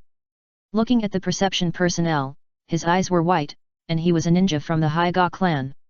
The 4 people, Minato Namikaze, had a very strong control over chakra, so that the perception barrier of the Star City could not detect the true details of the 4 people. But they could not escape the insight of the Byakugan. In the monitoring room, the captain of the perception team was also a Hyuga ninja. Open your eyes, open. When the perception captain heard the reminder from his subordinates, his face sank, and veins immediately appeared on both sides of his eyes. He also activated the Byakugan to perceive the area at the city gate. Enlarge the surveillance screen at the city gate. Yes, this, and this. Immediately print out photos of these 4 people and send them to the police department. In addition, these 4 people are suspected of using transformation techniques to disguise themselves. While the perception captain was perceiving, he directed the other members of the perception team to operate the monitors in the monitoring room. Soon, one of the surveillance screens was enlarged on the surveillance screen on one side of the wall. The surveillance screen showed people entering and leaving the city gate. The captain of the perception team quickly pointed out 4 people and ordered his subordinates to register the information. Looking at the surveillance screen, the 4 people pointed out by the captain of the perception team were the 4 people of Minato Namikaze who were disguised by the transformation technique. High-level chakra represents the existence of Jonin level or above. The perception team naturally dare not be negligent in this level of chakra. Soon, after registering the information, the members of the perception team immediately used the equipment equipped to transmit the relevant information to the police department. Because it was a high-level chakra, the police department who received the message did not dare to be negligent at all and reported it as soon as possible. The message was passed down step by step until it came to the director's office of the police department. Director, the monitoring team just received news that 4 high-level chakra personnel entered the city. A female star ninja reported in the director's office. High-level chakra. Opposite, Yu, who was sitting on the office chair and carefully maintaining a light blue long sword, looked up at the other party. Yes, Minister. We haven't sent anyone to monitor for the time being because we are worried about being discovered by the other party. The female star ninja added. High-level chakra. People who can have such chakra, except for a few outliers, basically have the strength of a Jonin or even an elite Jonin. If a master of this level is sent to monitor casually, it will not only be easily exposed, but also may cause unnecessary conflicts. Interesting, maybe I can exercise my body today. Putting the light blue longsword into the scabbard, Yu stood up. Although the scars on her face have been repaired under the nourishment of Tianyi divine water, she looks like a beautiful woman. But the fierce temperament she once had has not changed. Especially when she grinned, the sharp edge that seemed to be about to come out immediately made the female star ninja on the opposite side shudder. However, the female star ninja was not afraid. After all, she was arranged as an assistant by Yu, which was enough to prove that she was deeply trusted by Yu. Minister, do you want to notify Nono-sama? Seeing that the minister was about to do something big, the female star shinobu reminded him. Go ahead, I'll go check out the other party first. Yu nodded. Of course, she would not underestimate people with high-level chakra, and there were 4 of them. Especially in the city. If the comers really had bad intentions, they must control the battle scene to avoid chaos and losses. Very quickly, Yu and her assistant left the office together. Yu found the target through the information from the monitoring room. Her assistant reported the news to Nono-sama, who was working in the Star Building. Chapter 179, Exposure and Blockade. Star Tower, this is the power center of the entire Star Country. According to the current time, this is also the place where Naraku is most likely to stay. The guards of Star Tower must be very strong. It is best for us to wait for the other party to come out, especially at night. The mission is not urgent. Let's collect intelligence here first, so that even if the mission fails, we can at least have an explanation when we go back. Entering the Star City, Namikaze Minato and the other 4 were like tourists, seemingly wandering around the streets casually. But in fact, the 4 had already been connected spiritually under the secret technique performed by Yamanaka Inoichi, and could communicate freely in their hearts. Walking on the street, the attention of Minato Namikaze and the other 3 was mainly focused on the Star Tower in the center of the city. It was like the Hokage Tower in Konoha. The 4 people all judged that the most likely place for Naraku to stay now was in the Star Tower. Among them, Narashikaku suggested collecting information about the Star City first. This suggestion was quickly recognized by the other 3. There was no way. Even Minato Namikaze did not have much confidence in the assassination of Naraku, so they had to make the worst plan. For example, if they returned to the village after the mission failed, they would be suppressed by Danzo. For this reason, they had to make more preparations. Soon, Minato Namikaze and the other 4 dispersed at the next intersection, each heading in a direction, and began to collect as much information as possible about the layout of the Star City. Minato Namikaze and Inoshikacha. In the alley near the intersection where Minato Namikaze dispersed, there was a figure leaning against the wall.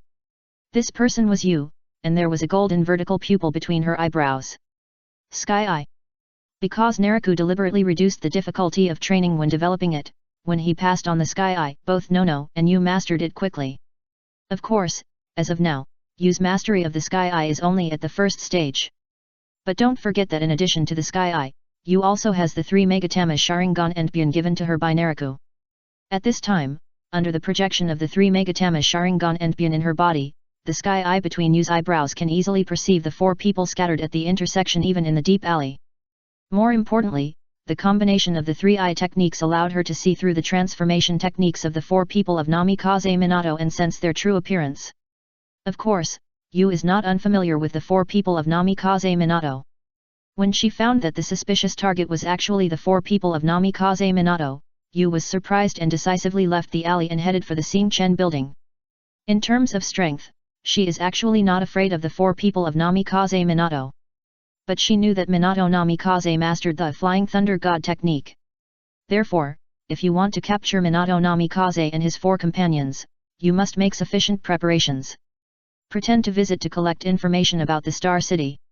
Until the evening, Minato Namikaze and his 4 companions gathered at the place agreed in advance. Rest for 1 night today, and look for opportunities tomorrow to see if there is a chance to assassinate Naraku. Okay, I have already found out where the other party lives, and I can go there to observe it in detail tomorrow. I have tried the Star Building, and it is indeed heavily guarded, and special credentials are required to enter and exit. The 4 assembled Minato Namikaze once again communicated spiritually with Yamanaka Inoichi's secret technique, and then found a hotel to stay after reaching a consensus. Night fell. It's really lively here, and there are still so many people on the street at night. In the hotel room, with the curtains opened slightly, Yamanaka Inoichi looked at the scene outside and said with a complicated expression. Although it was already night, the Star City was still brightly lit, as if welcoming a bustling night market that was no less than that during the day. For safety, even if it was not to attract attention, the 4 people of Namikaze Minato went in pairs and opened 2 rooms. The one who accompanied Yamanaka Inoichi was Akimichi Choza. Sitting on the edge of the bed, he was silent for a while when he heard Yamanaka Inoichi's words, especially when he looked up and saw Yamanaka Inoichi's complex expression. He knew why Yamanaka Inoichi was like this. My enemy, his hero. For them, Naraku was the enemy who killed his father and the villain who harmed the village, but in Star City and Star Country, Naraku's situation here was obviously the opposite.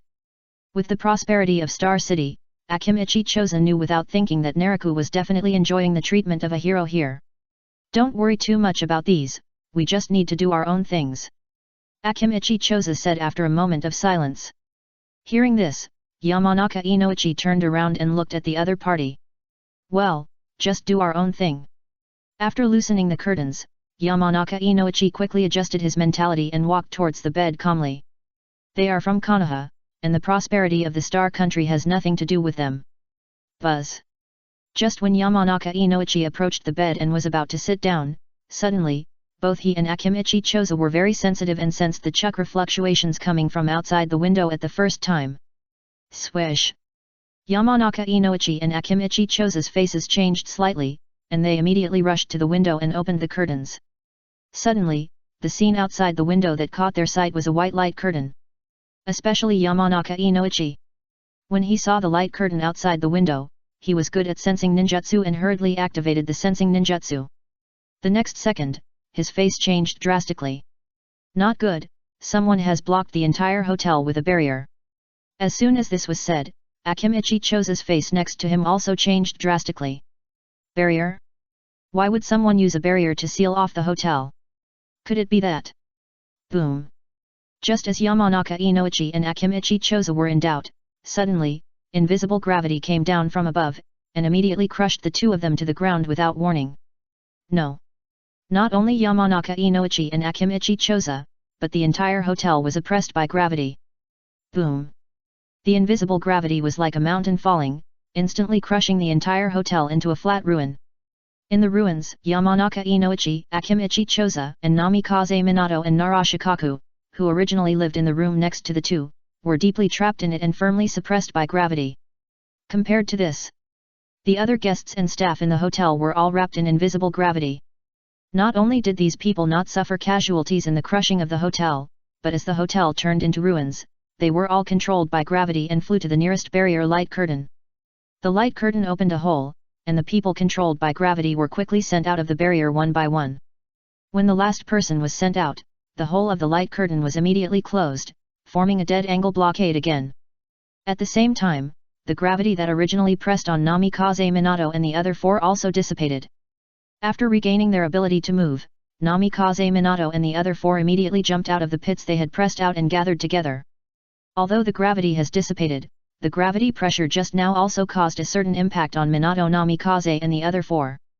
For example, it made it difficult for the 4 to maintain their transformation skills, and they were all passively lifted, revealing their original appearance. Damn it! Gathering together, Minato Namikaze and the other 4 all stared at the barrier in one direction. There, 3 figures stood there at some point. Naraku, with his arms crossed, was in the middle, with Nono and Rain on both sides. Are you sure you don't need my help? Looking at Minato Namikaze and the other 4 with interest, Naraku casually asked Nono and Rain on both sides. Of course not, it's enough for you to help us clean up the battlefield. If you need your help again, it would make me, a subordinate, useless. Rain said it well, you can't do everything for me, I also need to move my body. Hearing Naraku's words, Rain and Nono on both sides responded. In fact, if it wasn't for the safety of the other people in the hotel, the 2 didn't want Naraku to take action. After all, in their hearts, Naraku is the leader. Unless they encounter a being that they can't defeat, it would be a dereliction of duty for them to let Naraku, the leader, take action casually. Chapter 180 Rain vs Pig, Deer, and Butterfly. The 3 Narakus are talking. On the other side, the 4 people of Minato Namikaze naturally can't remain indifferent. When they found the 3 Narakus, especially Naraku, the hearts of the 4 people of Minato Namikaze sank to the bottom of the valley. The blockade of the barrier, coupled with the arrival of Naraku, all of them made the 4 people of Minato Namikaze realize that their actions of sneaking into the Star City might have been discovered long ago. Among them, Minato Namikaze was the most decisive. He was ready to use the Flying Thunder God technique to evacuate the Star City with Narashikaku and the other 2. Assassination, assassination. Just as the content of the mission, they were going to assassinate Naraku, not to fight him head-on. Even if there were only 3 people from Naraku on the opposite side, Minato Namikaze did not dare to act rashly. After all, in addition to Naraku's amazing strength, he also mastered the space-time ninjutsu like him. Even judging from the performance, the space-time ninjutsu mastered by the opponent is very likely to be the Flying Thunder God technique. In the current passive situation, retreat is the best choice. But be careful, the barrier here has the ability to isolate space-time ninjutsu, and my Flying Thunder God technique cannot be transferred outside the barrier. Minato Namikaze glanced at the barrier that blocked the surroundings with an ugly face. What? The 3 people from Narashikaku, who were originally staring at Naraku with caution, changed color when they heard what Minato Namikaze said. Isolate space-time ninjutsu. Doesn't this mean that they can only fight the 3 people from Naraku on the opposite side head-on? Get ready for battle. Narashikaku was the first to react, took a deep breath, tried to adjust his mentality, and looked at the opposite side with a resolute look. Now only a desperate fight can win the unknown glimmer of life. Yamanaka Inoichi and Akimichi Choza also calmed down and prepared for a fight to the death. Swish, swish, swish. Minato Namikaze caught Narashikaku's fighting posture with his peripheral vision, and without hesitation, he immediately took the lead in launching an offensive. Took out the scroll from the ninja tool bag, swung it open, and dozens of Flying Thunder God Kunao flew out from it immediately. Some of these Flying Thunder God Kunao flew around, and some flew towards the 3 people on the opposite side of Naraku. Zhang! The light blue longsword drew a sharp blade light. Although they were talking, the 3 people of Naraku obviously did not ignore Minato Namikaze and the other 4. Look, when several Flying Thunder God Kunao flew over, you, who was on the left side of Naraku, instantly blocked the front and drew his sword to cut the Flying Thunder God Kunao. Swish! One of the Flying Thunder God Kunao had just been chopped off when Minato Namikaze suddenly descended upon him. The barrier has the ability to isolate time and space, but it only isolates the external movement of the Flying Thunder God technique. If it is only inside the barrier, the Flying Thunder God technique can still be performed. Minato Namikaze, who flashed over, grabbed the Flying Thunder God Kunao with his left hand, condensed a blue chakra ball with his right hand, and slapped it hard at the nearby Yu. The blue chakra ball was a raise nan. It is obvious that after the Konoha collapse plan, Minato Namikaze's strength did not stop. At least the raise nan that appeared in the original plot was also developed by Minato Namikaze during this period. When Yu chopped off the Flying Thunder God Kunao, he also used the Heavenly Eye, and a golden vertical pupil condensed between his eyebrows. Because at this time, when Minato Namikaze suddenly appeared and hit him with the raise nan, Yu also reacted quickly and swung his beloved sword, ready to intercept the opponent's attack. However, someone reacted faster than Yu. The fist with the silk glove broke through the air. It hit Minato Namikaze's head from the side. The peripheral vision caught the attack of the fist. Minato Namikaze didn't dare to hesitate at all, and immediately gave up the attack, and used the Flying Thunder God technique again to move to other Flying Thunder Gods. The air exploded. The fist that missed easily caused ripples in the air, fully demonstrating the amazing power contained in the fist. You, let me deal with Minato Namikaze, you go and deal with the other 3. You, who was about to swing the sword to intercept Minato Namikaze's attack, saw Minato Namikaze being forced back by Nono, and stopped the action immediately. When she heard Nono's order, her sight immediately turned to Narashikaku, Yamanaka Inoichi and Akimichi Choza. No problem. Yu laughed grimly, and without hesitation, she immediately turned into a shadow and rushed towards Narashikaku and the other 2. Wind style, Divine Wind Slash. When she was halfway there, Yu's attack had already begun, and she swung her light blue longsword and swept a sharp wind style slash at Narashikaku and the other 2. The light blue longsword is called Divine Wind, which is a human-level low-grade magic weapon that Naraku refined for Yu in his spare time. This sword has no fancy abilities, but only a sharp edge that can cut iron like mud, a sturdiness that cannot be damaged by strange powers, and a conductivity that is not inferior to chakram metal. With divine wind, Yu's slashing has undoubtedly been significantly enhanced. The bursting wind style slash is not only sharp, but also extremely fast, and it has arrived in front of Narashikaku and the other two in the blink of an eye. The technique of multiplication, super pushing hands. The fat figure stood in front of Narashikaku and Yamanaka Inoichi, with his right hand in a palm, gathering chakra while pushing it out in a giant shape. Puff! The wind-style slashing wave collided with the giant hand. Blood immediately splashed out of Akimichi Choza's palm. It turned out that his palm was torn by the fierce wind-style slashing wave. The pained Akimichi Choza had a ferocious expression, but he did not retreat. Instead, he roared and increased his chakra output. He ignored the injury on his palm and forcibly dispersed the wind-style slashing wave. This result. Although Akimichi Choza blocked Yu's slashing attack, it also aggravated the slashing injury on Akimichi Choza's palm, and blood fell to the ground below along his palm. Secret technique, heart-turning technique. When Akimichi Choza blocked the wind-style slashing wave, Narashikaku and Yamanaka Inoichi were naturally not just watching from behind. Just after Akimichi Choza blocked the wind-style slash, he moved to the side in tacit understanding, revealing Yamanaka Inui behind him. Hands sealed in front of the heart. When Akimichi Choza moved aside, Yamanaka Inui locked onto the approaching Yu with a fierce look, and immediately projected his spirit towards him. The three Megatama Sharingan and Bun in his body projected their pupil power into the heavenly eye between the eyebrows. This made the spiritual energy projected by Yamanaka Inui not escape Yu's insight. Steps changed. Yu reacted very quickly to avoid the projected spiritual energy. Just as she dodged, the spiritual energy that missed the target suddenly turned and successfully landed on Yu's head. Get out! As soon as Yamanaka Inui's spiritual energy invaded Yu's mind, a fierce roar shook him and made him lose his mind. Ah! Yamanaka Inui's spiritual energy was shaken out of his mind by Yu's heavenly eye pupil power, which also made Yamanaka Inui scream in pain, covering his head with his hands and kneeling on the ground. Inui! Akimichi Choza heard Yamanaka Inui's scream and hurriedly looked back. When he saw Yamanaka Inui's painful expression, his face changed drastically, and his heart was filled with shock and anger. After shaking off Yamanaka Inui's spiritual energy, Yu was ready to move forward, but the next second, her body suddenly froze. She looked down. Immediately saw that a shadow had extended from the ground at some point and connected to her own shadow. Looking at the opposite side, the extended shadow came from Narashikaku. Shadow head neck binding technique. Narashikaku, who locked onto Yu with his hands in front of him, launched an attack immediately after successfully connecting the shadows of both parties. The shadow under Yu's feet quickly extended to her body, intending to reach her neck and strangle her to death. Chapter 181 I'll kill you. Swish, wow, wow.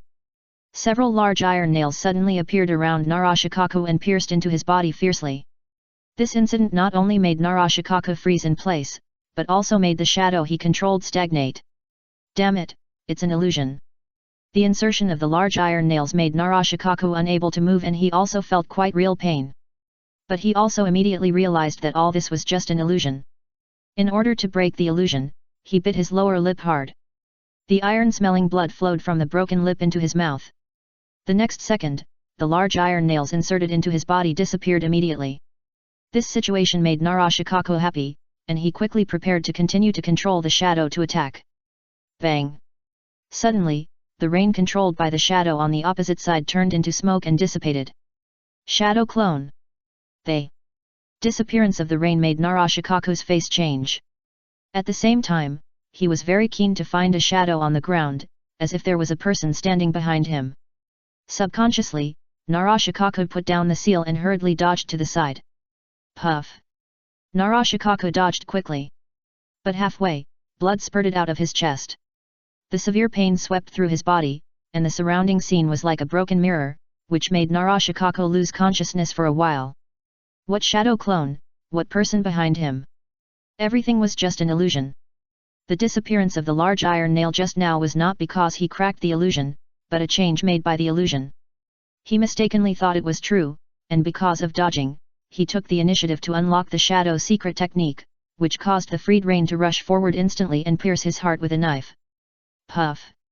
When piercing through the heart, Yu was not polite at all, and the blade cut across, directly cutting most of Narashikaku's chest.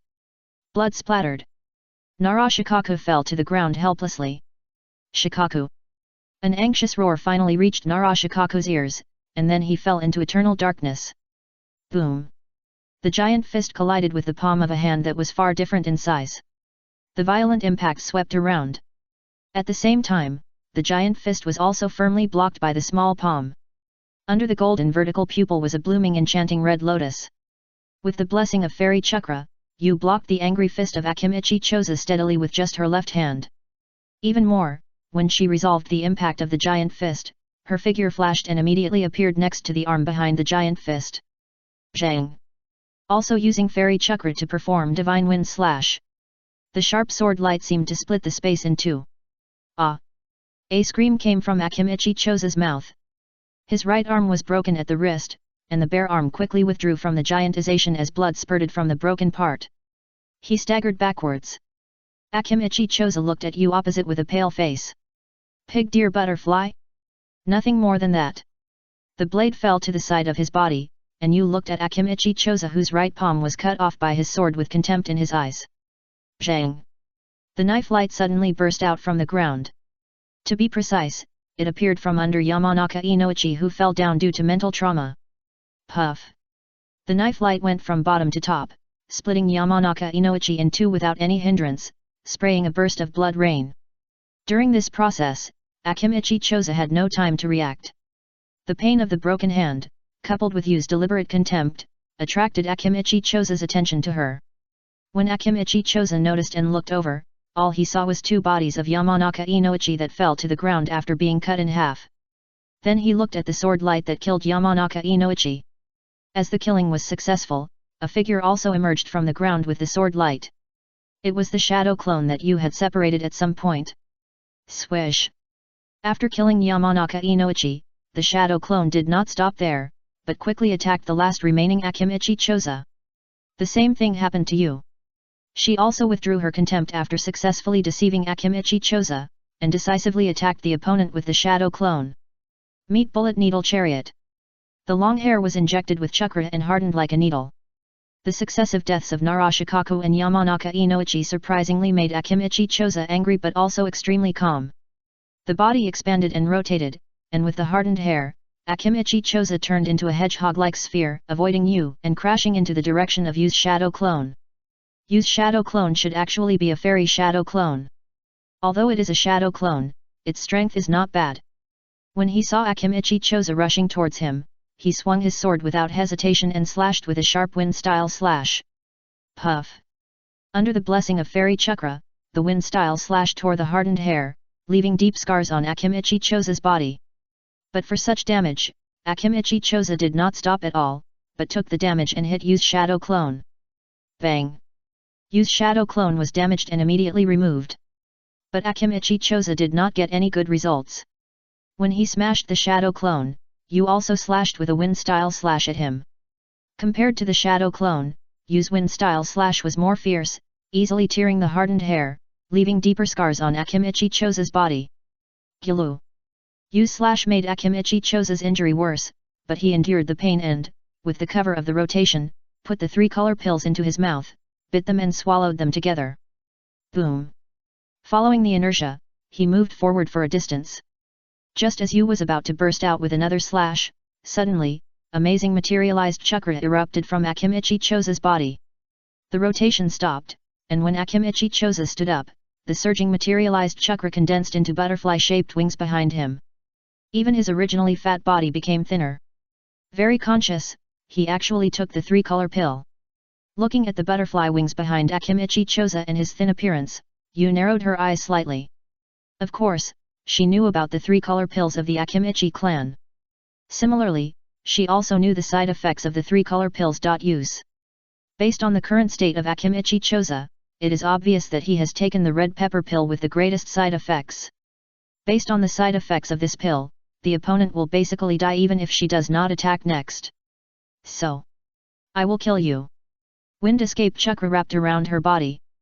Her slightly narrowed eyes suddenly widened, and a ferocious smile flashed across Yu's face, and she rushed out at a faster speed in an instant. Lord Naraku was watching from the side.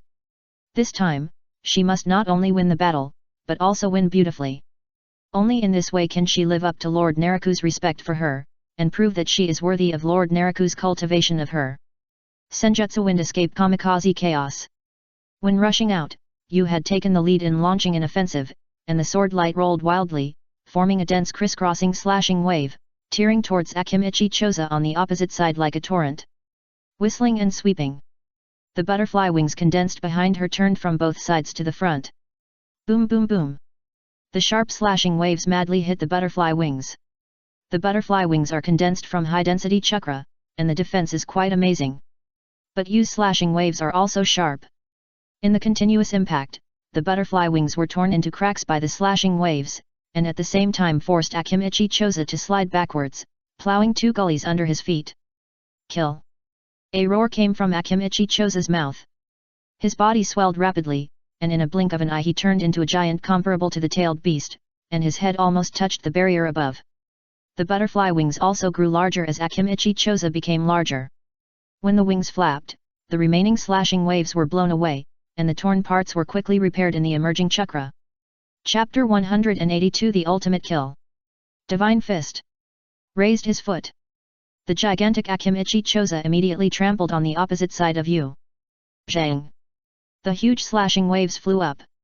The sole of Akimichi Choza's foot was torn apart by the huge chopping wave, spilling blood. Even the impact of the chopping wave made his foot pause, giving Yu enough time to leave the trampling area. Boom. After a brief pause, the huge sole of his foot fell, and during the trampling, the violent impact swept across, and the ground was trampled into pieces, forming deep pits. It was like a gust of wind passing by. When avoiding the trampling area, Yu did not move away, but quickly circled up along Akimichi Choza's right leg. Clang clang clang. The knife light was sharp. Wherever Yu passed, flesh and blood were separated. It was like a butcher cutting a cow, and Akimichi Choza's right leg quickly turned into a white skeleton. Ah! With a shrill scream, Akimichi Choza lost his balance and fell backward to the ground behind him. With a deafening roar, Akimichi Choza fell to the ground on his back, causing the ground to shake. His body was like a gust of wind, breaking up the flesh and blood of his right leg. Yu took advantage of Akimichi Choza falling to the ground, quickly swept across his chest, and appeared above his throat. Puff! The slashing waves poured down. When Yu spun like a swallow and landed on the ground beside him, Akimichi Choza next to him had shrunk to his original size due to the separation of his head and body. Beautiful final kill. Not far away, seeing the scene of Yu beheading Akimichi Choza, Naraku, with his arms folded across his chest, smiled slightly, and even couldn't help but give high praise to Yu. Yu continued to walk towards the battle route, and indeed never let him down. Just as he would never forget the opponent every time he gave, Yu's performance deserved his due training. Seeing Yu finish the battle beautifully, Naraku couldn't help but look at the battle on the other side. While Yu was fighting with Inoshikacho, Nono was also fighting with Minato Namikaze. Just as when Narashikaku and the other 3 were killed one after another, Minato Namikaze did not provide any support. The pressure from Nono made Minato Namikaze have no extra energy to pay attention to other things. Bang! The fist and the raised nan collided fiercely. The former came from Nono, and the latter came from Minato Namikaze. In the fierce collision, the fist not only blew up the raised nan with overwhelming power, but also continued to bombard Minato Namikaze on the opposite side. Swish! The figure disappeared. Without any hesitation. When the explosion of the raised nan repelled Minato Namikaze immediately performed the Flying Thunder God technique to avoid Nono's fist. The next moment, Minato Namikaze's figure appeared in the Flying Thunder God Kyusaza not far behind Nono. Without pausing, Minato Namikaze fired the Flying Thunder God Kunao in his left hand at Nono, and at the same time, he condensed the raised nan again and rushed forward quickly. Look at Nono again. The tailed beast chakra covering her body is enough to prove that she has entered the tailed beast chakra mode. At the same time, on the vermilion dot between her eyebrows, there is also a golden vertical pupil of the sky eye. Flying Thunder God is very fast. Minato Namikaze's attack is also the same. But just when Flying Thunder God Kunao is approaching, Nono seems to have predicted it. When he dodged sideways, he kicked sideways again. The Flying Thunder God Kunao that was shot was dodged. The side with amazing power, the kick landed fiercely on the abdomen of Minato Namikaze, who followed closely. Swish! Minato Namikaze disappeared before Nono's side kick, and the next moment, he appeared at the flying thunder god kunao that Nono dodged. Wind-style chakra wrapped around the kunao. Grabbing the flying thunder god kunao, Minato Namikaze swung the kunao without stopping to cut Nono's neck. A side kick feinted. Nono changed his offensive in an instant, like a dancing butterfly. Not only did he land to stabilize his body, but he also turned around again and punched the flying thunder god kunao that was coming. Crack! The fist collided with the kunao. The flying thunder god kunao wrapped with high-density wind-style chakra not only failed to hurt Nono's fist, but was broken by Nono's punch. Blood splashed from Minato Namikaze's left hand. Obviously, the shattering of the flying thunder god kunao cut his palm. As for Nono, silk gloves and high-intensity chakra entangled, so that her fist was very well protected. After smashing the flying thunder god kunao, Nono's fist went straight in again and attacked Minato Namikaze's face. However, Minato Namikaze's reaction speed was very fast. Even if his palm was injured, he did not distract him, and instantly dodged with the flying thunder god technique. He rushed out. Just when Minato Namikaze had just moved to another flying thunder god kunao, Nono had already burst out at super fast speed to kill him. The fist broke through the air and attacked. Minato Namikaze's pupils contracted, and he had to use the flying thunder god technique to transfer again. You chase me and I fight, you attack and I defend. The battle between Nono and Minato Namikaze is like a feast of speed and attack and defense. The two sides constantly turned into phantoms, sometimes colliding, sometimes moving, and engaged in a fierce battle. Minato Namikaze did not mention it. Nono's side. The increase of the tailed beast chakra mode is enough to make her strength comparable to the third stage of elite Jonin. At the same time. Same as you. Although Nono's mastery of the Sky Eye is only the first stage, with the 3 Megatama Sharingan and Byan projection pupil power in her body, the insight of the Sky Eye is enough for her to capture the movement of Minato Namikaze's flying thunder god technique.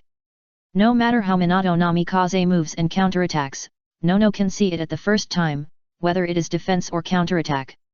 It is precisely because of Nono's keen insight and swift offensive that Minato Namikaze can hardly pay attention to other things.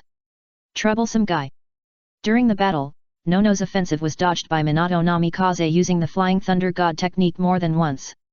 In this situation, Nono frowned slightly when fighting with the opponent. The opponent's flying thunder god technique is indeed very difficult to deal with. Even though it is not as flexible as Nariku's shrinking the earth into an inch. But with the opponent's extremely fast reaction speed, flying thunder god technique has been used to perfection. If it weren't for flying thunder god technique, Nono was confident that she could defeat the opponent with the tailed beast chakra mode at the moment. It seems that if we want to end the battle, we must use all our strength. Once again saw the attacking Namikaze Minato. This time, Nono did not attack again, but chose to dodge. Sen seal release. Dodge is not retreat, but to launch a more fierce attack.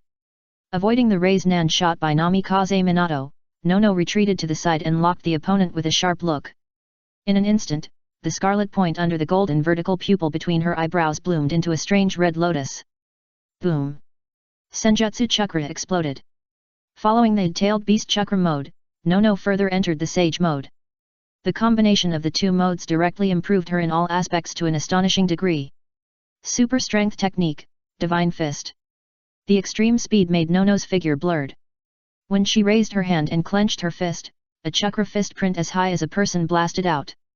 Once the chakra fist print appeared, not only did it squeeze the air in front of it to collapse visibly, but the speed was also as fast as lightning. In the blink of an eye, it appeared in front of Minato Namikaze not far away. Danger! Just when Nono entered the sage mode, the sensitive Minato Namikaze immediately felt a strong threat from Nono. At this moment, when the chakra fist print blasted in front of him, Minato Namikaze, who was caught off guard, did not even have the opportunity to launch the flying thunder god technique, and could only hurriedly use the raise nan in his hand to resist. Boom! The chakra fist print and the raise nan collided fiercely. In just a moment, the raise nan exploded. However, with the brief delay of the raise nan, Minato Namikaze successfully activated the flying thunder god technique and moved away. Boom! The raise nan exploded, and the chakra fist print flew directly to the barrier in the distance with its remaining power. Amid the dull sound of the collision, ripples appeared in the barrier, and even the outline of the chakra fist print was highlighted outward. It was as if the barrier was about to be broken by the chakra fist print. Chapter 183 Reverse Summoning Technique. Chapter 183 Reverse Summoning Technique. God's fist, Nono is really serious about it. The true energy came out from under his feet and was injected into the barrier along the ground, immediately increasing the barrier's defensive strength again. The protruding fist print slowly dissipated. Under Naraku's quick reaction to strengthen the barrier under the boundary, the barrier withstood the fierce and unusual chakra punch. Back to the battle. Just when Minato Namikaze dodged the chakra punch with the Flying Thunder God technique, Nono immediately turned around and blasted another fierce chakra punch in the other direction. Not far away in this direction, there was a Flying Thunder God kunai that was inserted diagonally into the ground. At the same time, just as the chakra punch was approaching, Minato Namikaze just flashed over. Swish! The chakra punch came into view. Minato Namikaze had no time to think, and hurriedly used the Flying Thunder God technique again to transfer. Boom! This time the chakra punch did not fly to the barrier on the opposite side, but hit the ground, blowing out a big hole. Similarly, the Flying Thunder God kunai here was not spared and was smashed to pieces by the chakra punch. Punch! When the Flying Thunder God kunai and the ground were blown into a big hole, Minato Namikaze flashed to another Flying Thunder God kunai. Just as he flashed, another fierce chakra punch came instantly. Boom boom boom. His hands turned into afterimages and kept alternating. Each alternation represented a fierce chakra punch. The shuttled chakra punch not only forced Minato Namikaze to transfer with the Flying Thunder God technique again and again, but also blew up the Flying Thunder God kunai in the scattered barrier together with the ground. From the scene, Minato Namikaze's reaction speed and Flying Thunder God technique were excellent, and he resolved Nono's chakra punch again and again. But in fact, except for dodging with the Flying Thunder God technique, he had no room to fight back. And the Flying Thunder God kunai in the scattered barrier was also constantly decreasing. There was no room to fight back. Not only did it not give Minato Namikaze no chance to counterattack, it also made him have no chance to launch more Flying Thunder God kunai, or directly set up Flying Thunder God technique. The coordinates of Flying Thunder God technique's movement were reduced, which was undoubtedly very fatal to Minato Namikaze, who could not break through the barrier and leave. He was able to persist until now undefeated because of the transfer of Flying Thunder God technique. On the other hand, Nono. The further Sage mode made her insight and reaction speed significantly improved. Similarly, the appearance of Chakra Fist Seal not only lengthened her attack distance, but also indirectly increased her attack speed. Combined with all these, Minato Namikaze did not even have a chance to fight back. Very quickly, the Flying Thunder God kunai in the barrier was completely destroyed by Nono. The result was that when Nono blasted out Chakra Fist Seal again, Minato Namikaze could only rely on his own speed to resolve the attack. How could Minato Namikaze keep up with Nono's attack with just his own speed? With the insight of the Eye of Heaven and the powerful and fast Chakra Punch, Minato Namikaze couldn't dodge at all. He could only condense the Raise Nan and resist with all his strength. Boom! The Chakra Punch blasted the Raise Nan with great force, and then the remaining power pressed on Minato Namikaze, who was difficult to dodge. Ah! While screaming, Minato Namikaze spurted blood from his mouth, and the whole person was blown away by the Chakra Punch like a cannonball, and hit the barrier behind him fiercely. Minato Namikaze's physique and chakra were naturally not bad, but he was still far from defending against Nono's Chakra Punch. The Super Strength Technique God Fist is a super attack technique that combines the Super Strength Technique and the Soft Fist 8 trigrams empty palm. Even Nono needs the help of the Sage mode to perform it. When he hit the barrier, it was clear that Minato Namikaze's skin was torn and he was seriously injured. But it was not over yet. Beating people was like hanging a painting. Before the impact on Minato Namikaze subsided, Minato Namikaze, who seemed to be attached to the barrier, was hit by Nono's merciless attack Super Power Technique Divine Fist. The fierce Chakra Fist print pressed the air to collapse, and rushed to Minato Namikaze in an instant. Swish! Just as Minato Namikaze was about to be hit by the Chakra Fist print again, suddenly, Minato Namikaze, who was attached to the barrier, disappeared. The missed Chakra Fist print hit the barrier, causing slight ripples in the barrier. Flying Thunder God! Nono locked Minato Namikaze with the Sky Eye. When Minato Namikaze disappeared again, Nono subconsciously thought that there were still some missing flying thunder god Kunao that had not been destroyed, and immediately looked into the entire barrier to catch Minato Namikaze's trace. But after a while of observation, Minato Namikaze did not appear at all. This made Nono suspicious, and he couldn't help but look at Naraku. Naraku was staring at the place where Minato Namikaze disappeared. Naraku, did Minato Namikaze's flying thunder god technique break through in the battle and escape the blockade of the barrier? Nono appeared in front of Naraku and asked in confusion. Naraku retracted his gaze and shook his head, saying, "No, the other party was summoned away by someone using the reverse summoning technique." Summoning technique? That's not right. Summoning technique is a branch of time and space ninjutsu. Even if it was summoning technique, it would be impossible to take Minato Namikaze away. Hearing Naraku's words, Nono became even more confused. Naraku said calmly, "Although the barrier I set up has the ability to isolate time and space, it cannot really isolate all time and space ninjutsu. If someone has a better grasp of time and space than me, then the isolation will be broken." Nono's heart trembled. "You mean the person who used summoning to take away Namikaze Minato has a better grasp of space-time ninjutsu than you?" Naraku nodded and said, "Yes, that's about what I mean." Hearing this, Nono frowned, and fear appeared in her beautiful eyes. She was very convinced of Naraku's ability. Although it was only in the space-time ninjutsu, facing an unknown existence whose space-time ninjutsu was better than Naraku, Nono immediately listed him as an extremely dangerous enemy. Especially the other party's move to take away Namikaze Minato, which is even more worthy of vigilance. "Sir, who could have taken away Namikaze Minato? Could it be that there are powerful people in Konoha that we don't know about?" When Nono came over, you also ran over. When she heard the conversation between Naraku and Nono, she, like Nono, immediately felt deeply afraid and couldn't help asking Naraku. "If I'm not mistaken, the person who took away Namikaze Minato might not be a human." Naraku said lightly. "Not a human?" Nono and you were slightly startled. Chapter 184 The Child of Destiny. Naraku naturally had some guesses about the existence that took away Minato Namikaze. Among them, the most suspicious one is the big toad sage of Myaboku Mountain, Gamamaru. This old toad is from the same era as Otsutsuki Hago Romo. Although the opponent did not show too much power in the original plot, it is not difficult for him to master the time and space ninjutsu based on his origin and thousands of years of accumulation. Similarly, Minato Namikaze, who was taught by Jiraiya, also signed a summoning contract with Myaboku Mountain. The reverse summoning technique of Minato Namikaze who was taken away is enough for Naraku to lock onto him. As for the reason why Gamamaru rescued Minato Namikaze, just the fact that Uzumaki Naruto is the child of destiny is enough to explain everything. Myaboku Mountain. Swish! The figure flashed, and the seriously injured Minato Namikaze suddenly appeared in a spacious room. At the same time, in addition to Minato Namikaze who had arrived in the room, there was also a huge old toad wearing a doctor's hat sitting on the huge chair opposite. Big Toad Sage. Minato Namikaze, who had come through the spirit, knelt on one knee in embarrassment to stabilize his body.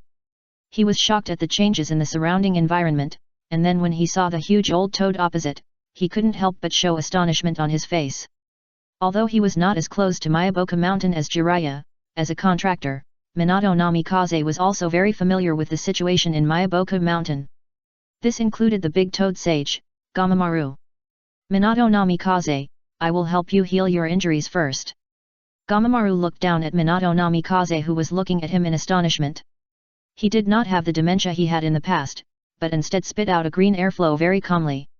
Although he was surprised at the situation at this time, Minato Namikaze was an excellent ninja after all, and quickly determined that he should have been saved by the big toad sage.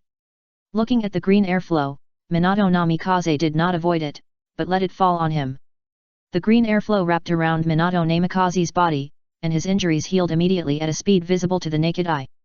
In just a short time, Minato Namikaze's injuries were healed. "Thank you, Great Toad Immortal, for treating my injuries." Minato Namikaze stood up and took a deep look at Toadmaru opposite him, and then bowed respectfully to thank him. "No matter what, it is a fact that the other party saved him.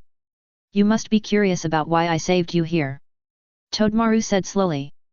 How could Toadmaru not notice the look Minato Namikaze cast? A little bit. Seeing that the other party was so straightforward, Minato Namikaze nodded without hiding it. Todemaru said in a low voice, "Actually, I am here to protect the birth of the child of destiny." The child of destiny. Minato Namikaze was stunned. Gamamaru sighed and said, "Yes, maybe you didn't know that your teacher, little Jiraiya, has actually been looking for the child of destiny." Next, Gamamaru explained the matter of the child of destiny. As for the child of destiny, Minato Namikaze had actually heard his teacher mention it. But does this child of destiny have some kind of relationship with me? Although Minato Namikaze was a little surprised about the details of the child of destiny, he was more concerned about the relationship between him and the other party. Just now, the great Toad Sage said that he saved him to protect the child of destiny, which made him have an association. Even with his clever mind, he vaguely realized who the child of destiny was to him. Since the death of little Jiraiya, I have dreamed of many future scenes, including the origin of the child of destiny. He is the child of you and that Uzumaki Kushina. Gamamaru said with emotion. Minato Namikaze frowned slightly. To be honest, he didn't believe in predicting the future. Especially since it involves his child with Kushina. And even if it is true, the child of destiny sounds very powerful, but such an identity also means that it will bear unimaginable responsibilities. Big Toad Sage, you said that the child of Kushina and I will be the child of destiny, but now Kushina is imprisoned. Under the current circumstances, I can't even see Kushina, so how can the child of destiny be born? Namikaze Minato pondered for a while and stared at the big Toad Sage. Gamamaru said in a deep voice, "This is exactly the other purpose of my taking this place away. In order to ensure the birth of the child of destiny, I will help you rescue that Uzumaki Kushina next." Minato Namikaze's heart jumped. The other party was more proactive than he expected. Just now he thought that no matter whether the child of destiny was true or not, the most important thing was to rescue Kushina first. Unexpectedly, he just tried a little, and the other party offered help so actively. Big Toad Sage, the person who is holding Kushina now is the Hokage of our village. If forced to rescue, even if successful, it will cause Kushina and I to become traitors. So if possible, I hope you can help me wake up someone. As long as this person helps, I will have a chance to rescue Kushina safely. Minato Namikaze sorted out his thoughts, and then bowed to the big Toad Sage and asked. Okay. Faced with Minato Namikaze's request, Gamamaru agreed after a moment of hesitation, and then spit out a piece of talisman paper. With a light blow, the talisman paper flew towards Minato Namikaze. Minato Namikaze quickly caught it. This talisman paper is condensed with my fairy chakra. As long as you stick this talisman paper on the person you mentioned, the other person will wake up. Thank you, great Toad Sage. Having experienced the example of his own injury being healed just now, Minato Namikaze immediately put away the talisman paper carefully, and then bowed to the great Toad Sage again with gratitude. After handling everything, and then having a brief conversation for a while, Gamamaru used the space-time ninjutsu to send Minato Namikaze directly to Konoha. When Minato Namikaze left, Gamamaru's eyes condensed, and a light curtain immediately appeared in the void in front of him. Gamamaru? What do you want to see me for? After the light curtain appeared, an unclear outline appeared on the light curtain, and at the same time, a gentle female voice came from the light curtain. Slug, I came to you this time because of Tsunade. Gamamaru explained immediately. It was not unaware of the person that Minato Namikaze wanted to save. Similarly, because Tsunade was the slug's contractor, even if it was to save the other party, it needed the slug's permission. After all, it, the slug, and the white snake were equal. Be it respect or precaution. In short, the three parties maintained a certain tacit understanding and would not easily contact the contractors of the other two parties. Okay.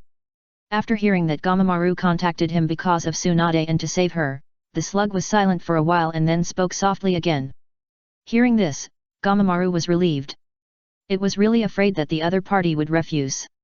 If that was the case, it would probably have to wait for Hago Romo to move out. Chapter 185 Otsutsuki Hago Romo. There was not much communication. After giving the answer, the slug took the initiative to terminate the contact between the two parties. However, the light curtain did not disappear, and Gamamaru sensed others again. After a while, the outline of a figure appeared on the light curtain. Gamamaru, what do you want to talk to me about? A low voice came from the light curtain. Gamamaru did not dare to neglect it and immediately said, Hago Romo, there is a problem with the plan of the Child of Destiny. What's the matter? The human figure on the light curtain quickly became clear, and finally showed a man with 2 horns on his head, brown hair, and a white coat with 6 black magadama-shaped patterns.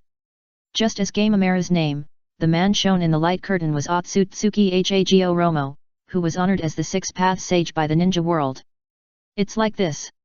Hearing Otsutsuki Hagoromo's question, Gamamaru hurriedly explained. The main one mentioned was Naraku. This Naraku is the biggest variable in the Child of Destiny plan.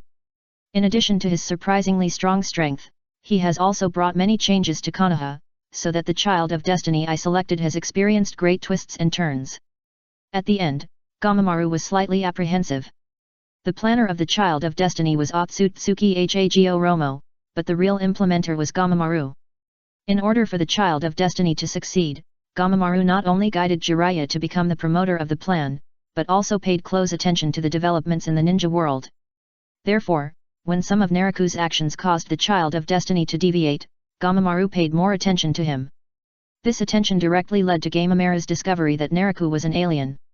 The other party actually possessed a power different from chakra. Even this power was faintly superior to the fairy arts and the original power of ghosts and gods. Naraku. Hearing Gamamara's explanation, Otsutsuki Hago Romo frowned slightly. He was not incomprehensible that the plan would have twists and turns. It's just this Naraku.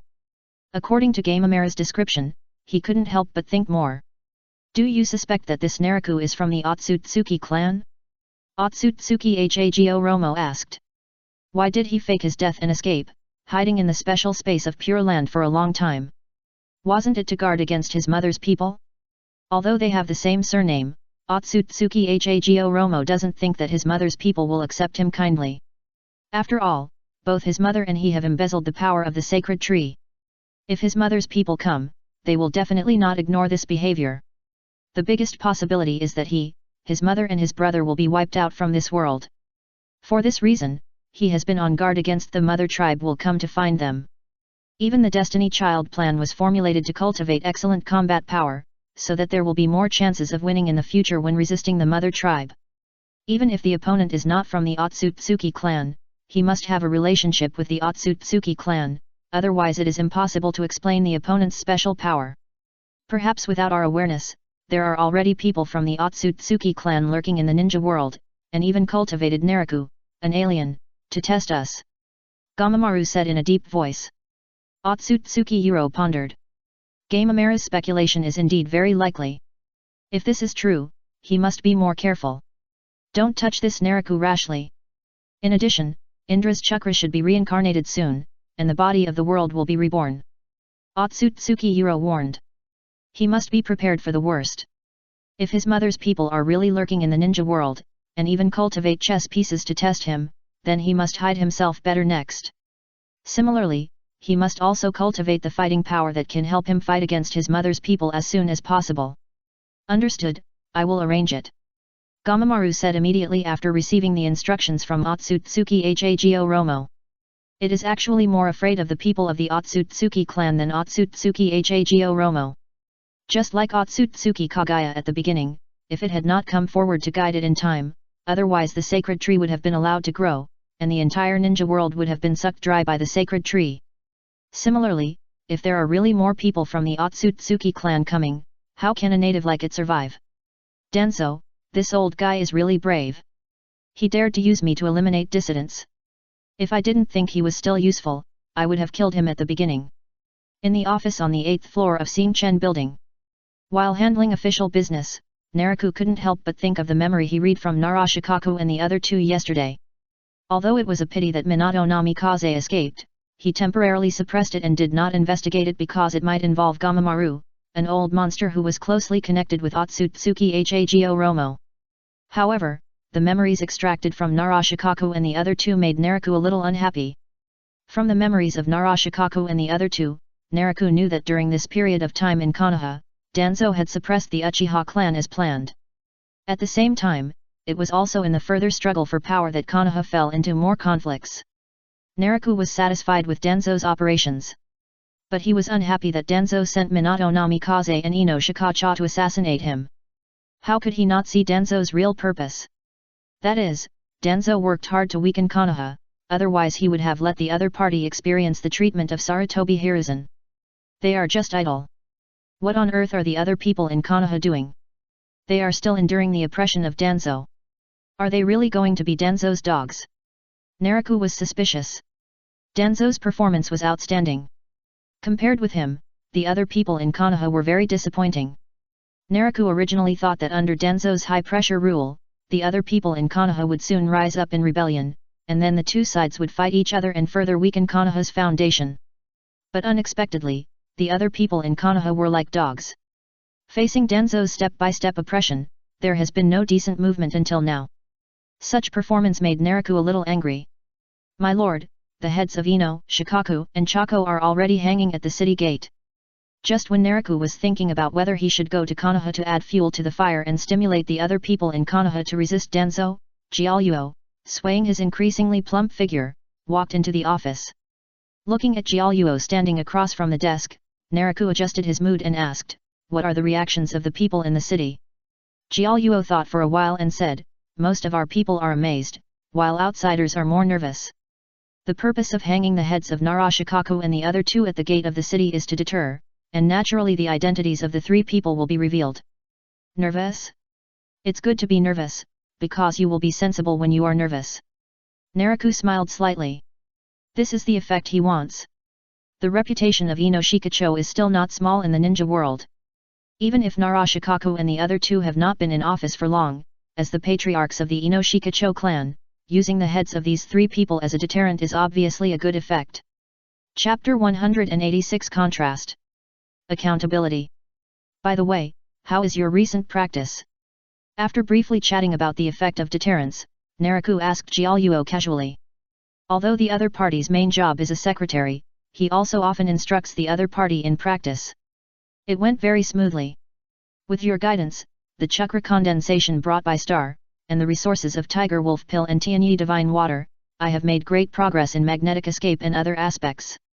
According to the last time I sparred with Master Nono said that my strength is already at the first stage of Elite Jonin. Jiaoyuo said obediently. Regarding the strength level of the ninja system, the set of levels formulated by Naraku has long been circulated within the Star Country. Not bad, I will set up the Immortal Seal for you in the evening, so that you can also fight with the top combat power. Naraku nodded slightly, and was quite satisfied with Jiaoyuo's growth rate. Thank you for the reward, Master. Hearing Naraku is going to set up a fairy seal for herself, and Jiaoyuo is delighted and bows to thank him. The reason why Jiaoyuo followed Naraku was because of Yekang's training, but now, she has become like Naraku. Just like the joy at this moment, Jiaoyuo is not happy that her strength will be further improved, but because of Naraku's attention and trust in her. What is the fairy seal? This is the core inheritance of the Star Country. Only a few people, such as Nono, Xiaorixing, and you, can enjoy the fairy seal. And all these people are deeply trusted by Naraku. Now Naraku is going to set up a fairy seal for Jiaoyuo, which Jiaoyuo thinks is Naraku's attention and trust in her. My dear sisters, don't slack off in your training. When your strength reaches the level of Elite Jonin, I will also help you set up the Sage Seal.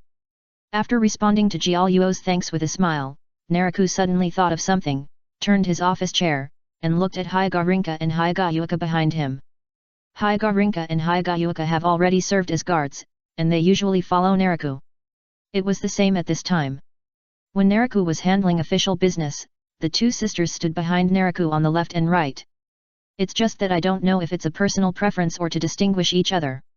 The elder sister Hyagarinka wore the traditional black combat uniform, and the younger sister Hyagayuka wore the purple combat uniform. Seeing Naraku suddenly turn around. Especially when hearing Naraku's words, Hyagarinka, as the elder sister, was startled.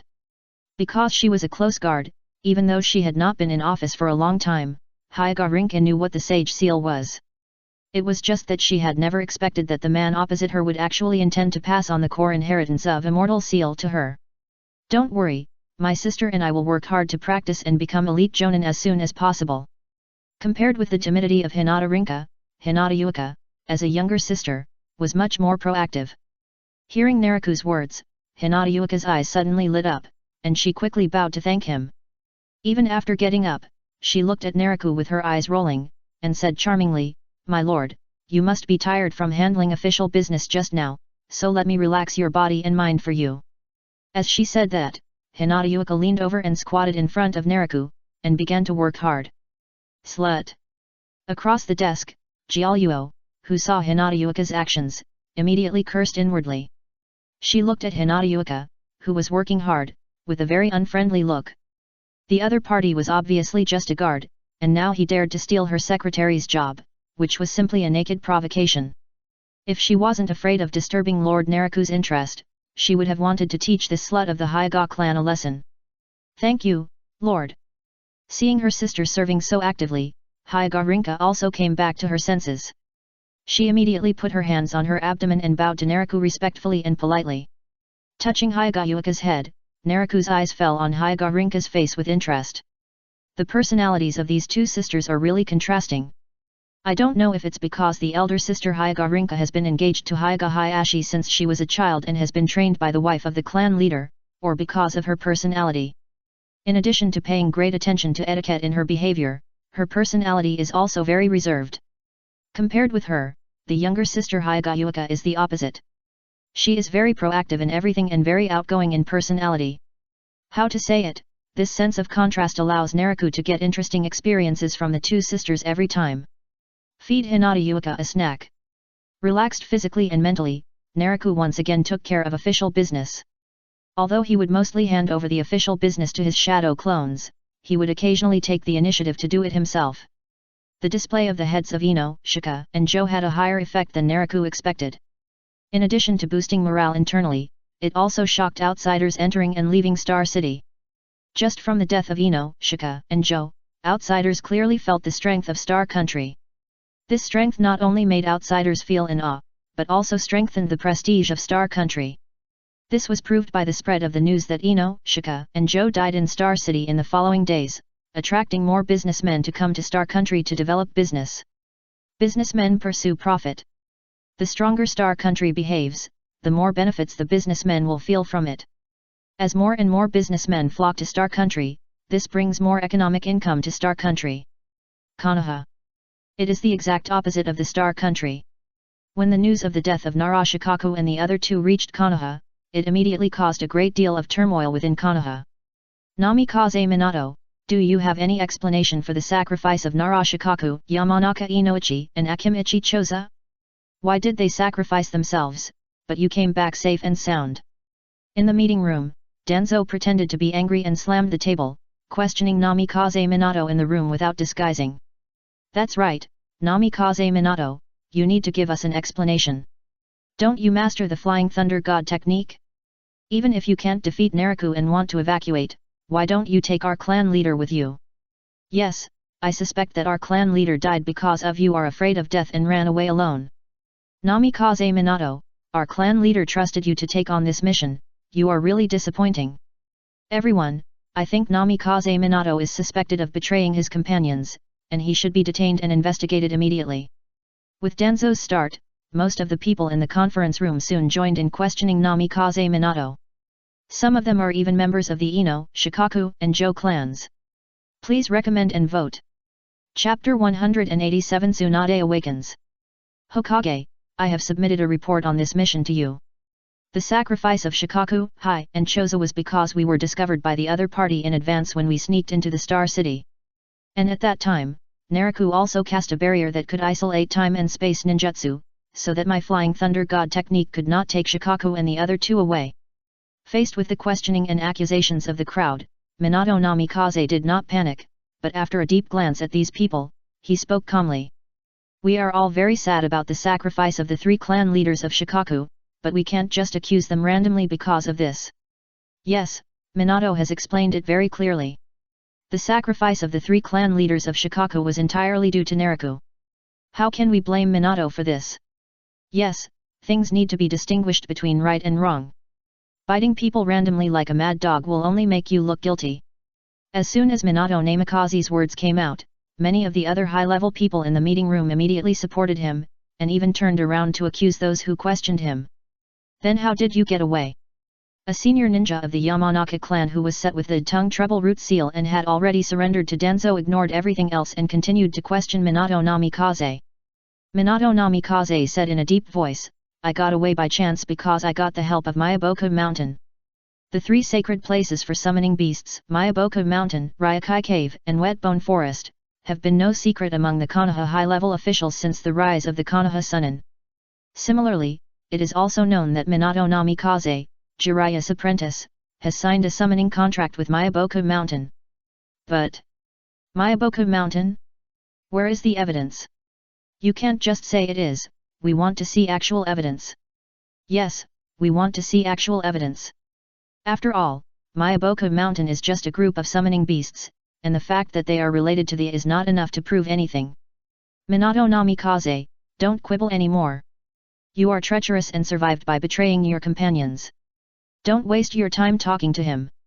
Maybe he has been defected to the Star Country, and he came back this time just as a spy to steal the village's information. Minato Namikaze's explanation had no effect at all, and he was still criticized by a group of people. Some people even defined him as a traitor. Minato Namikaze, you can see it, it's not that I, the Hokage, don't trust you, it's just that you are too suspicious, so for the safety of the village, you must stay in prison for a while.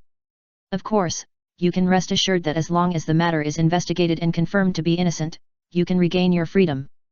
Denzo looked at the situation in the field with satisfaction, and then joined in, saying to Minato Namikaze with a fake smile. Regain freedom? That's of course impossible. As long as the other party is sent to prison, he can do whatever he wants. Bang!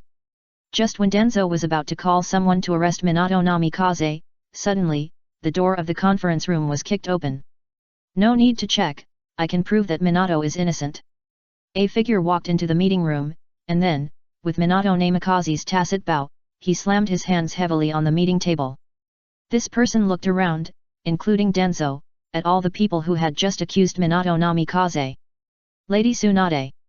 Lady Tsunade, when did you wake up? Great, Lady Tsunade, you are finally here. Seeing the newcomer, all the high-ranking officials of Konoha were shocked, and then there were two completely different reactions.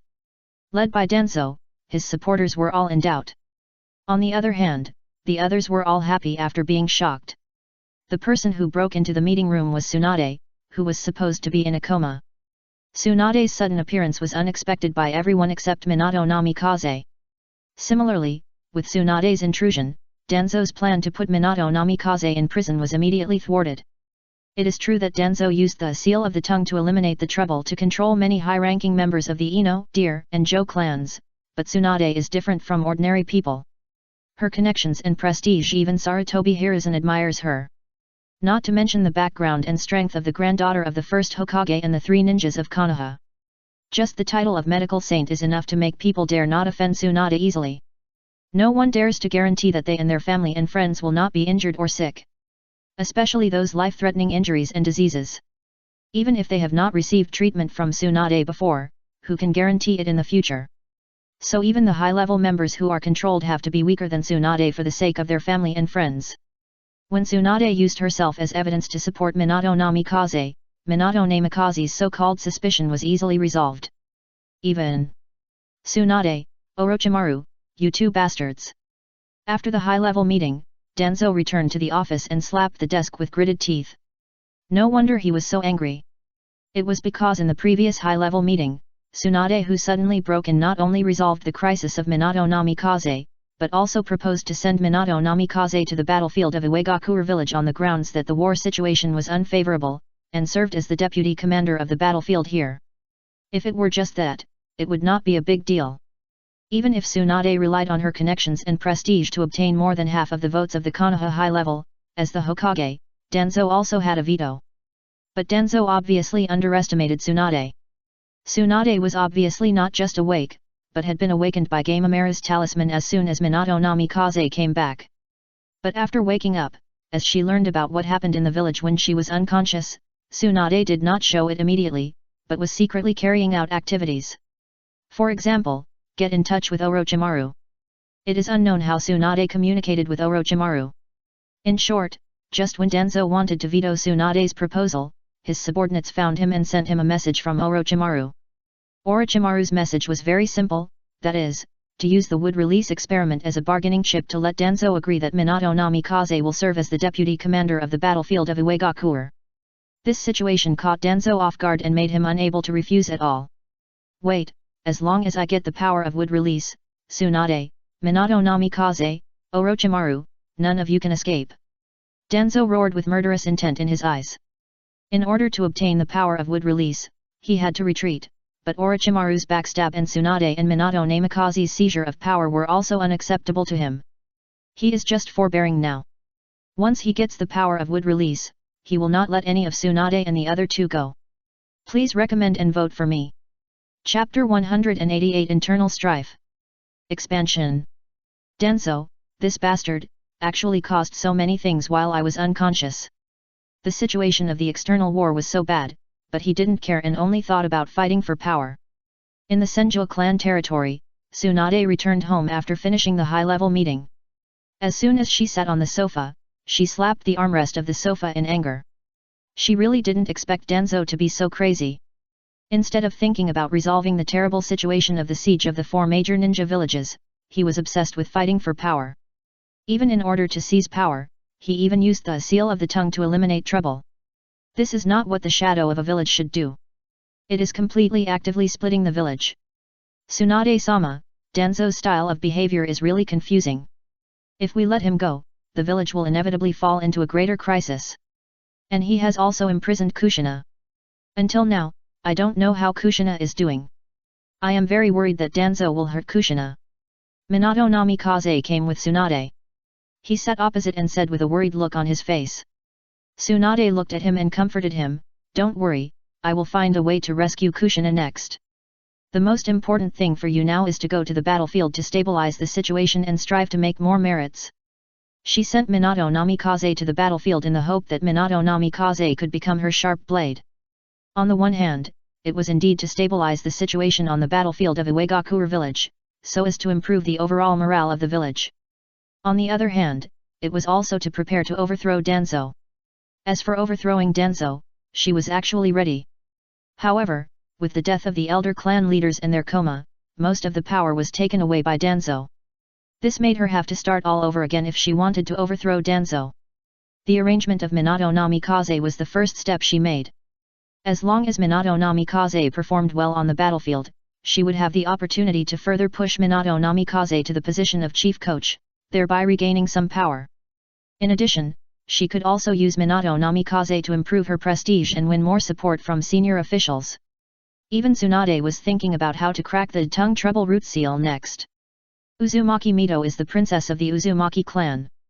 As the granddaughter of Uzumaki Mito, Tsunade naturally has a complete collection of the Uzumaki clan heritage.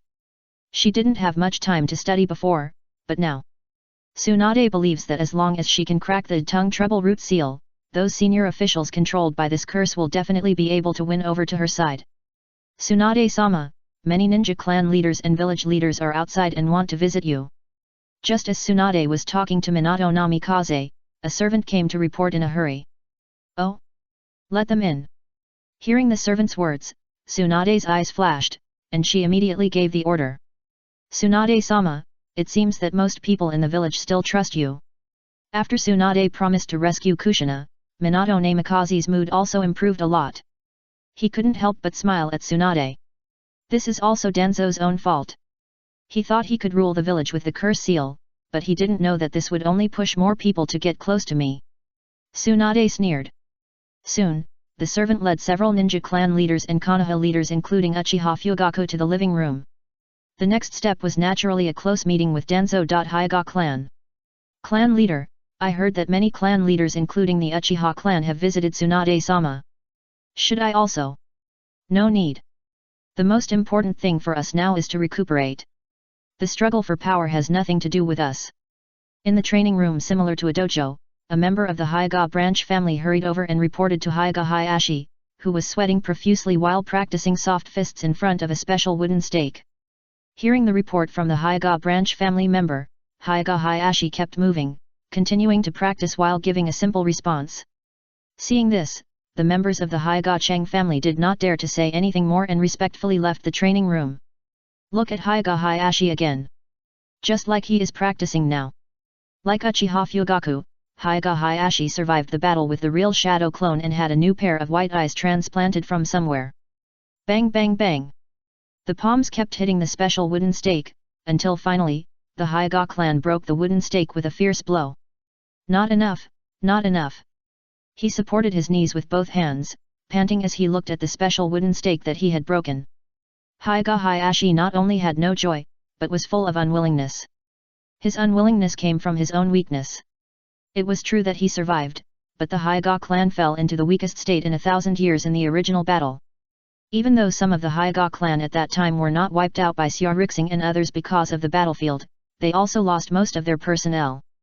Even in the final looting, the wealth accumulated by the Hyuga clan for many years was severely reduced. With such a loss, the Hyuga clan today, let alone continuing to compete with the Uchiha clan for the strongest family in Konoha, is not much better than the ninja clan such as Inoshikajo. Therefore, after waking up from the treatment, Hyuga Hayashi recalled most of the clan members on the battlefield back to the clan land and began to recuperate. At the same time, he also started crazy training. The family was hit hard, his brother died, and his fiancée was captured. All these things prompted Hyuga Hayashi to have an unprecedented desire for strength. The family must change, at least the inheritance of the branch family must be liberated. While panting, Hyuga Hayashi thought firmly. The current situation can no longer allow the family to continue to fight internally. If he wants to revive the family's former glory and even take back his fiancée from the Star Country, he not only needs to become stronger himself, but also drive the entire family to become stronger. When Xiaorixing and the others captured most of the Hyuga clan members, it was not only a bad thing for the Hyuga clan, but also a good thing for Hyuga Hayashi. After all, most of the Hyuga clan members who stayed in the clan land and the members of the Hyuga main family were among them. The arrest of these members of the Hyuga clan allowed the clan leader Hyuga Hayashi to truly grasp the power of the clan. Great victory, great victory! Have you seen today's announcement? We have successfully taken over the Snow Country and the Ghost Country.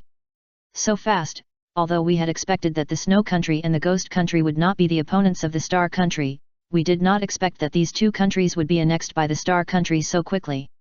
After annexing the Snow Country and the Ghost Country, in terms of land area alone, the Star Country can now be on par with the 5 major countries. There is something wrong with the Wind Country and the Earth Country, especially the Earth Country. The Wind Country has at least made an alliance with the Star Country, but how can the Earth Country? Why didn't they react at all when the Snow Country annexed them? Why didn't they react? I just came from the Earth Country. It is said that when the Star Country attacked the Snow Country, the rock village of the Earth Country sent ninja troops to strengthen the border area with the Snow Country. This is obviously to guard against the Star Country. Hehe, the Ghost Country and the Snow Country are both adjacent to the Earth Country. When the Star Country annexed the Ghost Country before, the Earth Country did not take any action. Now that it has annexed the Snow Country, the other party still has no action. It seems that the Earth Country is quite afraid of the Star Country. Star City. As an announcement was made, the people in the entire city, whether they were the people of the Star Country or the foreign merchants and tourists, all caused heated discussions. Please recommend and vote for the monthly ticket. Chapter 189 Multifaceted Training. Inside the Star Building. Xiaorixing and Xia have sent back the news. In order to stabilize the situation, they will temporarily stay in the Snow Country and the Ghost Country. How is the acceptance? At present, 1/3 of the territories of the two countries have been accepted. I have sent more troops and will complete the full acceptance as soon as possible. What is the reaction from the Hidden Rock Village? In addition to strengthening the border defense line, the Hidden Rock Village has not taken any other actions for the time being. This guy Onoki will not really sit back and watch us continue to expand. Even if there is a restraint from Konoha, we still have to defend against it. You ask Xiaorixing to pay more attention to the land of Earth. If anyone from the Hidden Rock Village breaks into the border of the Snow Country, eliminate them immediately. Understood. In the office, Naraku and Nono discussed the war for a long time. The successful conquest of the Snow Country and the Ghost Country is naturally worth celebrating. But only when these two countries are truly accepted and digested can it be considered a true completion of the annexation. Naraku and Nono were very calm. On the one hand, the two arranged to take over the Snow Country and the Ghost Country. On the other hand, they are on guard against the intervention of the Hidden Rock Village. The Kingdom of Wind can be treated calmly because Yekeng and the daimyo are already controlled by Naraku. But the Kingdom of Earth is different. After annexing the Kingdom of Snow, the border between the Kingdom of Stars and the Kingdom of Earth will be extended again, which makes it easier for the two sides to conflict. Especially, the successive expansions have made the Kingdom of Stars extremely aggressive. As long as Onoki and the daimyo of the Kingdom of Earth are not stupid, they will definitely not ignore the expansion of the Kingdom of Stars. However, perhaps because they are afraid of Naraku, or perhaps they have paid more attention to the Kingdom of Fire, the Kingdom of Earth has been quite restrained and has not made any major moves against the Kingdom of Stars for the time being. After discussing the war, Naraku and Nono talked about other things. Nono said with a smile, regarding the training of special personnel, it is going smoothly at present. The selected personnel have performed well. The expansion of each department can be put on schedule. Oh? It seems that we still have many excellent talents. You can arrange the expansion of the department. Hearing Nono's words, Naraku also laughed. The Star Country has expanded its territory in an orderly manner, and internally, the development of various aspects has never fallen behind. For example, in the military aspect. Whether it is the many techniques inherited from the root organization at the beginning, or the newly acquired seal book.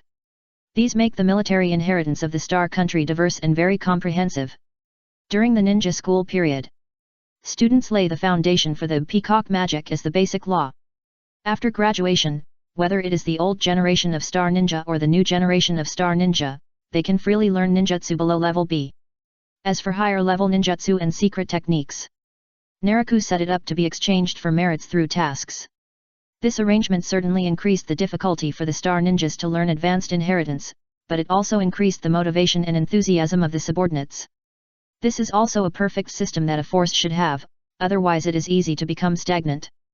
In addition, in order to help the military develop more comprehensively, Naraku also arranged for Nono to set up multiple special departments. These departments include a series of auxiliary abilities such as medical, perception, barrier, seal, etc. Not everyone is good at fighting. Similarly, everyone's talents have biases. Naraku asked Nono to select suitable people from them for special ability training. Those with medical talents will be trained in the direction of medical ninjas. Those with perception talents will be trained in the direction of perception ninjas. Those with barrier talents will be trained in the direction of barrier ninjas. It is worth mentioning that Naraku even selected some people with outstanding physical skills from the new generation and specially gave them the 8 Gates of Dungia. Among the forbidden techniques recorded in the Book of Seals, the 8 Gates of Dungia may not be the most powerful, but it is definitely the one with the lowest training conditions. 8 Gates is a hard work. As long as you are not afraid of hardship and fatigue, as long as you are willing to work hard, you can get rich rewards. Especially in the Star Country. With the resources of Tianyi Shenshui and Hulunguan. The 7th and 8th gates may be difficult to open, but there is still great hope for the first 6 gates. Once you can open the 6th gate of the 8 gates, you can at least have the combat power of Jing Shangyi, the first stage of Elite Jonin. By the way, how is Moroku's performance? Chatting about the development of the country, thinking of Nono's heavy workload now, Naraku couldn't help asking. Moroku, she's not bad. I have handed over part of the work to her. After a period of experience, she should be able to take on the responsibility alone. Nono said. Naraku nodded and said, that's good. After the Ghost Country was completely annexed by the Star Country, Moroku was arranged by Naraku to study with Nono. When the other party was in the land of demons, in addition to being responsible for guarding the demons, he was also considered a member of the management of a country. So Naraku not only instructed the other party to guide the power of the demons in his body, but also specially gave the other party to Nono to train in order to relieve Nono's pressure. Now it is obvious that the training is going well. With the assistance of Moroku, Nono can not only relieve pressure, but he can also focus on practice with more peace of mind. It's a pity that immortal reincarnation cannot be touched, otherwise the military pressure will be reduced a lot. After Nono left, Naraku's fingers lightly touched the table and fell into deep thought. The superiority of the forbidden technique immortal reincarnation is unquestionable.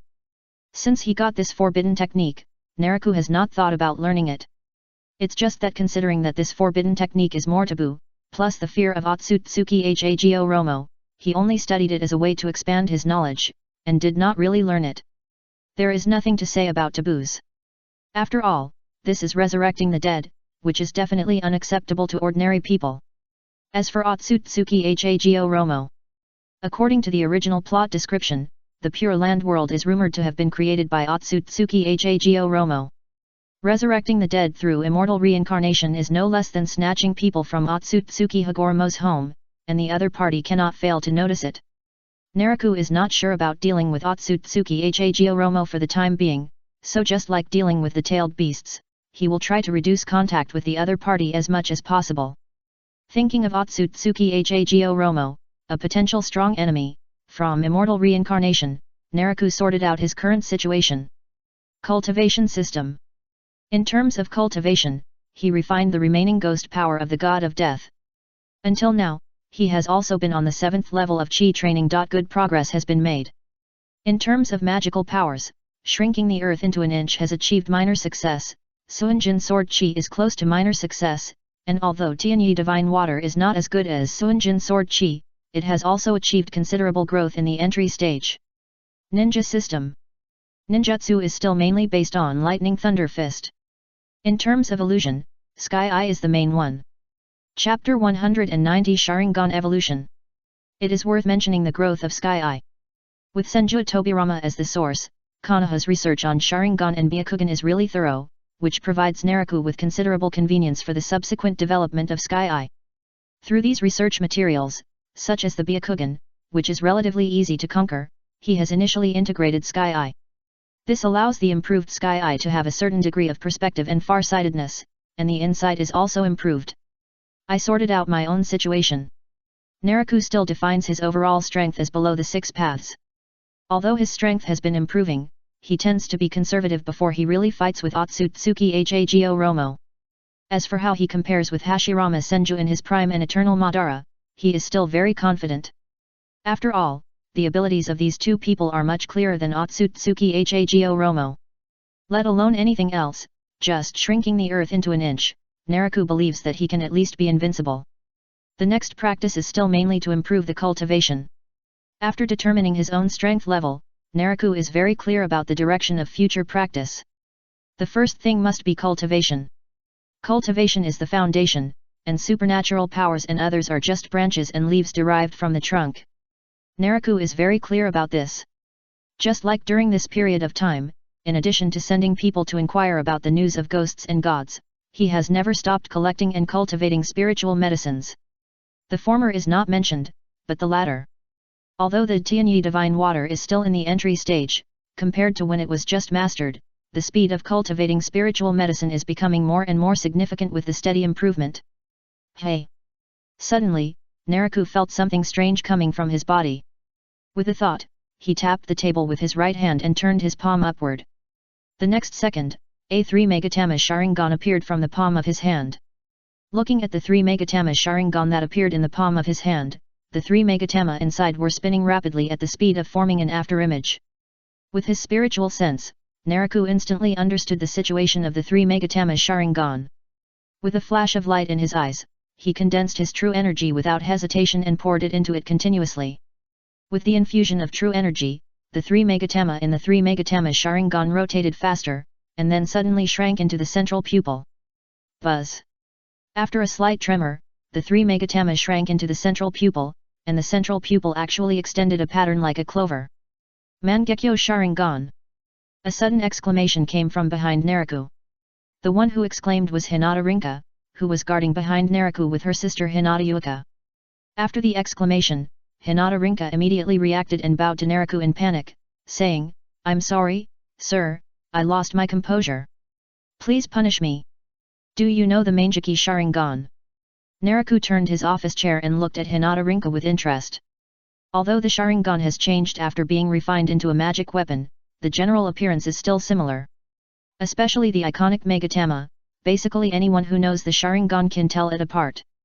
To answer your question, sir, I was fortunate enough to learn from the historical documents recorded in the clan that the Uchiha clan's Sharingan has not only the Megatama form, but also the more advanced evolutionary form of the Mangeki Sharingan. Seeing Naraku looking at her, Hyuga Rinka bowed and answered quickly. Beside her, Hyuga Yuka glanced at the Sharingan in Naraku's hand, then glanced at her sister, with a complicated look in her eyes. Naraku was not surprised by Hyuga Rinka's answer. The Hyuga clan and the Uchiha clan have the same long heritage, and even because they inherited the same technique blood limit, the two clans had a lot of competition before Konoha was established. Therefore, it is normal for the Hyuga clan to have records of the Mangeki Sharingan. Of course, this is also the reason why Hyuga Rinka has an extraordinary status in the Hyuga clan. After all, in addition to being a member of the Hyuga clan, she was also destined to be the fiancée of Hyuga Hayashi since childhood. As the fiancée of the young clan leader, Hyuga Rinka naturally has a high authority in the Hyuga clan. On the other hand, her younger sister Hyuga Yuka. The reason why she looked at her sister with a complicated look was because she didn't know anything about the Mangeki Sharingan.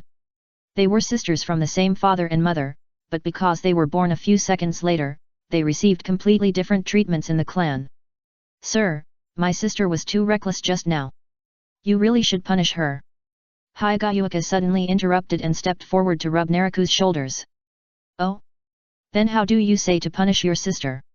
Feeling the rubbing of his shoulders, Naraku said to Hyuga Yuka's sudden move without changing his expression. Hyuga Yuka took a deep look at her sister who was looking at her in astonishment, and said softly, "Just punish your sister to hold my waist for the next week when I serve you." "Hold the waist?" "Oh, the alliance apologize. It sounds good, let's do it." I thought that Hinata Yuka would ask for some excessive punishment, but unexpectedly, she just praised him. Naraku couldn't help but smile and agreed to the other party's proposal. Having been with the twin sisters Hinata Rinka and Hinata Yuka for a while, he naturally saw the relationship between the two sisters. It's not the lack of wealth that is worrying, but the inequality. Because of the completely different life of the younger sister Hinata Yuka, and the oppression of the main family after becoming a branch family, she has always been jealous of her sister Hinata Rinka in her heart. If her life did not change, Hinata Yuka would undoubtedly become a person like Hinata Hisashi, numbly and powerlessly accepting her fate. But now, her life has changed. Although she is still controlled by the bird in the cage, her sister is no longer the high-ranking main family. This gradually changed Hinata Yuka's mentality, and she began to challenge her sister openly and secretly. There are training, and there are also challenges to Naraku is competing for favor. Naraku actually saw everything that Hyuga Yuka did. He could understand it completely. Based on the other's life experience and the oppression of the Hyuga clan towards the branch family, Hyuga Yuka's little jealousy is already a manifestation of the deep sisterly love. If it were someone else, they might have turned against each other long ago. Therefore, as long as it is controlled within the red line, Naraku does not mind some of Hyuga Yuka's little jealousy. After all, he is still the beneficiary in terms of competing for favor. For the punishment proposed by Hyuga Yuka, the reserved Hyuga Rinka blushed, but with Naraku's consent, she still accepted the punishment obediently. After teasing the two sisters, Naraku turned around and studied the newly evolved Mangekyo Sharingan in his hand again. After nurturing for so long, it finally evolved again. Looking at the Mangekyo Sharingan in his hand, Naraku smiled. Chapter 191 Fusion Research. This Mangekyo Sharingan evolved from one of the three Megatama Sharingan that he had been nurturing with his true energy. Because it was the second Mangekyo Sharingan, in order to distinguish it, he named the one of Uchiha Kagami No. 1 Mangeki Sharingan, and now this one is No. 2 Mangeki Sharingan. During the research, Naraku found that No. 2 Mangeki Sharingan did not show any abnormality due to the different evolution methods. In addition to the fact that the basic pupil power was greatly improved compared to the 3 Megatama Sharingan, the development of pupil skills was also very normal. Unlike No. 1 Mangeki Sharingan, the pupil skills developed by No. 2 Mangeki Sharingan were not the extremely rare 2-in-1 pupil skills such as Kami and Great Property, but the common double pupil skills. The eye techniques of No 2 Mangeki Sharingan are Tsukuyomi and Kagutsuki no Mikoto. The Sharingan is the eye that reflects the mind. When it evolves normally into a Mangeki, the eye techniques it develops are often affected by the thoughts and ideas during the evolution. For example, Uchiha Sasuke, who longs for power, developed Amaterasu and Kagutsuki no Mikoto, two eye techniques that are good at fighting. Uchiha Obito, who wanted to escape from reality, developed Kamui, which leads to another world. Naraku's situation is quite special. One is that he is not a member of the Uchiha clan, the second is that the Sharingan has been refined into a magic weapon, and the third is that the evolution of the Mangeki is not emotionally stimulated, but nurtured by true energy. This makes the eye techniques that are developed have a considerable degree of randomness rather than being affected by his thoughts. Of course, no matter what, as long as the eye techniques are not problematic, it is enough for Naraku. Tsukuyomi and Kagutsuki no Mikoto. As for the two eye techniques bred by the number 2 Manjiki Sharingan, they are relatively familiar eye techniques because they both appear in the original plot. Tsukuyomi is an illusion-type eye technique. As long as the eyes make contact, this eye technique can pull the enemy's mind into an illusion space where all factors including time, place, quality, etc. are controlled by the caster. The most important thing is that no matter how long you stay in the illusion space, it is actually just a moment in the outside world. This eye technique can be used for both combat and interrogation of intelligence. It can be said to be quite practical. Then there is Kagutsuki no Mikoto. In the original plot, Uchiha Sasuke, who bred this eye technique, cooperated with another eye technique, the Amaterasu fire. But according to the eye technique information obtained by Naraku at this moment, Kagutsuki no Mikoto is not only able to cooperate with Amaterasu, its essence is just a control-type eye technique. It can control the Amaterasu fire and energy including chakra. Like chakra, if it can be controlled by Kagutsuki, it can greatly improve the control of chakra. This Manjiki Sharingan is quite suitable for Nono. After learning about the eye technique of Manjiki Sharingan number 2, Naraku thought thoughtfully. The fundamental of super strength is the control of chakra. If Nono can get the blessing of Kagutsuki, even if the basic eye power of Tsukuyomi and Manjiki is not counted, it will be enough to greatly improve her super strength. Of course, whether to give Manjiki Sharingan number 2 to Nono, Naraku still needs to conduct more detailed tests. For example, he wanted to determine whether 2 Manjiki that were not blood relatives could not be fused into the eternal Manjiki. Also, he wanted to see whether there were other differences between the 2 Manjiki besides the pupil technique, and whether more information about the Manjiki could be studied. Is it really impossible? On the 9th floor of the Xingchen building, Naraku removed the true fire cauldron in front of him and took the 2 flying Manjiki Sharingan into his hands. Looking at the 2 Manjiki Sharingan in his hand, Naraku's face showed a look of pity. Just now, he tried to fuse the 2 Manjiki Sharingan with the method of refining. It's just that, the fusion is possible, but the fusion method and fusion effect are not what he wants. The fusion effect that Naraku wants is naturally to fuse the 2 Manjiki Sharingan into a higher level eternal Manjiki Sharingan. But in the fusion just now, he clearly felt that the 2 Manjiki Sharingan had a certain repulsion. If he forced the fusion, although the 2 Mangekyo Sharingan would not be destroyed, at most he would get a Mangekyo Sharingan with stronger pupil power.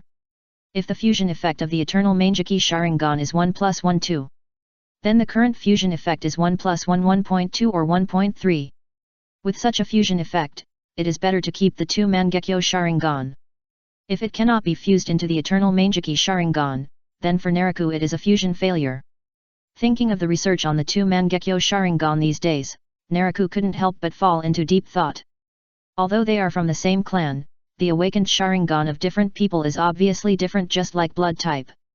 And if you want to fuse into the eternal Manjiki Sharingan, you must have a Manjiki Sharingan with the same blood type.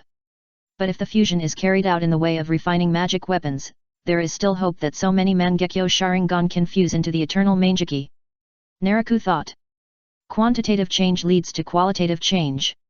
Not to mention Otsutsuki Hago Romo, even Indra, when awakening the Manjiki, he directly possessed the characteristics of the eternal Manjiki. And the Uchiha clan, which was bred by Indra. The defects of the Manjiki Sharingan are more like the dilution of blood under the inheritance from generation to generation. Therefore, as long as the blood can be purified, there is a chance of reversion.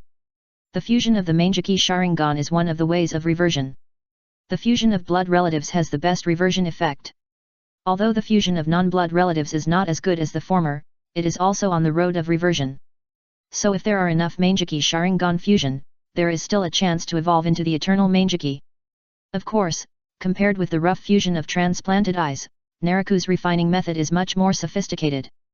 In addition to being safer, the fusion efficiency is also better.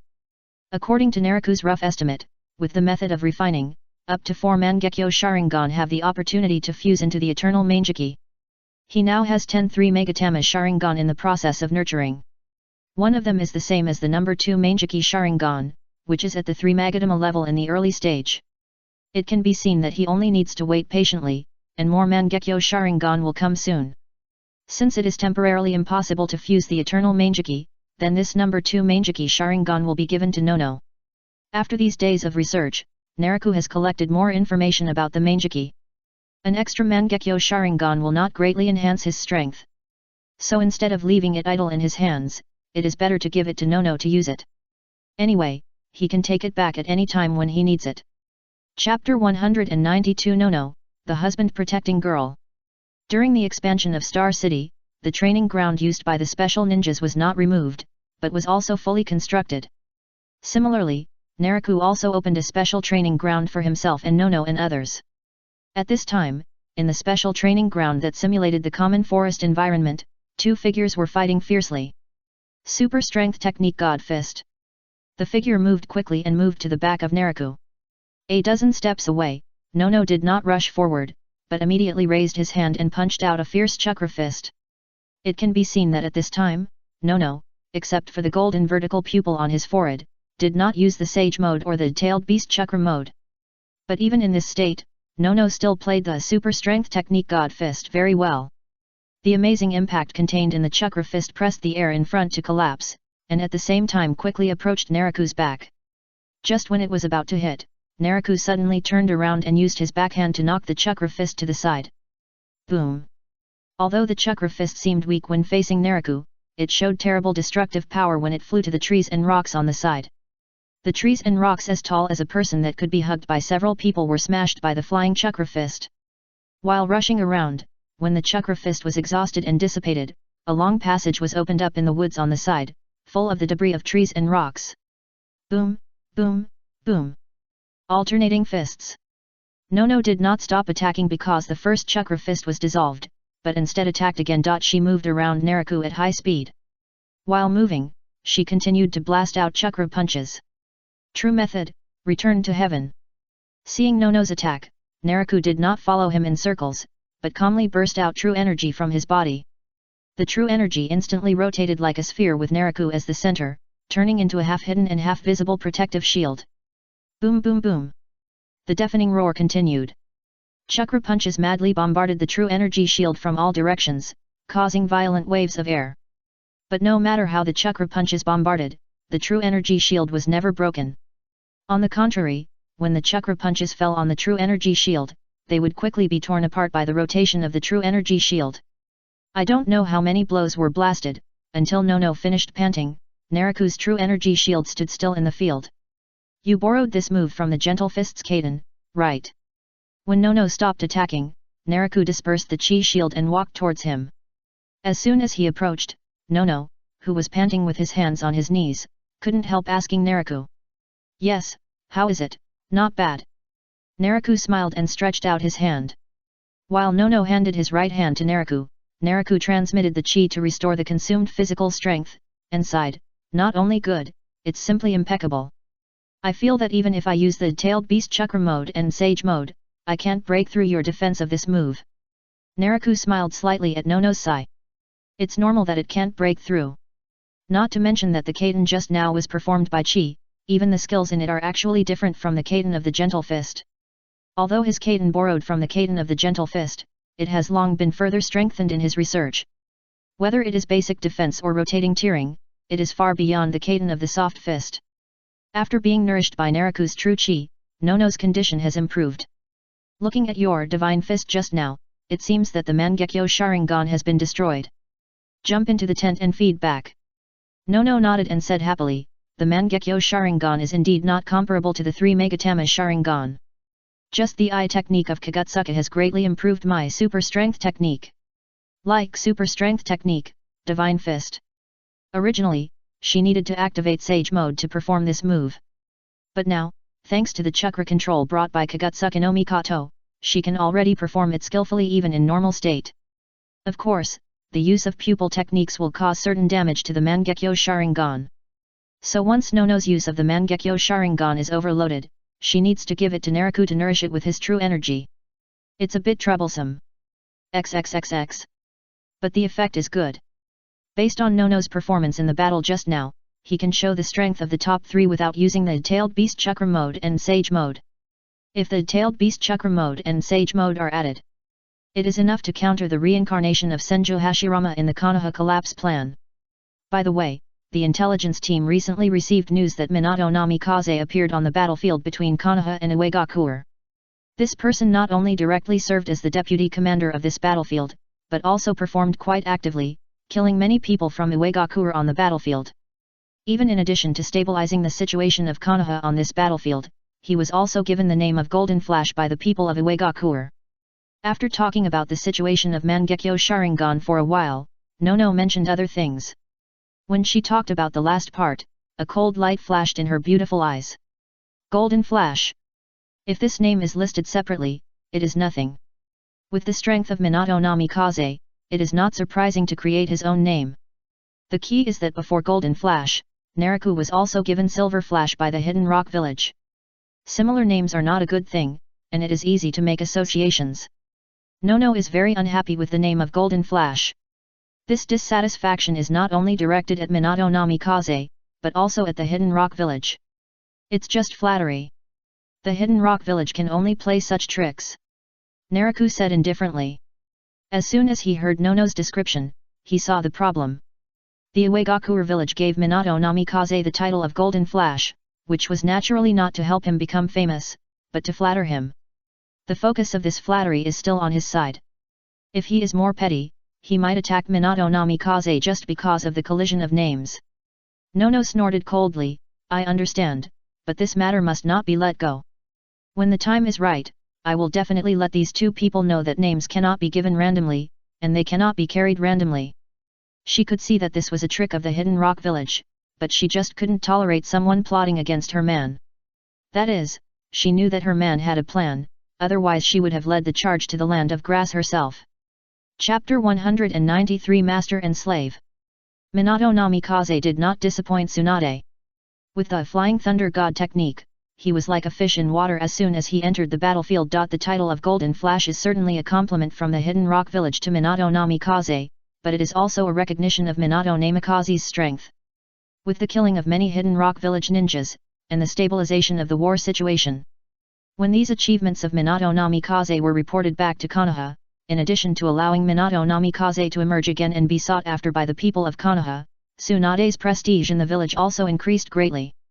Especially when Tsunade secretly contacted Orochimaru again, with the help of Orochimaru, she successfully cracked the tongue rooting seal, which made Tsunade quickly win over those high-level members controlled by the tongue rooting seal. Just this breakthrough can be said to have allowed Tsunade to regain some of her power. These bastards actually dared to betray me. In the Hokage's office, Danzo was furious and cleaned up the desk. The removal of the tongue rooting seal naturally could not escape his induction. I just don't know if those high-level officials who were controlled by the seal of tongue rooting disguised themselves too well, and Danzo was still confident that even without the seal of tongue rooting, these people would listen to him obediently. But the reality is obviously cruel. In the high-level meeting just now, the high-level members who lifted the seal of tongue rooting directly showed Danzo what it means to turn against someone. It even led to Tsunade successfully pushing Minato Namikaze from the vice-commander of the battlefield of Uegakuer village to a higher-level commander position. Minato Namikaze's successful promotion to the commander-in-chief undoubtedly gave Tsunade a dominant advantage in the battlefield of Uegakuer village, and it would be easy to win over the Konoha personnel in this battlefield to her side. Such a change. Danzo naturally would not think it was his fault, and he did not think there was anything wrong with using the seal of tongue rooting to control the high-level members. He is the Hokage, the master of Konoha. The so-called high-level officials, to him, are just higher-level servants.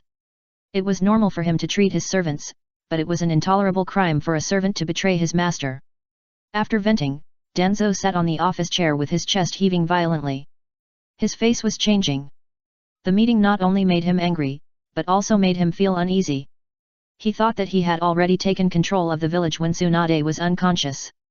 Even if Tsunade wakes up in the future, she can only keep her tail between her legs and cannot threaten his rule at all. But when Tsunade really woke up, the development of the situation was directly beyond his control. Watching the other party take away power from him bit by bit, Danzo felt a chill. The more you get, the more you fear losing. Since ascending the coveted Hokage throne, Danzo's obsession with the position of Hokage has not only not weakened, but has become more obsessed. He never thought of abdicating the position of Hokage before his death. No, he never thought of abdicating. It's like he tolerated Orochimaru's betrayal of him. In addition to the wood release factor, it was also because he knew that Orochimaru was studying the art of longevity. He wanted to sit on the throne of Hokage forever. Come here. Danzo's face kept changing with determination in his eyes. He must defend his throne of Hokage and never allow anyone to take it away. Soon, with Danzo's call, a member of the root organization who was guarding the dark immediately appeared in the office. You take people to the Rain Country immediately and give this scroll to Hanzo of Rain Ninja Village. Danzo found a blank scroll, picked up a pen to write, and handed the scroll to the root organization member opposite. Yes, sir. The root organization member took the scroll respectfully and left quickly. Namikaze Minato. Humph, I want to see if you can withstand the edge of the demigod. After the subordinates left, Danzo sneered. Tsunade wants to use Minato Namikaze to seize her rights, so he should break Minato Namikaze's sword first. The Land of Rain is a very special country. Besides being geographically connected to the three major countries of fire, earth, and wind, it rains most of the time in this country throughout the year.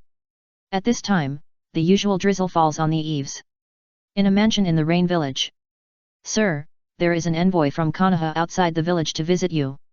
Sitting cross-legged in the corridor, Hanzo, wearing a respirator, looked at the rain scene in the courtyard in a trance. Suddenly, a rain ninja knelt on one knee and saluted beside him. Konoha envoy? Is his identity confirmed? When the rain ninja appeared, Hanzo came back to his senses immediately, and he turned his head to look at the other party unexpectedly.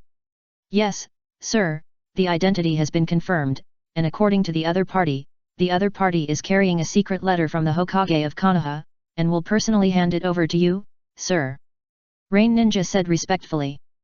Hanzo frowned slightly, and became alert in his heart. The current Hokage of Konoha is Shimura Danzo. This guy is not a good guy. Now he comes to him, and I don't know what purpose he has. Bring the other party here. After a moment of hesitation, Hanzo ordered Rain Ninja. Konoha is one of the 5 major ninja villages. Even if it is in a very bad war situation now, it is not easy for him to refuse.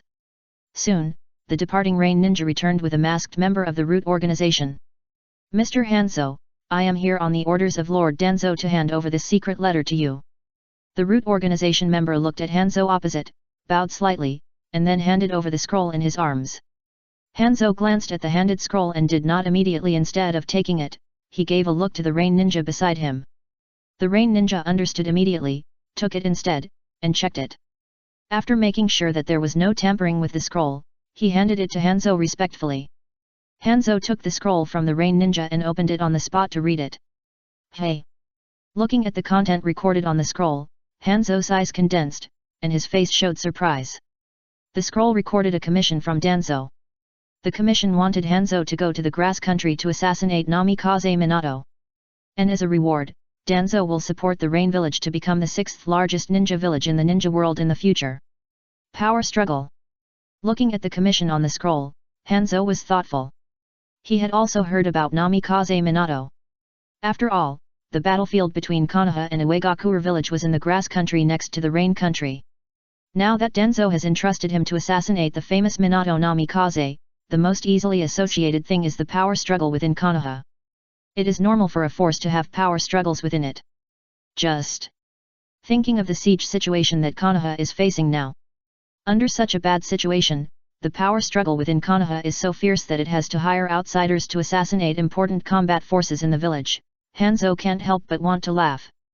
It seems that even the so-called strongest ninja village can't escape the day of decline. Chapter 194 The Samsara I Born in Pain. Of course, wanting to laugh is wanting to laugh. Hanzo still attaches great importance to this commission. Leading the village to become the 6th largest ninja village is his dream. Danzo is now the Hokage of Konoha, and the other party's promise is naturally very important. Even if it can be seen from the commission that the power struggle within Konoha is very serious, as long as Danzo sits on the position of Hokage and has the support of the other party, the future development of the village and the hope of becoming the 6th largest ninja village will be greater. After a moment of hesitation, Hanzo told the Rain Ninja beside him, "Go get a blank scroll." When the Rain Ninja took the blank scroll, Hanzo began to write. Suddenly, when he wrote to the end, Hanzo had an idea and added some content to it. Take this scroll back to Danzo. Hanzo said lightly, throwing the scroll to the root members. The root members said nothing and immediately turned away under the supervision of the Rain Ninja. It's enough for me to lead this village of Akatsuki. When the root members left, Hanzo murmured in a low voice and looked at the rain scene in the courtyard again. My lord, this is the scroll that Hanzo asked me to bring back. In the Hokage office, the root members who returned from the rain country reported to Danzo as soon as possible and handed over the scroll they brought back. Give it to me. Danzo, who had been waiting for a long time, had his eyes lit up, and immediately took the scroll and opened it to read. Hanzo's strength has been fully proven after the Second Ninja World War, otherwise he would not be able to be called a demigod. In Danzo's view, as long as Hanzo accepts his commission, Minato Namikaze will not be able to jump for long. As for whether Hanzo will accept his commission, Danzo is still very confident.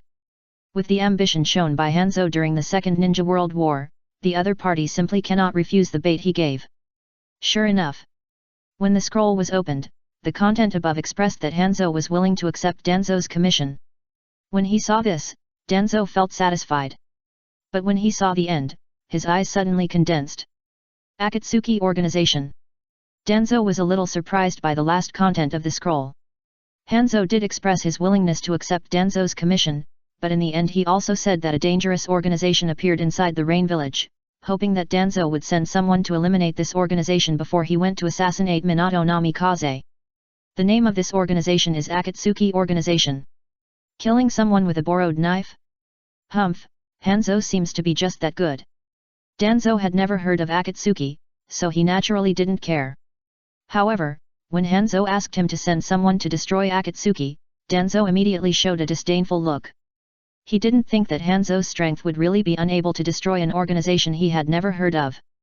The biggest possibility is that Akatsuki has other hidden secrets, which prevents Hanzo from taking action openly. Of course, no matter what the Akatsuki is. As long as Hanzo is willing to accept his commission, it doesn't matter if he sends someone to help the other party solve the Akatsuki. Lord Madara, I found that people from Konoha appeared in the Land of Rain, and they are cooperating with the people of Rain Village to find the traces of Nagato and others. In the underground space, White Zetsu drilled out from the ground, first glanced at Uchiha Obito who was exercising in the distance, and then came to Uchiha Madara and reported in a low voice. People from Konoha. Uchiha Madara frowned. Baizetsu explained, yes, it was a member of the root organization of Danzo. Is the Samsara Eye exposed? Uchiha Madara asked. Baizetsu shook his head and said, I don't know, but according to my observation, it may be that some actions of the Akatsuki organization have caused Hanzo of the Rain Village to be wary, so he wants to use Danzo's people to destroy the Akatsuki organization.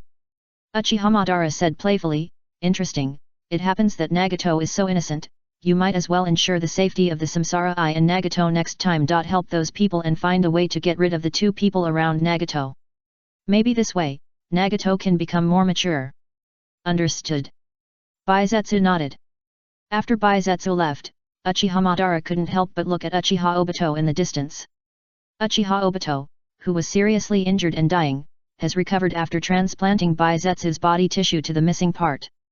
Even because Baizetsu's body tissue contains Senju Hashirama's cells, Uchiha Obito's body and chakra have undergone earth-shaking changes during this period. After Nagato's affairs are over, it will be this kid's turn. Uchiha Madara took a deep look at Uchiha Obito in the distance, and then closed his eyes to rest.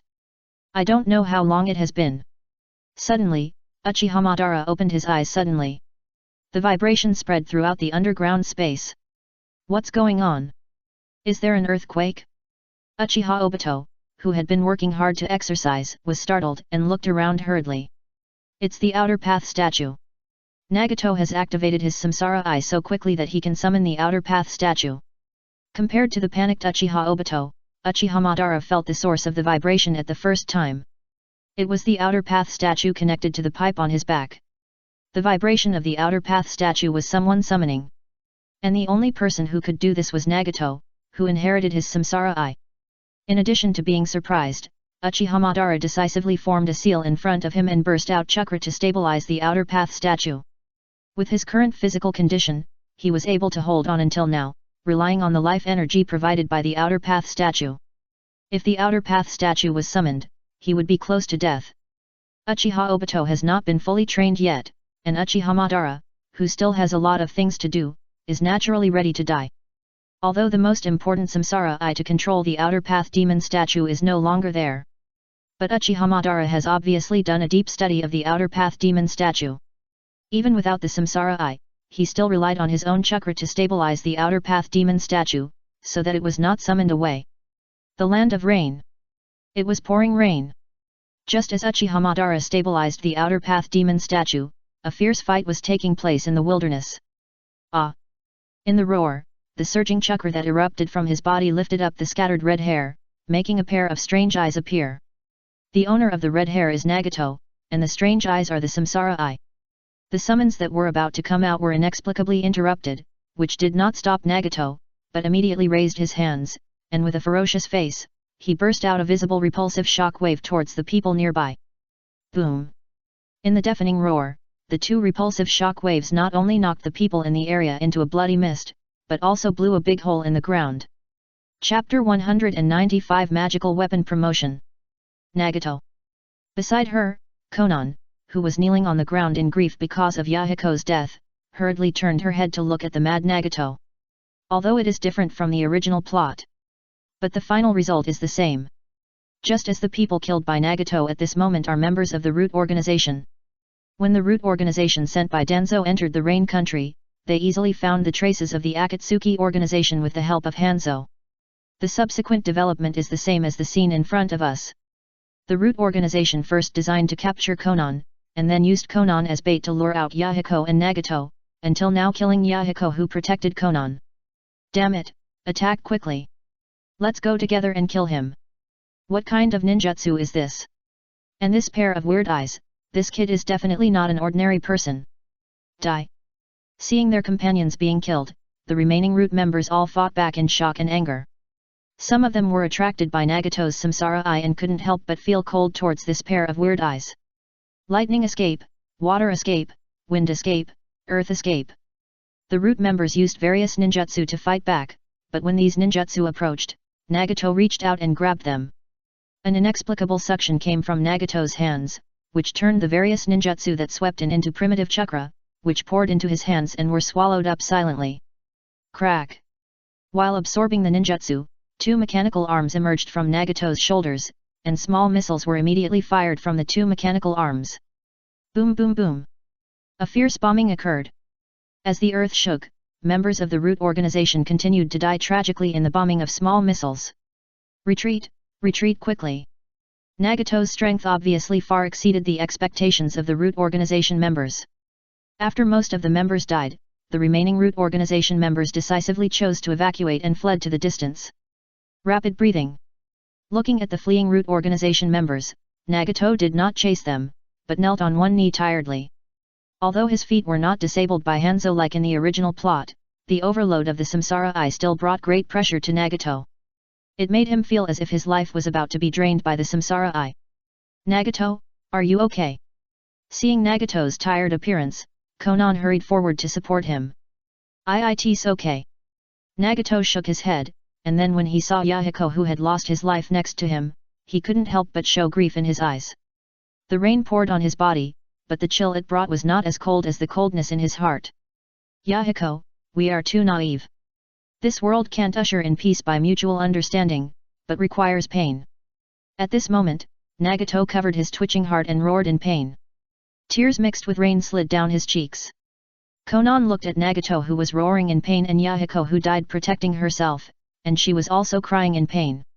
On this day, the concept of Akatsuki officially changed. What did you say? Tell me again what the other person's eyes look like. No, I will draw the other person's eyes. In the Hokage's office, Danzo hurriedly asked someone to fetch a brush and paper and handed them to the root member on the other side.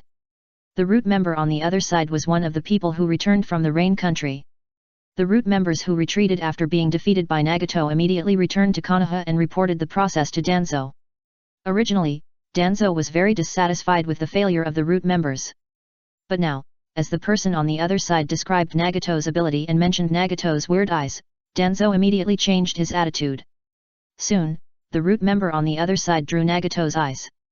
Although the painting skills were not very good, he basically drew the samsara eye. No mistake, these eyes are samsara eye. Looking at the eyes drawn by the root members, Danzo's eyes widened, and in addition to excitement, there was also a strong greed in his eyes. Although the six-path sage is a mythical figure in the eyes of many people, there are actually many related records circulating. Especially for a force like Konoha, there are even portraits of the six-path sage circulating. When he saw the eyes drawn on the paper, Danzo recognized at first glance that these eyes were the rumored eyes of the six-path sage, the samsara eye. Heartbeat quickened. Danzo is really very surprised now. He never thought that just sending people to the rain country to deal with an unknown organization would actually involve the existence of the samsara eye. This is the eye of the six-path sage's pupil technique. Not to mention pupil techniques such as the Sharingan and the Byakugan, I'm afraid that even the wood release that he has always been thinking about is not as good as this pair of eyes. Especially according to the report just now, the rain country man with the samsara eye also showed extraordinary abilities, which is obviously from the power of the samsara eye. Quick, gather people immediately. Danzo ordered without hesitation. How could the samsara eye fall into the hands of a person from the land of rain? He must be the only one who is qualified to master the samsara eye. Once he masters the samsara eye, even if the experiment of wood release fails in the future, he will have the power to suppress all rebellion. At that time, not to mention Konoha, even the entire ninja world will surrender to him. In order to ensure the capture of the samsara eye. In addition to leaving enough guards, Danzo sent out all the root organization and the Anbu. What the hell is Danzo doing? Why did he suddenly send so many people out? Tsunade, who was keeping a close eye on Danzo, got the first information about Danzo's movements. When she learned that a large number of people were sent away from the village, Tsunade couldn't help but feel suspicious.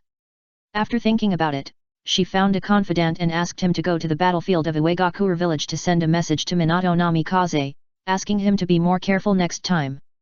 Tsunade couldn't help but be vigilant about Danzo's abnormal behavior. Similarly, she didn't believe in Danzo's character at all. She had to guard against the other party's desperate actions, such as suppressing her by plotting against Minato Namikaze. It's done. Star Country, Star City. While Danzo was making trouble, Naraku was busy with his own business. After removing the true fire cauldron and looking at the star flying out of it, Naraku immediately took it in his hand and carefully examined it. Soon, he relaxed as if relieved of a heavy burden, with a happy smile on his face. At the beginning, because of his immature refining skills, the star with extremely high material was only refined into a human-level medium-grade magic weapon. To this day, with the improvement of refining skills, he has re-refined the star. And this time, he also added a lot of precious materials he collected. In the end, it took a full 7 days, and the re-refined star did not disappoint Naraku, and successfully upgraded a grade to become a human-level high-grade magic weapon. Chapter 196 Darkening. Exploration. Swish. Flying Thunder God technique was activated, and Naraku took Star and disappeared on the 9th floor of the Star building. Star was promoted to a human-level top-grade magic weapon, so it was naturally necessary to conduct a thorough test. About an hour later, when Naraku returned with Flying Thunder God technique again, the smile on his face was obviously much brighter. Human-level top grade is human-level top grade. Thinking of the test just now, Naraku praised secretly. After being promoted to a human-level top-grade magic weapon, the appearance of Star did not change much, but it was more crystal clear than before, but the inside had undergone great changes. For example, the enhancement of energy. Whether it was true chi or chakra, the energy enhancement of Star after the promotion had a greater increase in both quantity and quality. Also, the current Star with the ability to absorb spiritual energy, the special energy emitted by Star is even better, which can better stimulate the condensation and refinement of chakra. In addition, Star itself also has the ability to attack, which can be magnified into a meteor, and one blow is enough to destroy a mountain. According to the description of magic weapons in the Secret Book of Immortal Deo, the commonly used magic weapons of the Foundation Building Cultivators are human-level upper-grade magic weapons. The Earth-level magic weapons above are only available to a very small number of top Foundation Building Cultivators and Golden Elixir Cultivators. As for the Chi refining stage, human-level lower-grade magic weapons are the norm, and those who can get a human-level middle-grade magic weapon are considered powerful. Naraku now has a human-level upper-grade magic weapon. If it is placed in the world of immortal cultivation, as long as it is exposed, there is a high probability that it will be intercepted and killed by the Foundation Building Cultivators. While I'm still hot, let's just refine Nono's silk gloves and use divine wind together. Thinking so, Naraku immediately split into 2 shadow clones and asked them to go find Nono and you. After a while, the shadow clones successfully brought back silk gloves and divine wind. Naraku immediately began to refine these 2 magic weapons again. Add some materials. Although the re-refined silk gloves and divine wind failed to be promoted to human level middle grade, they were much stronger than before. If placed in the ranks of human level lower grade magic weapons, they are already top notch. Well, this is also Naraku's true refining level. Without special materials, he can only refine human level lower grade magic weapons of the level of silk gloves and divine wind. No. A shrill scream sounded in the night sky with the bright moon hanging high. Wearing a black robe and covered by white zetsu, Uchiha Obito looked at the scene in the distance in despair. The scene in the distance was that Kakashi, surrounded by dozens of Kirigakure ninjas, pierced Nohara Rin's heart with Chidori. Blood spurted out of Nohara Rin's mouth.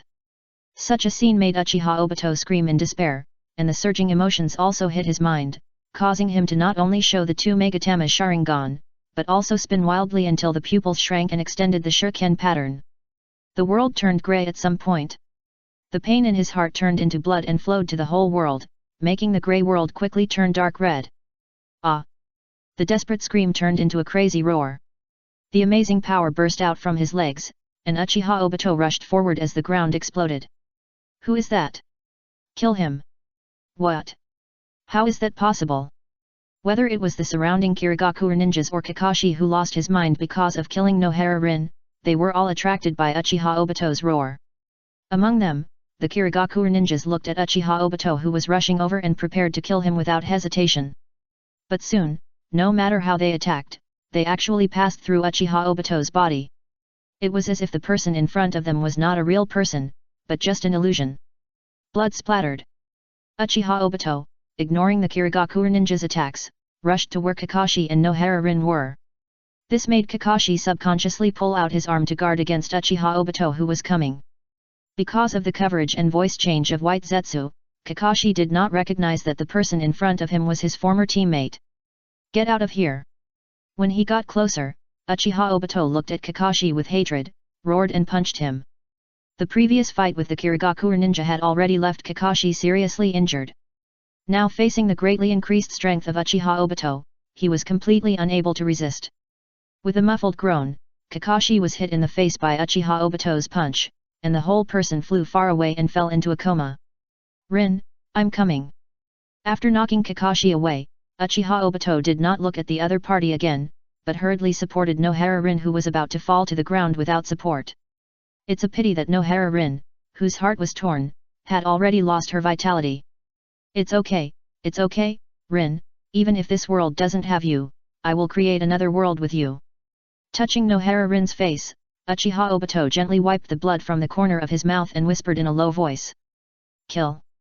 Although shocked that his attack could not reach the enemy, the Kirigakure ninja attacked Uchiha Obito again. Wood release, Hell's Chaos. Big trees full of thorns broke out of the ground, piercing through the bodies of all the Kirigakure ninjas, circling high up, surrounding the bright moon hanging high in the sky, and turned into a scene called Hell. You destroyed my only one in this world, so I will destroy you.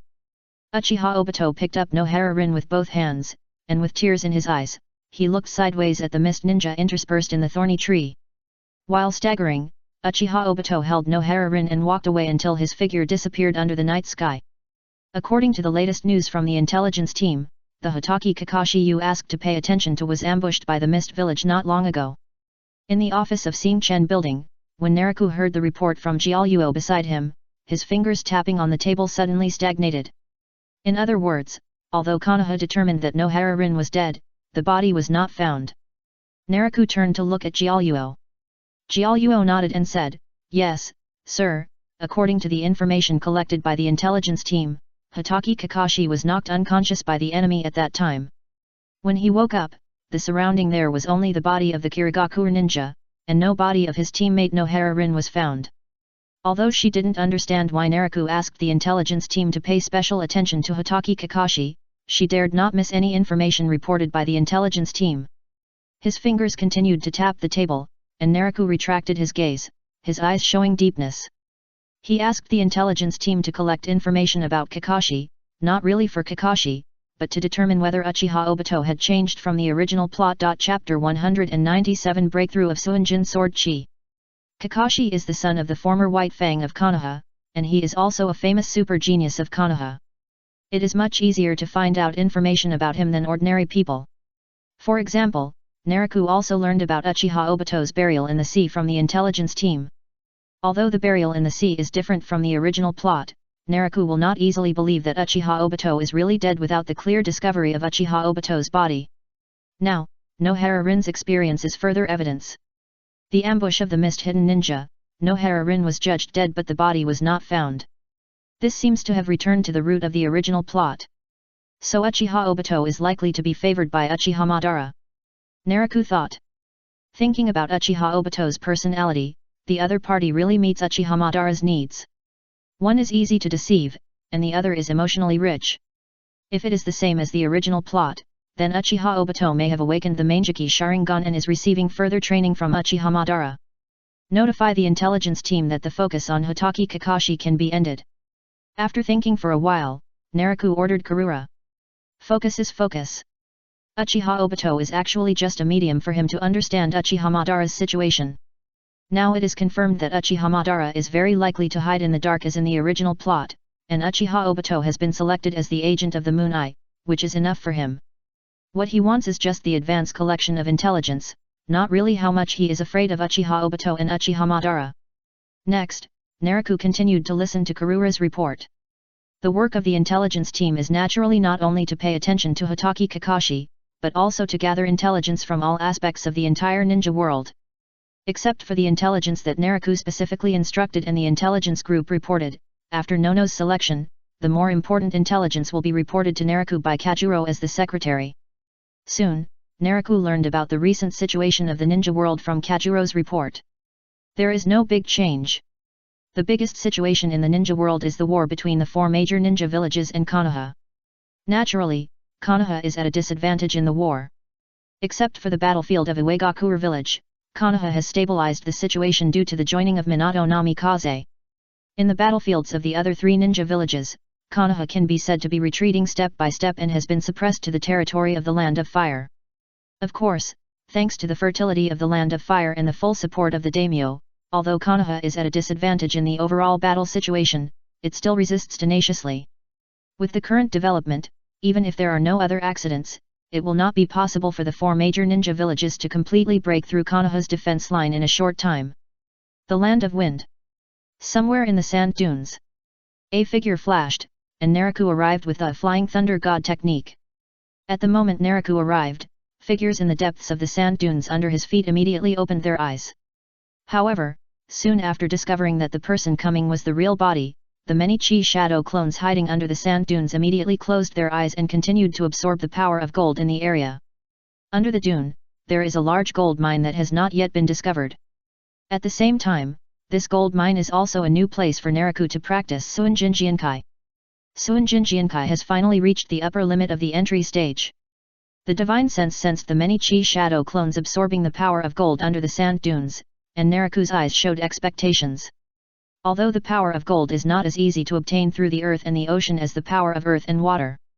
But resources like gold mines can actually provide much more and faster power of gold than the earth and the ocean. Thanks to the rich gold resources of the wind country, after absorbing several gold mines in succession, the Suinjin Sword Chi has successfully reached the entry limit. Naraku came here at this moment just to break through the Suinjin Sword Chi. Without hesitation, Naraku also performed earth escape, and the whole person quickly dived under the sand dunes, absorbing the gold power in the gold mine with many shadow clones. Because it is the latest large gold mine discovered, the gold power contained in the gold mine is very rich. Running the Suinjin Sword Chi, strands of gold power quickly entered the body. During this process, from time to time, there will be true chi shadow clones that feed back to Naraku because of the complete absorption of the gold power. Naraku absorbed it himself while replenishing the true chi shadow clone. Two-pronged approach. It lasted for a full 7 days without knowing it. Boom! Suddenly, waves spread from Naraku's body to the entire gold mine, and intensified until the sand dunes in the entire gold mine area were shaking. One after another, the chi shadow clones were released in the shaking of the sand dunes, causing the absorbed gold power to be fed back to the only Naraku. It was like a snake swallowing an elephant. Naraku, who was emitting ripples, suddenly absorbed a surge of gold power. Not only did he instantly absorb the gold power fed back by the true energy shadow clone, but he also turned a large amount of gold ore in the gold mine into powder. Zhang! Sword energy erupted, and the sand dunes split. A dozens of feet long black gold sword energy, like a shining divine sword, pierced through the sand dunes and stood on the earth. After a few breaths, the divine sword turned into countless golden threads, swaying and swinging, cutting the sand dunes in all directions into pieces. Tap, tap, tap. Footsteps came from the split sand dunes, and soon, Naraku walked out of it. Looking around at the fragmented scene, Naraku raised his hand and slapped it, and a dozens of feet long black gold sword energy burst out again. Swish! The black gold sword energy turned into a huge crescent moon hanging into the sand dunes, rushing forward, and quickly flew to the end of the site, leaving a long crack in the desert. A small success is a small success. The power is indeed not comparable to the entry stage. Looking at the scene of the black gold sword energy tearing the desert, Naraku's eyes showed a smile. The breakthrough of black gold sword energy was very smooth. Just like shrinking the earth into an inch, after black gold sword energy successfully broke through the small success stage, it immediately showed a power far superior to the entry stage. Based on the small test just now, even if it has just broken through the small success, the sharpness of the black gold sword energy at this time is enough to break through the defense of the complete Susanoo. Another magical power broke through the small success, and Naraku was naturally very happy. Because it means that it has taken another step towards the unity of the five elements. Which magical power should I practice next? After calming down the joy in his heart, Naraku began to think about the practice of the next magical power. In order to complete the unity of the five elements as soon as possible, black gold sword energy is the same as shrinking the earth into an inch. After breaking through the small success, he plans to stop temporarily so that he can focus more on the remaining magical powers. After some thought, Naraku finally chose all plants and trees are soldiers from the remaining all plants and trees are soldiers and Yan Yang Da Fa. Chapter 198 Alternation of Withering and Flourishing. The reason for choosing all plants and trees are soldiers is mainly because after experiencing the wood release of Hashirama Senju, Naraku is more interested in all plants and trees are soldiers of similar nature. And the wood element power required for all plants and trees are soldiers can be more easily obtained with the help of Tianyi divine water. It's like improving the ecological environment of the star country. He can completely promote the growth of plants through Tianyi divine water, thereby providing more wood element power required for all plants and trees are soldiers. Having made a decision, Naraku immediately took action. A valley in the land of fire. It's here. Naraku flashed in, and the wind riding Naraku looked down at the valley below, which was full of greenery and lush plants, and nodded with satisfaction. Although there is Tianyi divine water to promote the growth of plants, in order to be on the safe side and not to affect the ecological environment of the star country, Naraku quite simply set the training site of every tree and grass sea soldiers in the fire country. Dropped from the air, landed on the grass in the center of the valley. When Naraku separated hundreds of true chi shadow clones, the true chi shadow clones immediately dispersed in the valley tacitly. Half of them practiced every tree and grass sea soldiers, and the other half performed Tianyi divine water. I saw a drizzle in the valley immediately. The rain was the sweet rain transformed by Tianyi divine water. After being watered by Tianyi divine water, the already lush plants in the valley immediately grew wildly. However, this growth did not last long. When the other half of the true chi shadow clones activated every tree and grass sea soldiers and began to absorb the power of the wood element, the wildly growing plants immediately withered. Fortunately, Tianyi divine water watered again, allowing the withered plants to grow again. Withering and flourishing alternately. Time in the valley seemed to be compressed, and the seasons were changing rapidly. Such a strange phenomenon may easily attract the attention of the outside world. It is necessary to set up a barrier outside the valley. Looking at the strange scene of withering and flourishing in the valley, Naraku pondered for a moment and immediately set it up. It was very easy for him to set up a barrier. However, in order not to be disturbed by others while practicing, the barrier he set up outside the valley was not a common defensive barrier, but a relatively rare illusion barrier. The illusion barrier is just as its name suggests, a barrier that incorporates illusion. Defense is not the main thing, it is more of a hallucination. When the illusion barrier is set up, from the outside, not only can you not see any traces of the barrier, but once you get close, you will instinctively stay away under the influence of the illusion. After setting up the barrier and leaving the Flying Thunder God technique, Naraku left with satisfaction. Night. The original snow country. It was snowing heavily outside, and the palace was warm and comfortable. Sir, if you haven't had enough fun, I can ask the maids outside to serve you. Don't worry, they are all very clean. The snow-white fluff fell on the carpet beside. On the bed, Xia Rixing, who was sweating profusely, finally came back to her senses. When she saw Naraku, who was still energetic, she couldn't help but take the initiative to propose. Pa! Pulling the other party into his arms, Naraku slapped Xia Rixing's increasingly perky buttocks with a palm as he was used to it, and said casually, "No, this is enough. Mates and the like, if you want to play, there will be plenty of opportunities in the future. He came here mainly to visit Xia Rixing, who was in charge here, not to play with women.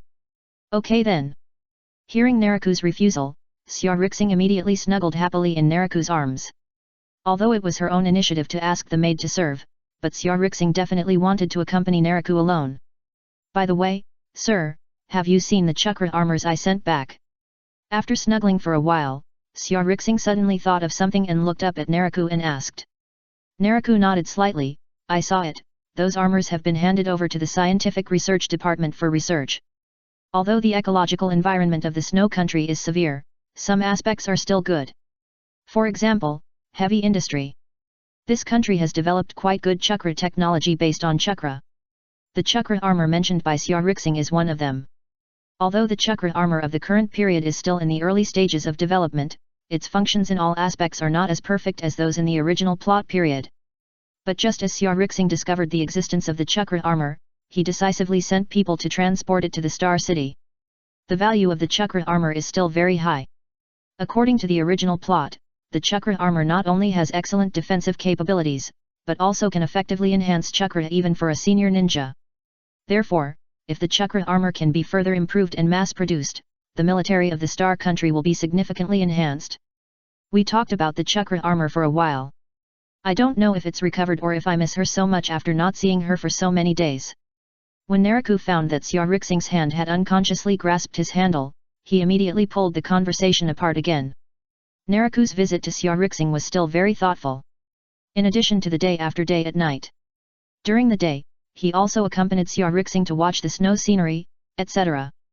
Even when he was in the mood, he would have a music performance on the top of the snow mountain. After staying with Xia Rixing for several days, Naraku returned to the Star Country with Xia Rixing's satisfaction.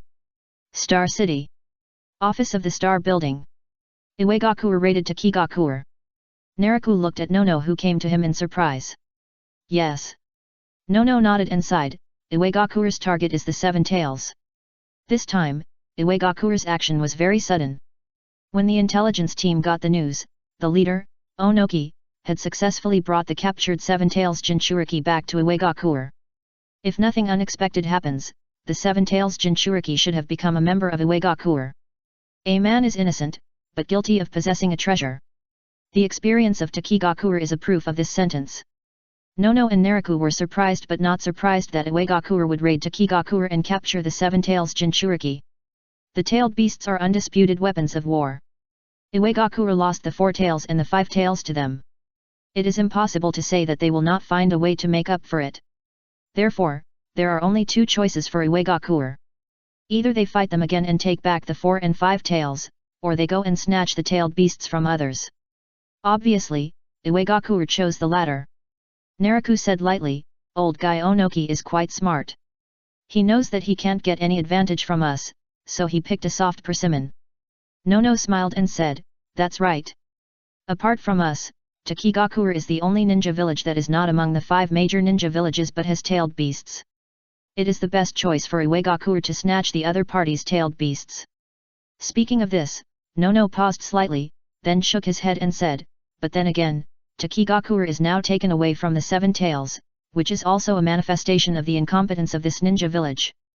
Back then, Takigakure was second only to the 5 major ninja villages, but now, it has not narrowed the gap with the 5 major ninja villages, but has become worse and worse."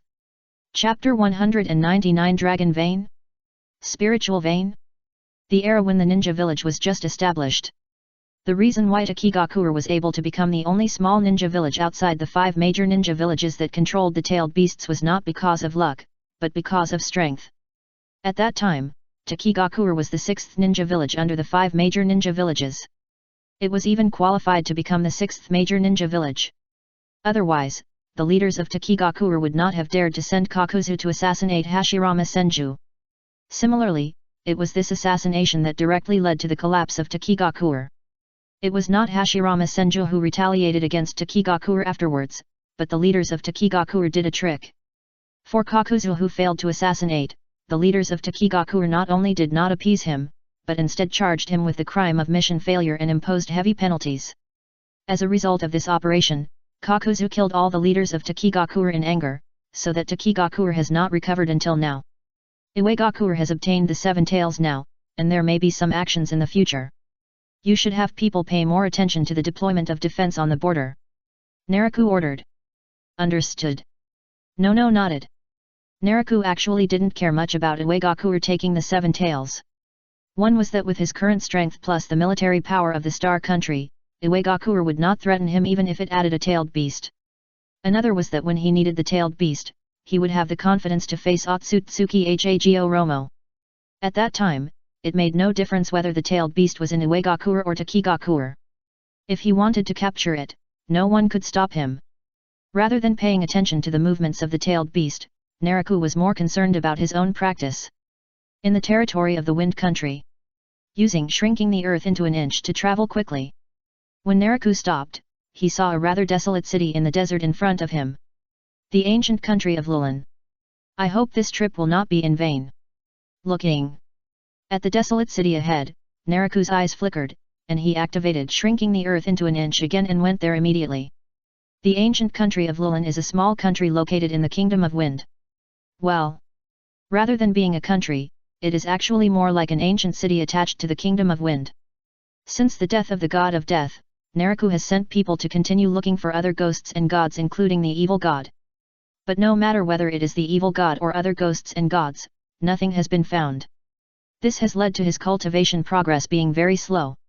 After all, after the cultivation has broken through the 7th level of Qi training, the demand for spiritual energy has further increased. Other ghosts and gods cannot be found, and the cultivation of spiritual medicine is still in progress.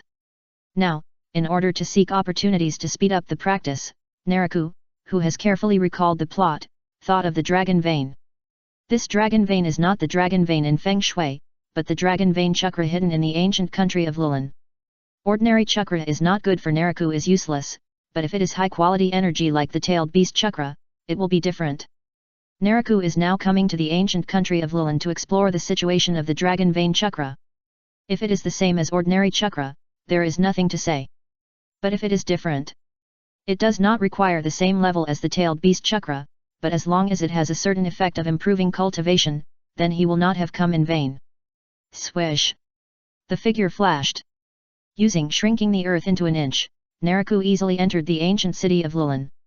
Standing on the tallest building in the city, Naraku overlooked the entire ancient city. If it is according to the development of the original plot, Lushan should have come through the dragon vein at this time, but looking at the current situation, the plot should have changed. Just like what I saw outside, the ancient city under my feet only has historical traces. Others can only be described as backward and poor.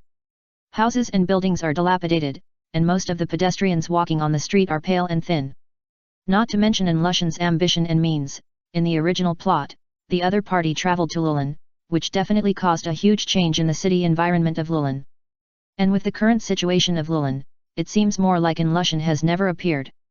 Finding that the situation in Lulan is different from the original plot, Naraku is thoughtful. The changes brought by him have indeed caused many changes in the original plot line. For example, the dragon vein in front of him. If it can really improve his cultivation, he will definitely take it for himself and not allow others to violate it. Could it be that the dragon vein chakra can really improve cultivation like the tailed beast chakra? After a speculation, Naraku couldn't help but feel warm in his heart. Perception ninjutsu activated. Naraku, who was looking forward to it, immediately covered the entire ancient city of Lulan with his super perception ninjutsu. Found it. When the perception probed into the underground of the ancient city, Naraku's eyes lit up and immediately activated, shrinking the earth into an inch. Swish! The figure flashed. When Naraku appeared again, he was already in an empty underground palace. What? There were many guards in the underground palace who looked like soldiers. When the guards found Naraku suddenly appeared, they were stunned at first, and then they wanted to catch him in anger. A glance. Whether it was the guards who came forward or the guards who wanted to shout, all stood there with dull eyes. Just a trick of illusion, Naraku easily hypnotized all the guards. Withdrawing his gaze from the guards, Naraku cast his sights to the center of the underground palace. In the middle was a platform, and below the platform was the dragon vein chakra that looked like a magma river. Step forward. Naraku did not hesitate and immediately walked to the edge of the dragon vein. What a strange breath, violent and peaceful, the key is that it is very close to the nature of spiritual energy. Naraku, who came close, used his spiritual sense to explore the dragon vein. After some investigation, his face gradually showed a look of surprise. Wait, how come this thing looks a bit like the spiritual vein recorded in the secret book of Immortal Path? In the midst of surprise, Naraku's eyes suddenly changed as he looked at the dragon vein. Spiritual veins are special mineral veins that breed spiritual stones, and can be called the hardest resources on the road to immortal cultivation. Although the dragon vein at the moment is different from the spiritual veins recorded in the secret book of Immortal Path in nature, many places are indeed very consistent with some characteristics of spiritual veins. Could it be a mutant spiritual vein? Thinking of spiritual veins, Naraku's mind immediately recalled more information about spiritual veins. According to the records of the secret book of Immortal Path, there is not only one type of spiritual vein, but there are many types. For example, attribute spiritual veins. The mainstream type of spiritual veins is non-attribute spiritual veins. But there are also attribute spiritual veins that tend to be attributed. For example, the gold spiritual vein whose aura tends to be gold. Or the earth spiritual vein whose aura tends to be earth. In addition to attribute spiritual veins, there is another special type of spiritual vein, which is the mutant spiritual vein. The so-called mutant spiritual vein is often caused by some factors that cause the spiritual vein to mutate. This mutation can be benign or malignant.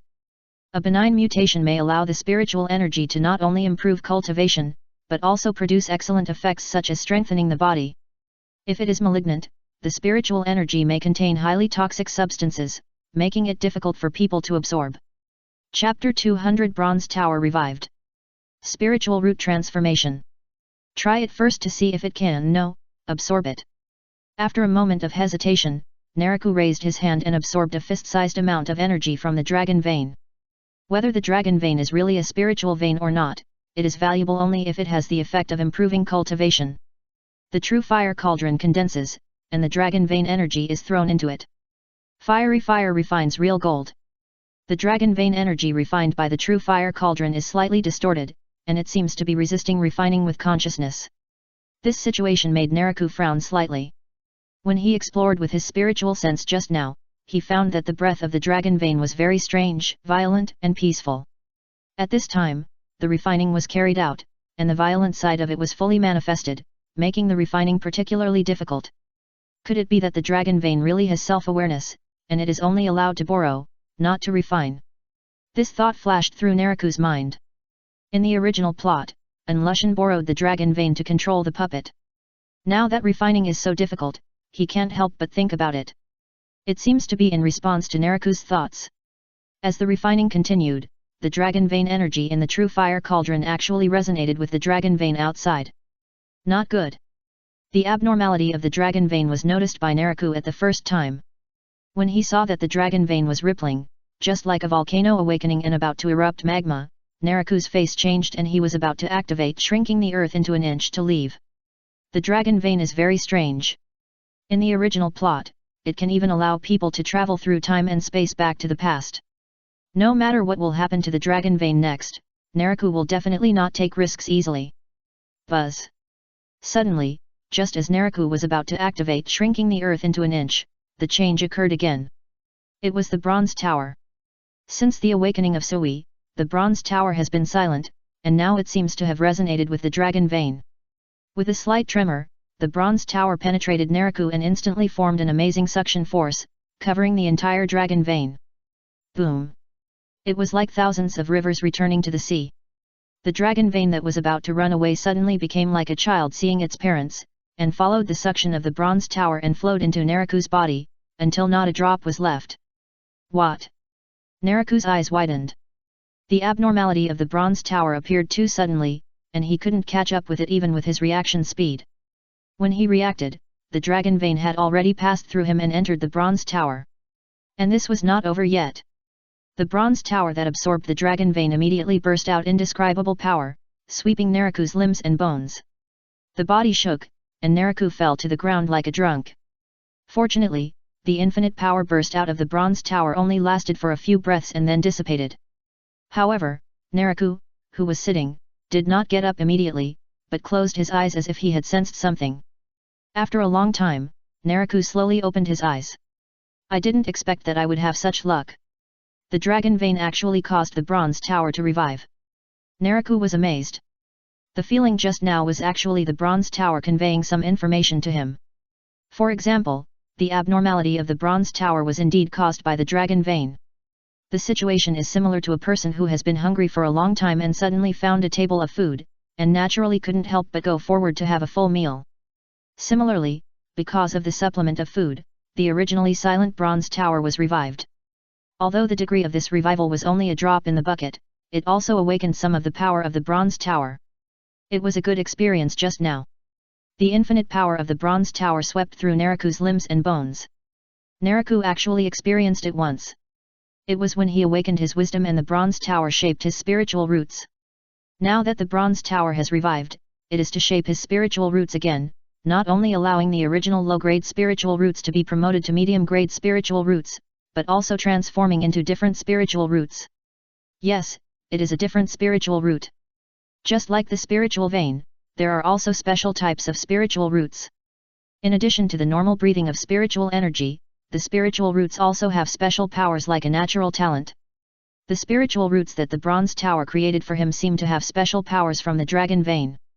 Just like instinct, Naraku can clearly feel the special powers of the spiritual roots. It is not that the spiritual roots are stronger than normal spiritual roots. Some spiritual roots may only contain special powers that can only amuse children. But Naraku's spiritual roots are obviously not one of them, just because the special power contained in his spiritual roots is time and space. Time is king, space is supreme. The power of time and space, no matter which world it is placed in, is definitely the top power. Coincidentally, the dragon vein showed the power of time and space that can travel through time and space in the original plot. The bronze tower was revived by the dragon vein, and the spiritual roots created for Naraku were obviously integrated with the power of time and space contained in the dragon vein. On the road to immortal cultivation, only opportunity is indispensable, and the bronze tower is my greatest opportunity. Naraku exhaled a breath of turbid air, and the joy from the heart made a smile on his face. His current spiritual roots, not to mention the power of time and space contained, just the promotion from low grade to medium grade is enough to bring huge benefits. Although the difference between low grade and medium grade is only 1 grade, the efficiency of breathing in and out of spiritual energy between the two is at least 5 times. In other words, in the next practice of Naraku, even if it is normal breathing in and out of spiritual energy, the speed of practice will increase by at least 5 times. How could he not be happy with such a big improvement? And the transformation of spiritual roots is only one of them. The power awakened by the bronze tower not only brings about the transformation of spiritual roots, but also restores a certain amount of power. On the vast sea, a figure flashed continuously and quickly appeared above a deserted island with a diameter of about 10 kilometers. A golden vertical pupil appeared between his eyebrows. Naraku stopped shrinking the earth into an inch and activated Big Property with his sky eye, standing in the void. He looked down at the deserted island below, and immediately raised his right hand lightly, condensing an illusory bronze tower in his palm. Although it is just a projection, with the power of the bronze tower currently awakened, the projection tower is enough to rival the earth-level magic weapon. Naraku's eyes fell on the illusory bronze tower condensed in his palm, and his eyes were burning. He came to the sea just to test the power awakened by the bronze tower. The illusory tower he condensed in his palm now came from the projection of the bronze tower.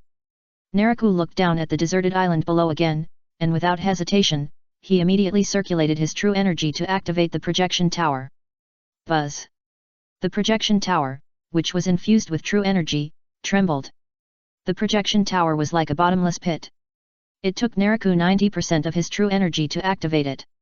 The exaggerated consumption of true energy made Naraku feel awe-inspiring, and he immediately flipped his palm and shot out the projection tower. Boom! The projection tower fell to the deserted island below as fast as a meteor, and it quickly grew larger on the way, turning into a huge tower of 100 feet in size. The earth-shaking roar resounded in all directions. A tsunami of hundreds of meters in height surged up. When the projection tower fell to the deserted island with a diameter of about 10 kilometers was actually smashed by the projection tower. In the surging waves, the disappeared island formed a terrifying super vortex on the sea.